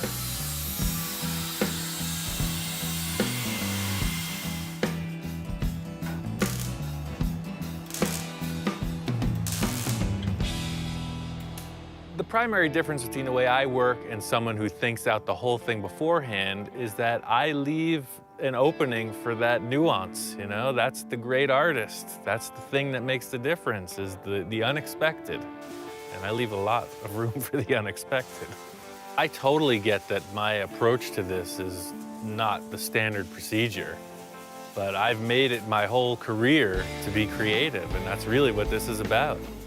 I don't want to have a job. I don't want to conform. I want to be creative. That's what I'm doing. That looks pretty good.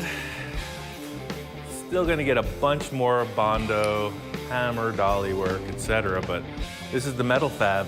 This is all the grinding and welding for the chop. The only way to explain if a chop looks good or not is to just look at it. It's really an individual take on it, you know? It depends what you're trying to do with the statement of the car. So I guess the worst case scenario is the windows are ill-fitting. You know, the lines look kinked, they're not smooth, and that's really what I'm trying to work past, just make it look factory. What you're witnessing here is the transformation of a VW Beetle into an awesome freaking hot rod. Now that it's laid out on the floor, this car is bitchin'. I think it's a keeper. I'm gonna use air shocks on this car to suspend it. Being that it's such a lightweight vehicle, I can get away with it. Most of the times you'll see a leaf spring with this setup, but I think air shocks are gonna be fine. So the air shocks just bolt in like this, kind of at a diagonal angle. But I'm not gonna hook them up to test this out because it's just gonna restrict the movement. But you can see how they just fit in.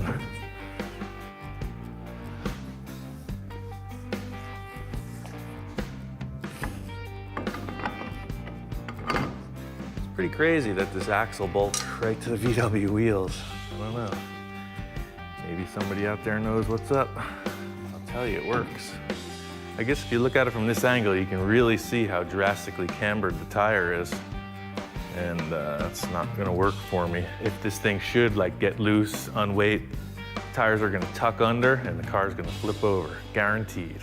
Problem with an off-camber suspension is if the car unweights, the tire tucks under and the car flips over.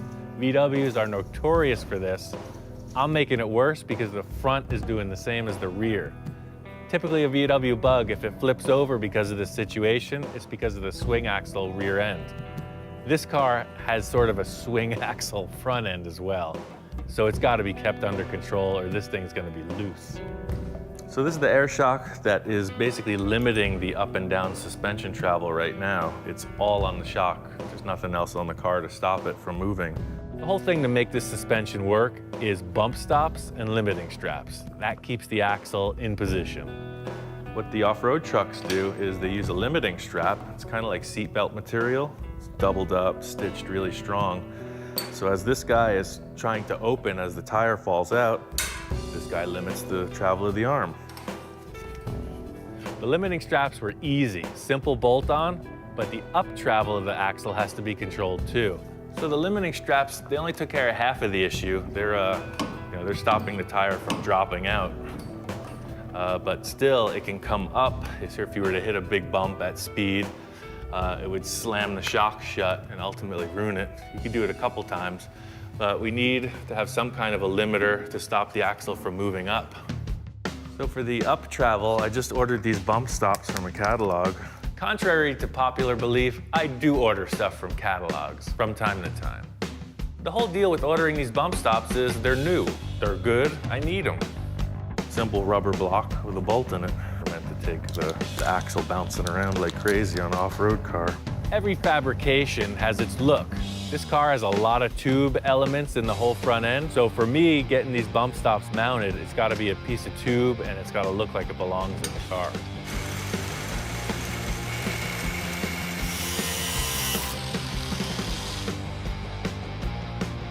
When you're fitting something into an existing structure, there's always some kind of loose ends to button up. This piece has to be really strong. The entire weight of the front of the car is transferred through one bump stop when it hits something.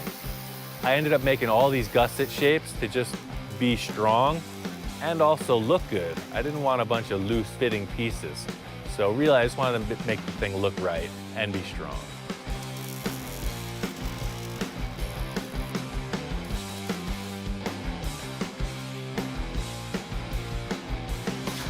I think that did it. All mechanical parts wear, things change. I made all this stuff adjustable, so as the car ages, you can adjust everything so it keeps the tires in the right position. Yeah, so that's cool because they could be put into here at that height or locked all the way up, so it'll give you an adjustable bump stop. Pretty slick.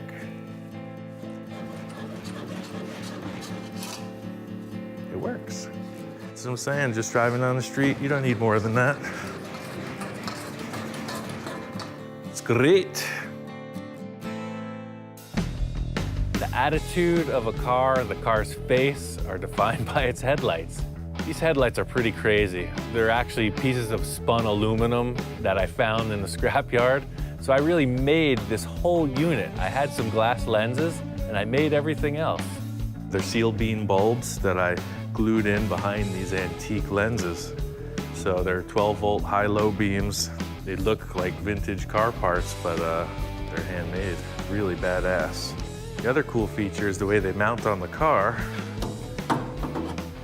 So it's a round tube.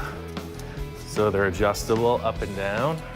You can move them in and out because you'll see when you steer, it's very close. Like so.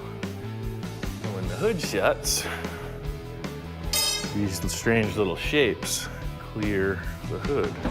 When you look at it, it looks like a face. So I wanted them to be in the right position, wanted them to be the right size, and I really just tailored the whole mounting bracket so that it was clean and invisible. When you look at it, it looks like there's just two bug eyes looking at you. I made suicide doors on the car. You can buy a kit. I didn't want to do that. I was really just doing this for me. So to show off, I made some really cool suicide door hinges. So all this is developing too. I made my own hinge setup.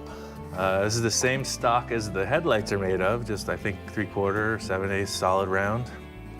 Had a couple gate hinges, heavy duty with grease fittings. I made a bracket, welded up inside the V-pillar here. I went suicide doors because I built a really radical VW once and I didn't do suicide doors. The first question out, why didn't you do suicide doors? So I figured, now nobody's got anything to say. What didn't I do? I haven't even driven this car. The measure of a car is how it drives, right? So I've really only started the engine up. I gotta take this thing out and spin it around and see how it behaves.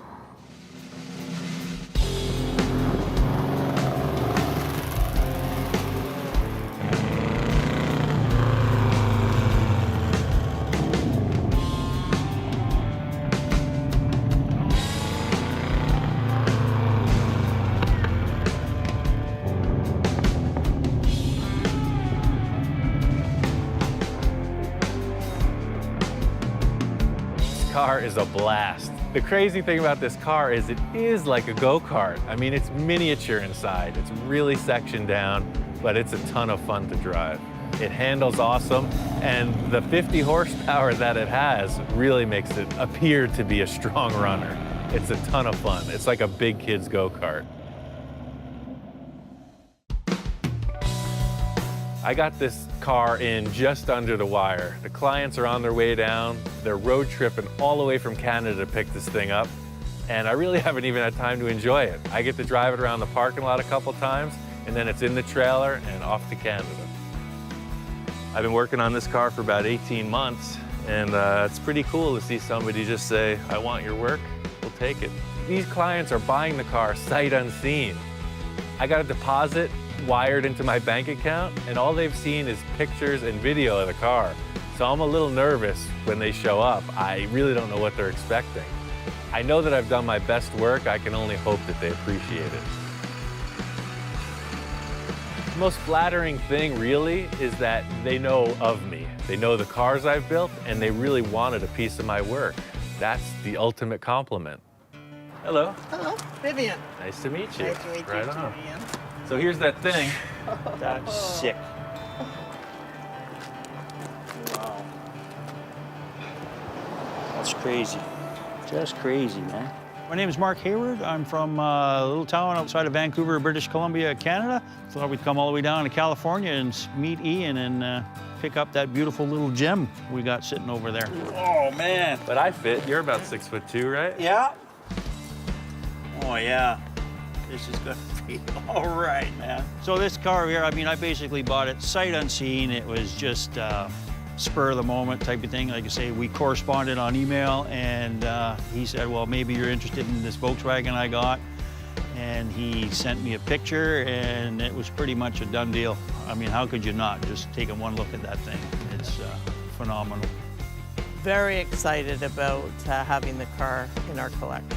And now we can take it back up to where we live, and I know it's going to be a showstopper wherever we take it. And that's something that we enjoy. We enjoy going to the car shows and having a one-of-a-kind car. But the cool thing is when you're at the car show and you want to show off, you won't show everybody where the secret switch is, but you know, there's a secret switch under there, and then you just pop the doors like that to get in and out. Oh yeah, this is gonna just, blow some people away. I'm a little bummed I didn't get to enjoy the car, but the customers, they seem like they love it. They're really stoked on the paint color and the overall attitude of the car. It's a win-win situation for me because I've already got my mind set on the new car I'm building, and they're happy with what they got. Oh yeah, I got something for you. I brought you something. Okay, I heard that there was a little treasure in the trailer. I got a little treasure in the trailer, all the way down from the frozen north. Whoa, what the heck is that thing? That's a 51 Henry J. Holy moly. Yeah. I don't think I've ever seen one. It's pretty crazy. Mark brought down this Henry J. It's a bitchin' car. It looks like they're doing like a pro street thing. This car was sitting around Mark's garage for years. He's in no real rush to finish it, but he wants me to build it. That is a great compliment. That's crazy, and it has no trunk. What kind of car doesn't have a trunk? We have lots of projects, both Viv and I, and I'll never get to them all, so it's like, okay, let's give one to Ian and see what he comes up with. And if it's anything like that Volkswagen over there, we're gonna get a pretty nice hot rod out of this. Seeing his work, you know, through the video, seeing the car now in person, yeah, I mean, I trust him 100%. I think it's just his creativity, and it gets down to his hands, and that's what he can fabricate and do. So, yeah, I have full faith in him to turn that project we just left him here into something. He's just a guy that can take nothing and build it into something. That is phenomenal in my book. Pulling this car up next to a stock Bug really shows you the difference. My friend Todd had a stock VW, same year. When you put them side by side, you see what's going on. Same exact car, you know. Only difference is Ian's touch. only difference is everything. Mark and Vivian came down to pick up the blue Bug. Mark is claiming that it's his.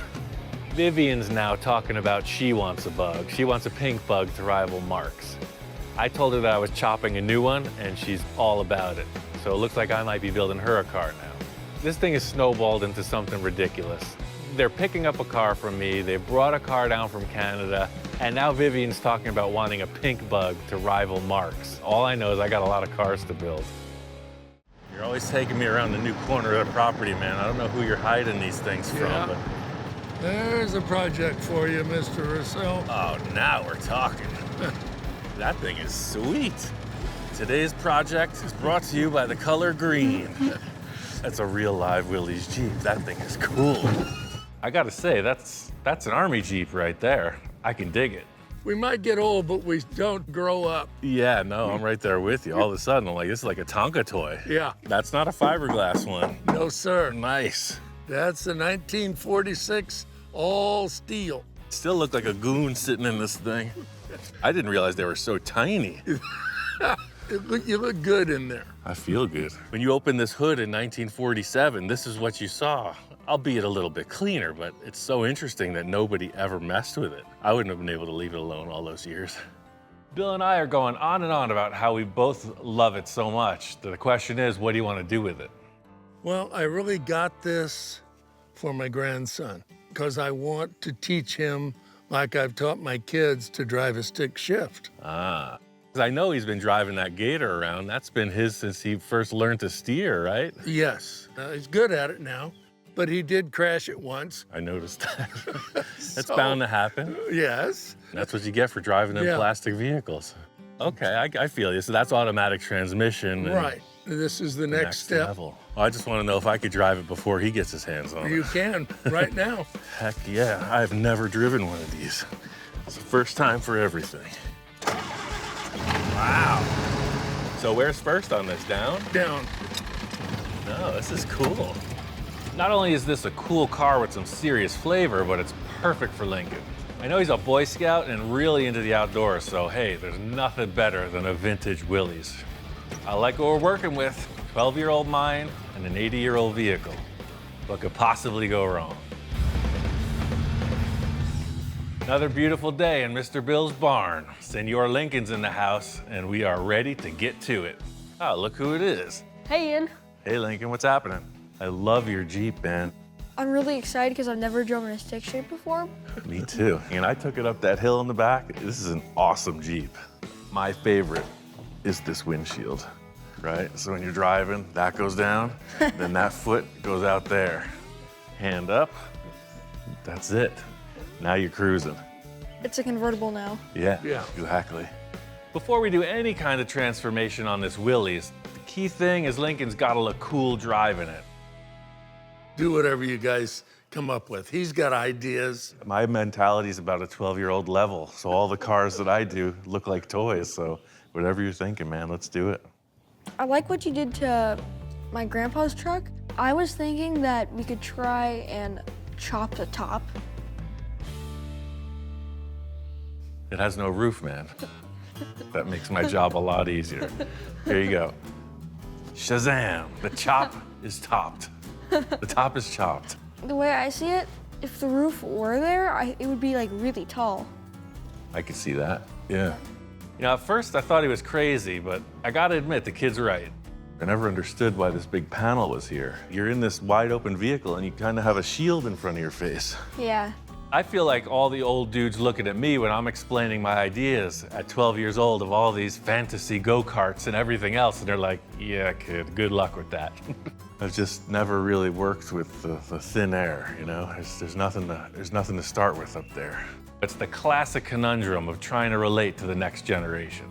I'll show you a little of the old envisioning tricks. First, we're gonna take some of the leaves off. If you did have a top, like if you were to put a roof on it, yeah, that's really high up there.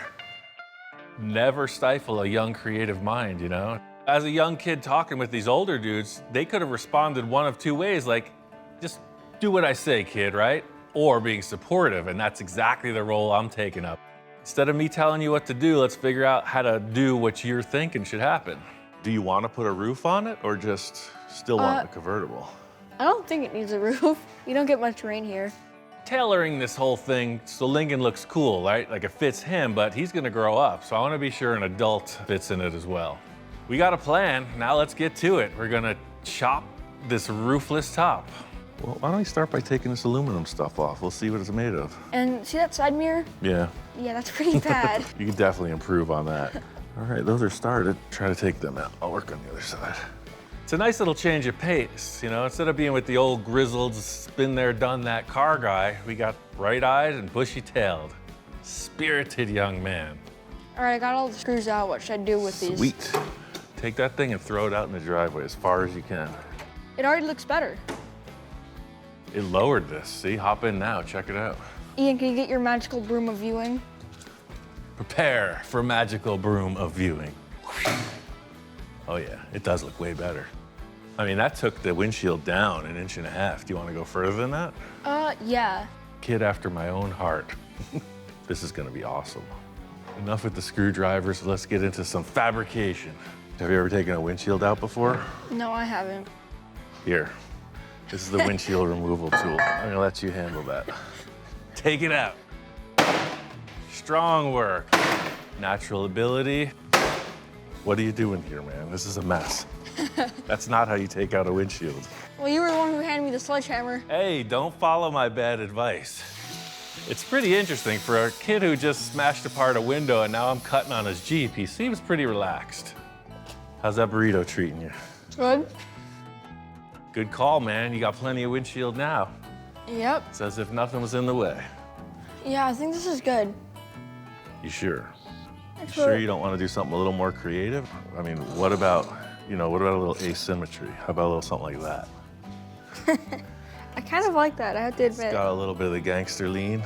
Could you possibly do the same angle with this bar? You know, the freedom of the 12-year-old mind is what I've been striving for my entire career. Anything goes. Wild ideas, as long as they look convincing, it's gonna be okay. You got a natural talent for this design thing. I like it.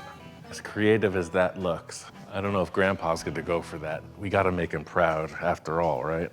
I liked your idea in the first place. Yeah. This is a pretty solid look. How would you feel about taking 2 inches out and just taking a look at it? I'm thinking about a 3. I like your style. We're getting along good. Already I could see that Lincoln and I just may really be able to get into some stuff. How about we chop it too? Take a look. You know, small steps. That way we don't have to go backwards. As simple as this procedure appears to be, I'm thinking it all the way through. I want to perform the modification and make it look seamless in the end. There's something about the cadence of my voice, the way that I work, puts the client at ease every time. Maybe a bit too much. What you think about that? That looks perfect. Full custom fit. Feels right. It's gonna take a little while for me to finish that welding, but that's the look, like the proportions. I mean, you look like you should be sitting in there. That's perfect. You said chop top. I saw no top, but we're on the way. I gotta say, there's a first time for everything, and the roofless chop top, it works. Lincoln's away on a scouting adventure, so I took it upon myself to finish all the welding on this thing. And I know this roll bar is out of proportion too, so I got a couple ideas to bring it all together. The roll bar in this Jeep is not suited for any kind of serious wheeling, you know, by today's standards, but it will provide some protection in a rollover. We're trying to do something that's at least as strong as the original. Yeah, perfect. First step is to get the mounting brackets in place and then build the roll bar to fit.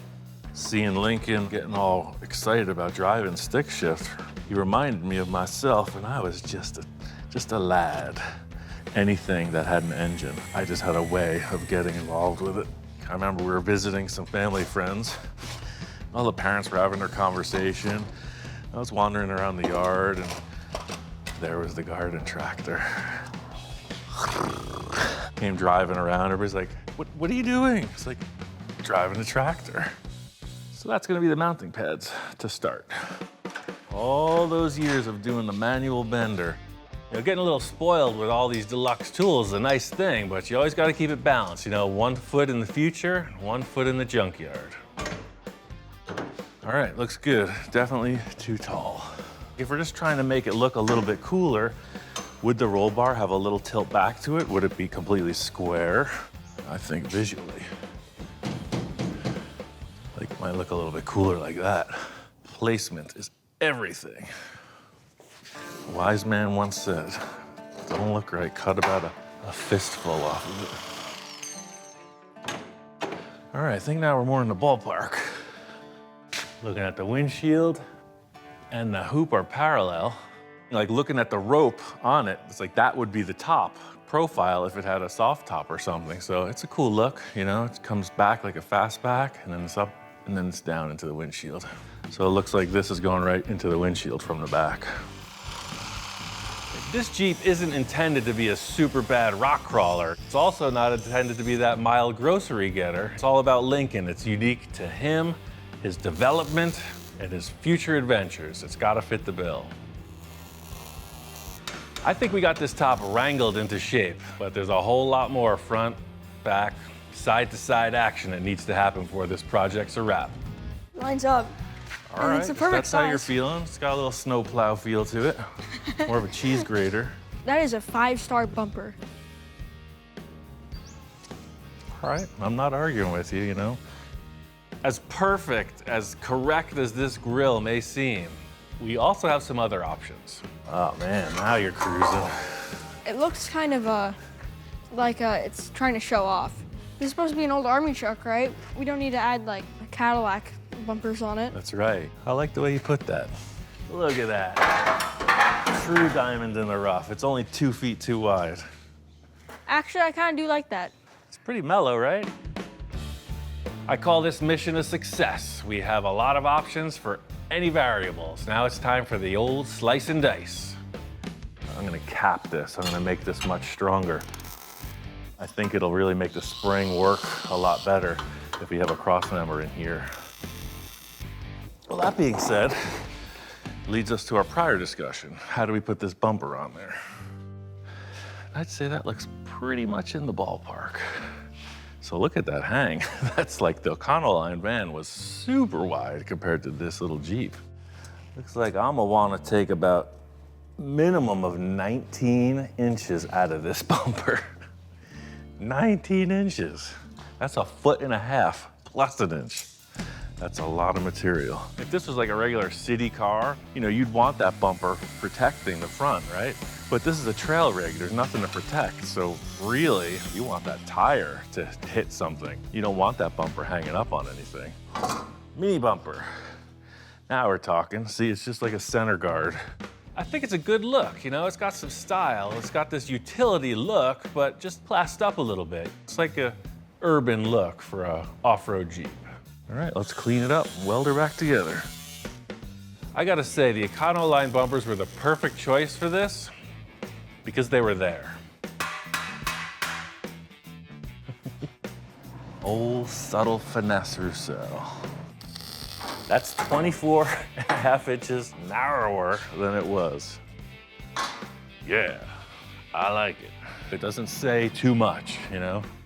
I think we got the front of this Jeep buttoned up. It looks good, but the back half is a whole different story. I think it's gonna need a lot of full custom. There's no time like the present. I got the parts, I got the plans, and Mr. Bill's gonna leave me to have at it. No matter what the project is, I'm always thinking about how to make it look as sleek and unitized as possible. First thing is to get rid of all this business hanging off the back. So what I really want to do is have this trailer hitch in here behind the license plate. You wouldn't even know it had a trailer hitch until you lifted the license plate. And if you didn't know that the license plate lifted, you wouldn't know it had a trailer hitch. Sneaky. I wanted to set up this trailer hitch in the center of the frame, you know, the strongest part. Instead of having the old hitch, how it hung down, it would put a lot of leverage on the frame. This is gonna be right there in the middle of it. Looks good from here. It's interesting the way that this Jeep was set up because you had your chassis and a few other support pieces. I was able to reconfigure every stock element and grab onto this new trailer hitch receiver, this tube pierced through the chassis. Once this goes in, you put your hand back here and the pin slides in. Next step, rear bumper. I want to get this bumper up as high as possible, and these taillights are starting to bug me already. The art of this is just bang on it until it looks less bad than it was. This bumper's pretty beat up, and fortunately, I don't have to make it fit that Ford van anymore. So I'm just gonna bang it into shape so that both sides match. Look at that, straight as an arrow. Oh, I like it. Yeah, getting that bumper up, it hides all that old business. I'm gonna cut a square at about those calculations. There has to be a shroud of mystery behind every operation. Plus, you know, straight lines, they ain't my thing. The way the tailgate can still swing a ding. We'll put a couple brackets on this baby, and then we can work on narrowing it.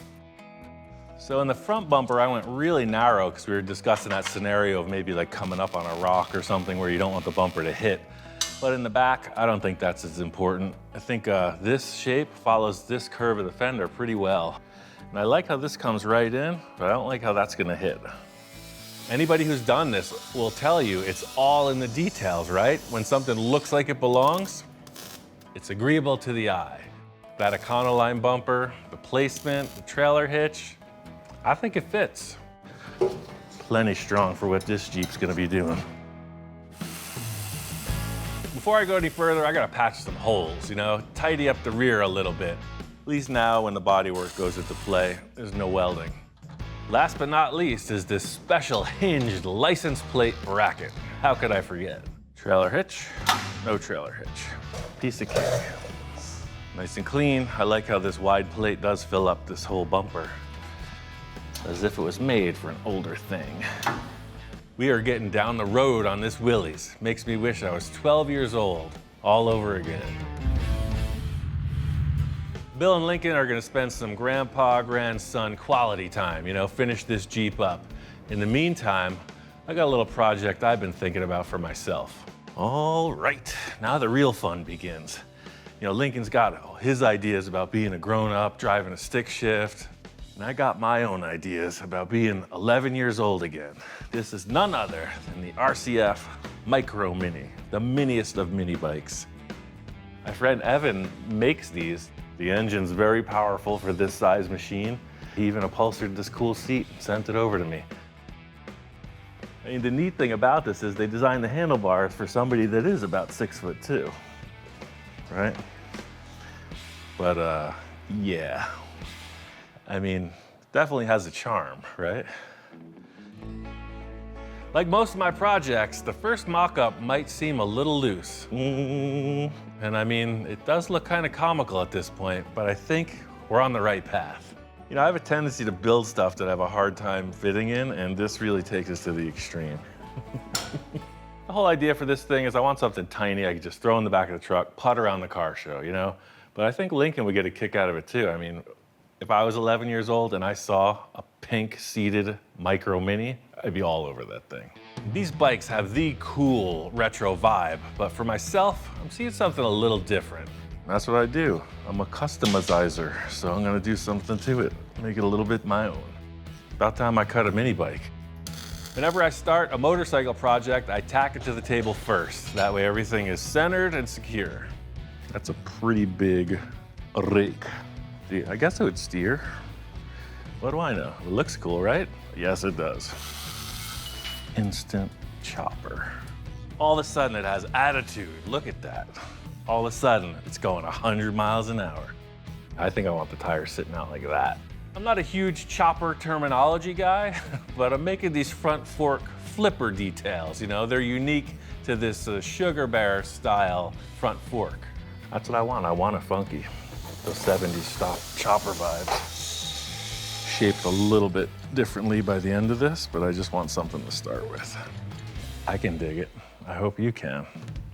So I need 2 brackets to hold this, and then the fork will just hoop up and over. There's a lot of different techniques to shape and cut metal. Think about the old-fashioned blacksmith with his coal-fired furnace. Never gets old. It's like a heavy metal fork. That's starting to look like a chopper, eh?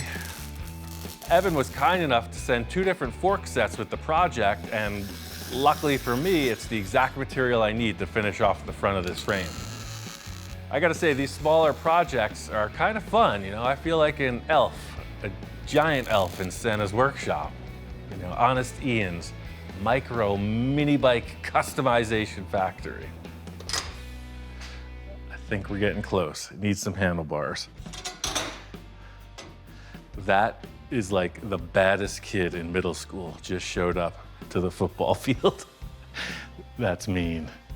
That's like cartoon kid stuff. Count me in. Definitely on the right path. This thing screams outlaw. It's almost ready to terrorize the desert streets.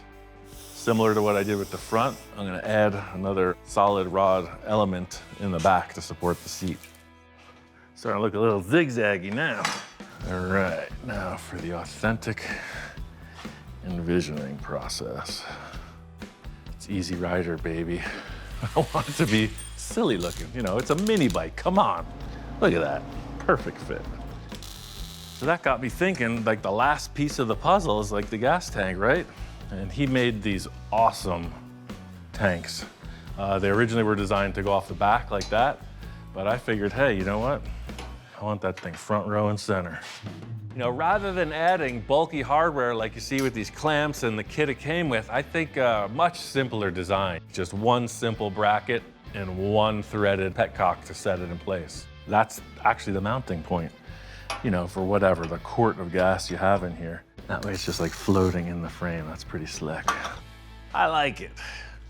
Just silly enough. Oh, look at that fixture with the back. It's perfect, just a nice little spring.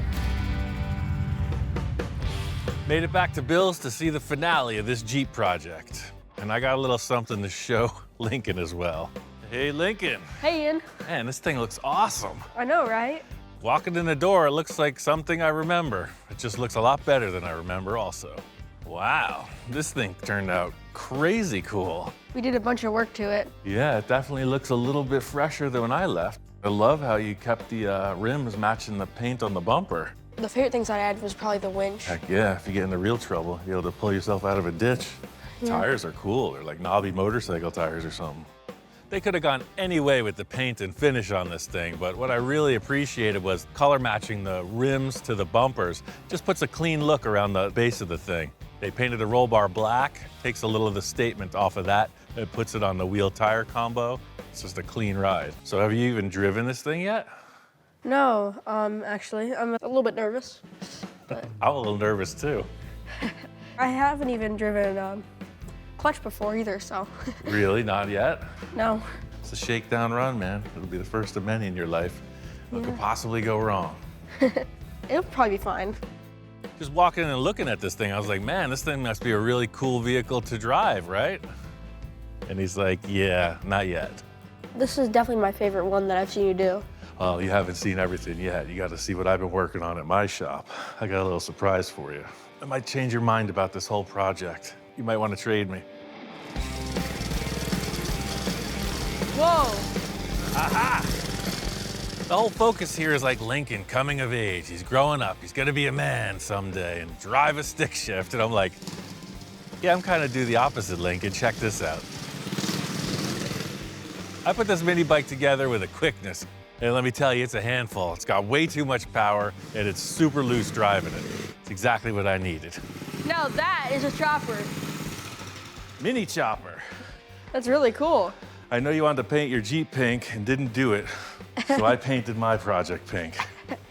Wow, it looks really good. At first, when I was building this, I was like, oh, it'd be the perfect trade-off, right? Like, I could drive Lincoln's Jeep around, he could mess around on my mini bike. As soon as I got on this thing, I'm like, whoa, this thing is not a toy, it's a weapon. You know, I'm heavy, and that thing wants to do a wheelie when I'm on it. It's pretty sketchy to ride. I'm not crazy, I'm not riding this thing. Let's hide this over here before your grandpa gets any ideas about this thing. Hey, hey. Howdy. Nice little project you got here. It's classy. Yeah, it's been fun. He worked hard, and it shows. We had a great time. That's one thing Bill explained to me from the start. The root of it is grandfather, grandson kind of project, right? You get to do it for the first time once in a lifetime, and I think they really got together well on it. This thing was like hard to see out of. You had that much glass. You added all that glass. The stance is just perfect. My favorite is the hidden hitch. Gotta love it. I think it turned out great. What is that? That's a chopper. Haven't you ever seen one? That's one thing I know about Bill. He's not really into the wild stuff, so he gives a second glance like, how'd that thing get in the shop, right? Is this just a man with too much time on his hands? What are we gonna do with it? Absolute nonsense. Mayhem. It has no real purpose on this earth. Hey, man, you gotta let me do a little bit of me sometimes. Come on. That's great. Just great. Old subtle Roussel just hung up his cap for good. Yeah. It's time to get back to the weird stuff. Today's the day. This is his first day. We waited for you to come where you could be part of the driving experience. Well, I know a little something about driving a Jeep. It's only natural, you know, Bill respects me in a certain way, so he's like, hey man, teach the kid how to drive stick shift, right? He ain't gonna do it himself. And you pull it back, and then you're in first gear. Putting on my proper adulting cap at this moment. I'm telling him, you know, this is what you gotta do, this is the way this functions, this is what happens in an emergency. So yeah, do as I say, not as I do. This is great. Lincoln doesn't seem to be too stressed. I remember my first time driving a stick shift, and I was pretty nervous. I know what the potential is here. Swap it out. There comes a time when you can say all you want, but there's nothing to it but to do it. So I'm like, all right, kid, you saw how it works. Give it a try. You know what I always say on someone's first drive? What? Go that way. Okay. Really fast. As fast as you can, and if anything gets in your way, turn. Okay. Pay attention to Uncle Ian, it'll be fine. Okay, Look at that. You're a natural. Hi. Give it a little gas. I think you got this, man. Go right through that pine tree. Don't even be scared. Hey, I don't have any kids, right? So no problem if I lose this one. I'm just gonna have to turn the key and send it on down the lane. He worked hard and he deserves that. That's great. Bill's standing by, he's giving him the encouragement. He knows the kid's got it. Pretty much what this has all come down to. It's all you, kid. Make it happen. You're sitting in the seat for the first time, and it's like, whoa, this is my responsibility now, right? And I can see it. And he's thinking it through. He's taking his time, not that. stepping on the right pedal. He's moving his hand in the right direction. It looks good. I thought I was supposed to drive away. That's what I thought too, man. What's going on over there? Strike two. Okay. Hey, like they say, third strike you're out, or third time's the charm. Okay, let's try it again.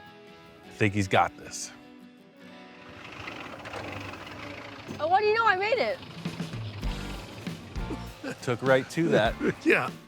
Bill's happy, Lincoln's super excited, and Uncle Ian has just made his first appearance as driving instructor. Today was a good day. This is a 1949 International Harvester. It's a Metro van. It's pretty rare. This is a shorty model, so it makes it very desirable. These are big commercial trucks, so I say shorty because this is the shortest wheelbase available. I got this van because I want it to be my dream shop truck. This is like perfect. It's enclosed, it's a van, it's heavy duty, and there's tons of room inside. The whole thing about vans for me is the interior. It's all about what's going on inside. The truck's in primer right now, and I'm cool with that, but the interior's horrible. I love the way that this thing was set up from the factory. It's got this cool seat that tilts forward. I redid the bracketry on that, so you kind of just get in like milk truck style. I made all new steering column, foot pedal controls. The whole interior has been revamped. It's nothing like it was because it's so low now. I've done a whole ton of work on this van, but for any cool custom van, it's all about the interior. And if you want to have a party in here, this stuff ain't gonna fly. I gotta fix it. The thing I like most about this, it's just funky. You don't see them. I've had VW buses since I was 15. I've always loved them, and this is like a big brother to a VW bus. It's like the next bigger size. It's able to tow. It has a good V6 engine with a manual transmission. It's the same idea as a VW bus, but rarer and cooler. My whole concept with this is like a dual-purpose vehicle. During the week, it's a work truck, and on the weekends, it's a play vehicle. I want it to be able to convert from work truck to camper pretty easily. So I'll just get all this crap out of your way. This is even the front seat from the pickup truck. I reused the whole thing. I gave Bob a little wish list, told him what I was looking for, and just go to work. He knows what he's doing. I guess he's gonna sand out everything, primer it, and paint it.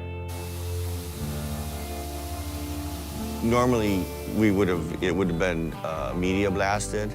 It had so much patina on it from back in the day that he actually felt that it was a little too far gone to go to that extreme. So what we did was we just sanded it down and got it as ready for paint as best we could. And it still came out really good. Spray it up. It'll be the same color as the exterior, that cool metallic silver.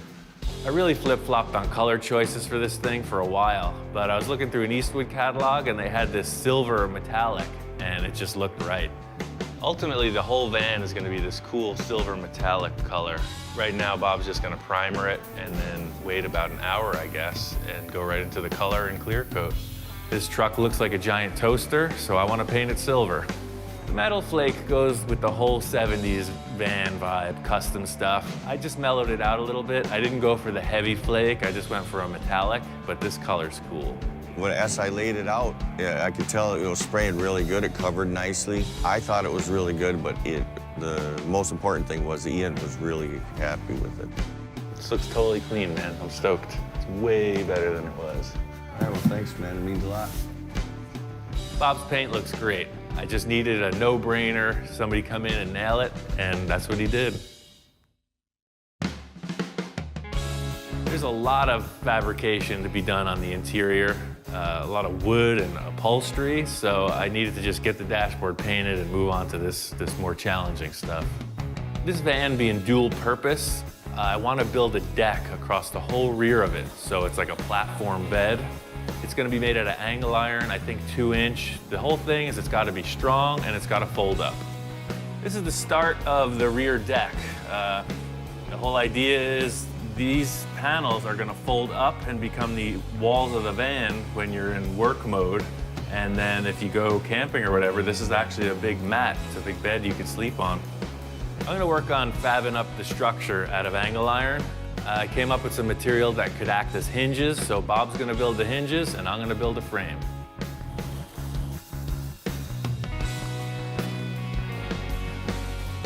So I thought we'd need 8, but 6 seems to do it. I just welded them right onto the interior structure, so once we cut this in half, the 2 sides will flip right open. I built one big square frame. My plan of attack was to just build it, cut it in half, and it should hinge.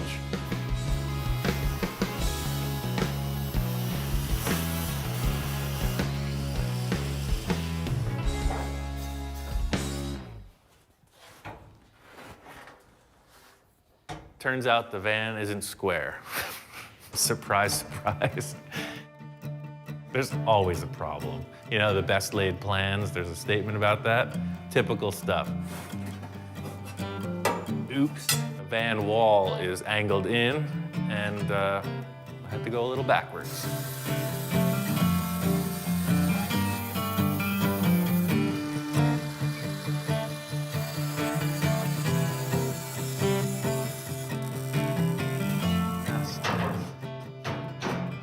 By angling the rear of this bed frame, it actually gives you way more room to sit in the back door, and it looks cool.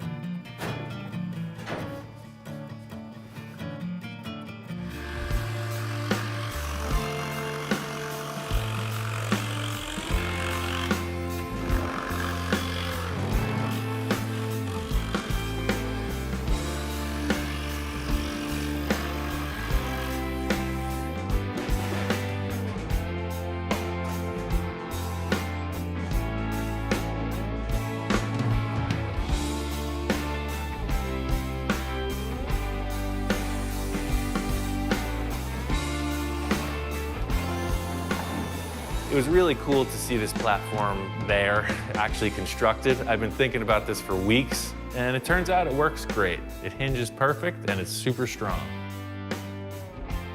I need some material for the walls. They're gonna be upholstered. I had a couple acrylic sheets, plexiglass. It'll work perfect. You could use pretty much anything. It's gonna be covered with vinyl in the end. I just cut it to fit and put a couple screws in it. What do you think, man? You need a couple bean bags, a few bongos. Cooler full of ice cold beverages. This is just the first step.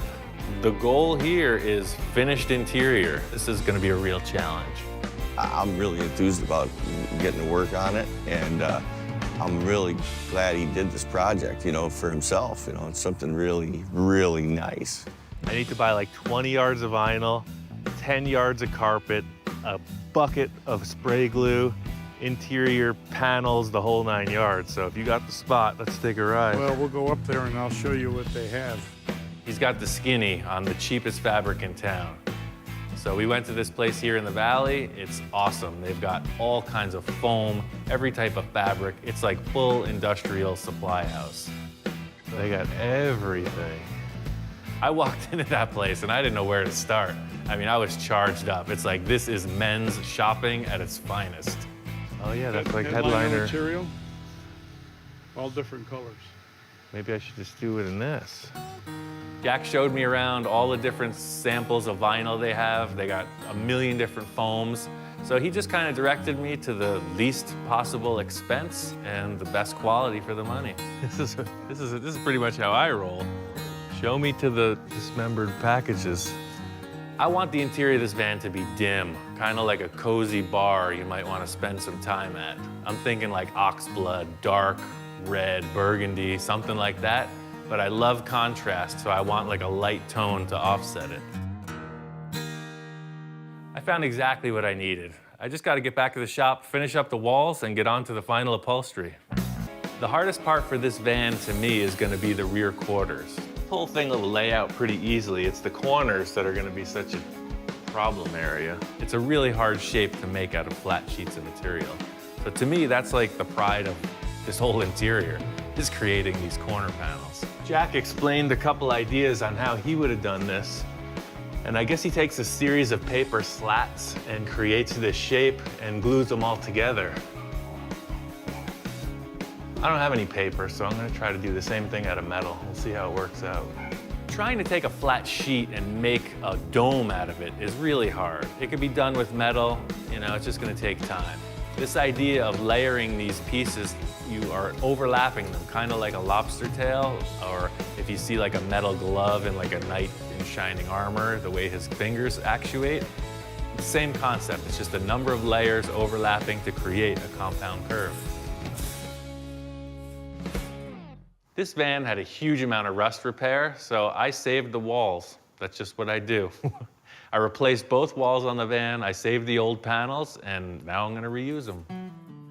The main reason I decided to use steel is because I have this slip roller from Eastwood, and I knew I could just cut a few strips and roll them right into shape. This is a slip roller. The idea is it takes sheet metal and makes coils out of it.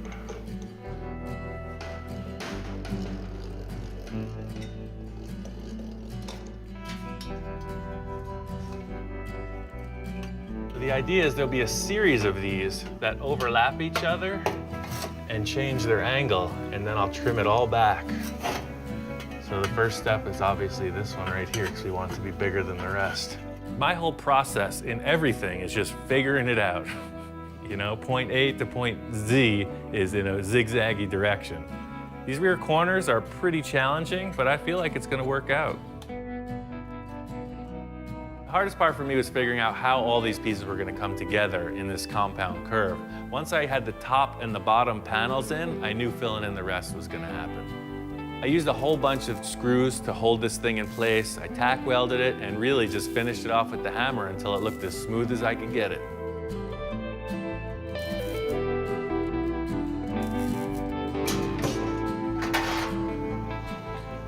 So you can see this side is the overlaps. It's not that big a deal. There's still plenty of room back here. And I could have gone about this like 100 different ways, but this took about 20 minutes and I used up some scrap metal in the process.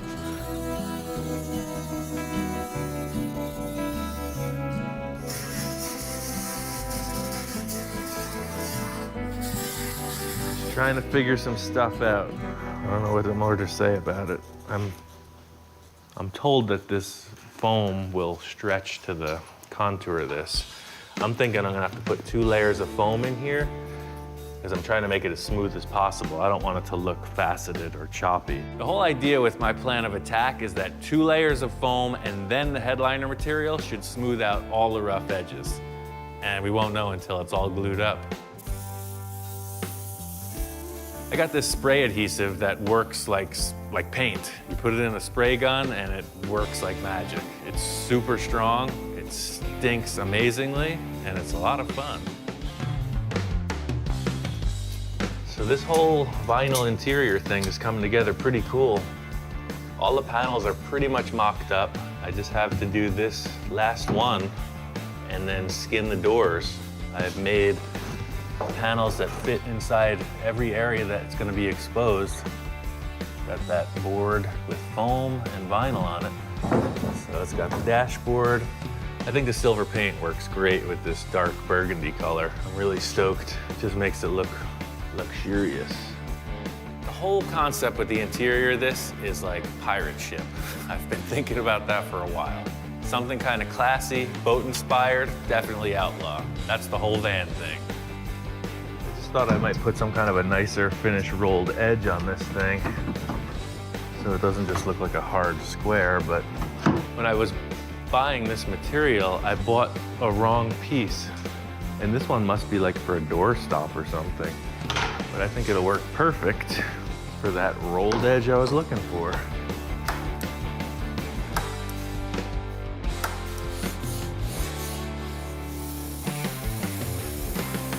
I'm doing what I can with what I got. Interior dudes can go off on this thing and spend a year on the interior. You know, I'm trying to do something that's feasible for this work play vehicle.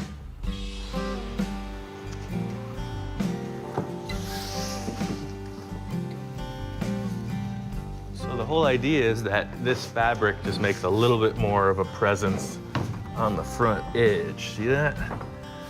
Just looks a little more rich. Definitely looks cool. Got an idea. These doors are pretty rough, and to body work and finish them, to paint them would really be a huge time-consuming process. So I think I'm just gonna glue vinyl over them. You know, so far, anything that needs to be bitten, licked, or chewed on, he's like all over it. I couldn't ask for a better assistant in the licking and chewing department. Come on, it's time for glue, and you know what that does to you. You lose all your composure.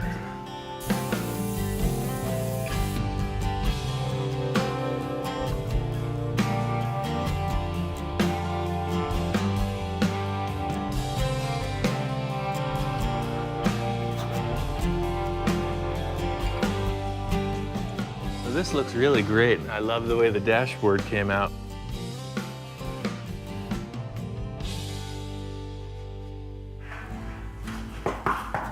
Yo. Hey Ian, what's up? Hey man, what's going on? What do you got? Hey, you know, you kind of left the artistic impression up to me on this thing, and yeah. I'm a firm believer in recycling anything and everything I can get wood-wise, especially when it comes upon, you know, some good hardwood. So exactly the channel we're on here too. And this is Ipe wood. It's from South America. They use it on decking a lot. And what this is a piece of handrail that came off a deck that was redone. So I got 3 or 4 pieces of this, and I was thinking that we would use this as the cap for the handrail on that thing. Nate stopped by, showed me this recycled piece of wood that he has, and it's gonna work out perfect. Yes, I'm totally down with that. That sounds great. Cool. So what you're saying is that this will actually be the cup holder in here? Yeah, we'll drill right into the top of that and create your cup holders. Okay, you got a plan. I got a plan. The roof skin is the largest panel. It's the biggest challenge in the whole deal, especially because it's hanging upside down. It's got to be screwed together right, and I don't want it to buckle or look lousy. Because the roof is hanging upside down, there's a pretty good chance for it to warp because all the pressure point is hanging on the screw heads. I put some metal strips along each side of the panel that should help give it strength. All this is a hemmed edge. You can see is a sheet metal panel that comes around the edge. That way it's just a lot stronger. This is a pretty simple scenario. You have your backing board, you glue some foam on, glue vinyl, and staple the backside. It leaves a pretty generic looking panel. I got this idea that's gonna spice it up a bit. Got all these wooden slats. I think it offsets the color pretty cool. They're gonna be roughly a foot, 16 inches apart. The whole idea is the strips go lengthwise down the sides and the roof. It just makes it look cool, I don't know. There's gonna be wood strips every 16 inches. I mean, there's gonna be wood on the roof, there's gonna be wood on the walls. I might even put some outside, maybe even wooden rims. That would be ridiculous. The devil's in the details, just getting the rest of these interior parts installed. Got to give respect to all the guys who do interior stuff. This is a very simple design, and it's really a workout. You may ask yourself, how does one guy hold a 4-foot by 8-foot sheet on the ceiling? Don had a pile of firewood, so I screwed a piece of firewood to a 2x4. Got to adapt and overcome. It's the only way. This is what I'm thinking. I sit here, and then I stick this right here. Holds it up. That's using your hand.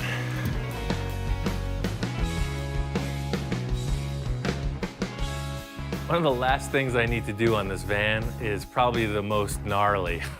I gotta cut the glass, and it's like, who knows what could happen. In an effort to do everything myself as usual, I decided I was going to take on the challenge of cutting the glass, and it has proven to be quite an art form that I'm not very proficient in. I thought that cutting this glass would be a pretty good challenge, and it has been. I made templates for all the windows. This is the windshield, basically a mirror, driver side, passenger side. I bought a huge sheet of glass, and I've been slowly but surely destroying it, trying to learn how to cut this stuff properly. There's a plastic laminate between 2 panels of glass. That's what this safety glass is. So the plastic is pretty tough. The idea being when the window breaks, it doesn't shatter all over you. The way you cut the glass is you score both sides with the glass cutter, crack it, and then put some flammable liquid. I was using denatured alcohol. You light it on fire and melt the plastic. The guy at the glass shop didn't want to do this job for me. It's part of the reason I ended up doing it. He had an issue with an employee who spilled the denatured alcohol all over himself and didn't realize how flammable it was. You don't want to light yourself on fire. There it goes, all by itself. Ta-da! So the last step in this whole process is finishing off the edges. You want to pretty much polish them because any imperfections in the edge could cause a stress point which will crack the glass in the end. Found the easiest way to rough out the shape is with this diamond wheel. It's for cutting tile. has like little pieces of diamond fused onto this metal disc. But if you just write about it, it works pretty efficiently. Getting the glass in was the last thing. Now this thing's weather tight. Interior's in, the van is ready to roll. The van's together. I got the airbags in, it's a driver. The big secret it's hiding is it's my old work truck. It's a 1988 GMC pickup truck. From the radiator to the gas tank, I modified the whole thing and put this international body over it. So it drives like a modern vehicle. It's got a Vortec V6 with a manual 5-speed. Airbags all around, it's a bitch and ride. I got the seats back from Jack. They look sweet. It was his whole design with these stitched ribs and the grommets. I saw a seat he had there, and it translated perfectly to these two shapes. I chose this kind of oxblood color vinyl for the interior because I just thought it would look rich. You know, the exterior of the van is pretty mellow, but when you look inside, it's pretty special. My friend Nate made this cool console-like bar thing. It's just one of the things when you walk in, it's the focal point. You know, it's a really nice piece of furniture. This thing is immaculate. It's better than anything I could have made. I spent a lot of time on the structure of the fold-down walls. I wanted them to be very usable, so this whole hinge and steel mechanism I came up with has proven to work well. The whole concept with this van is its usability. You know, it's not a show car. So the back is set up to load and carry whatever, or you can hang out in it. That's the whole idea with this. It's a utility vehicle.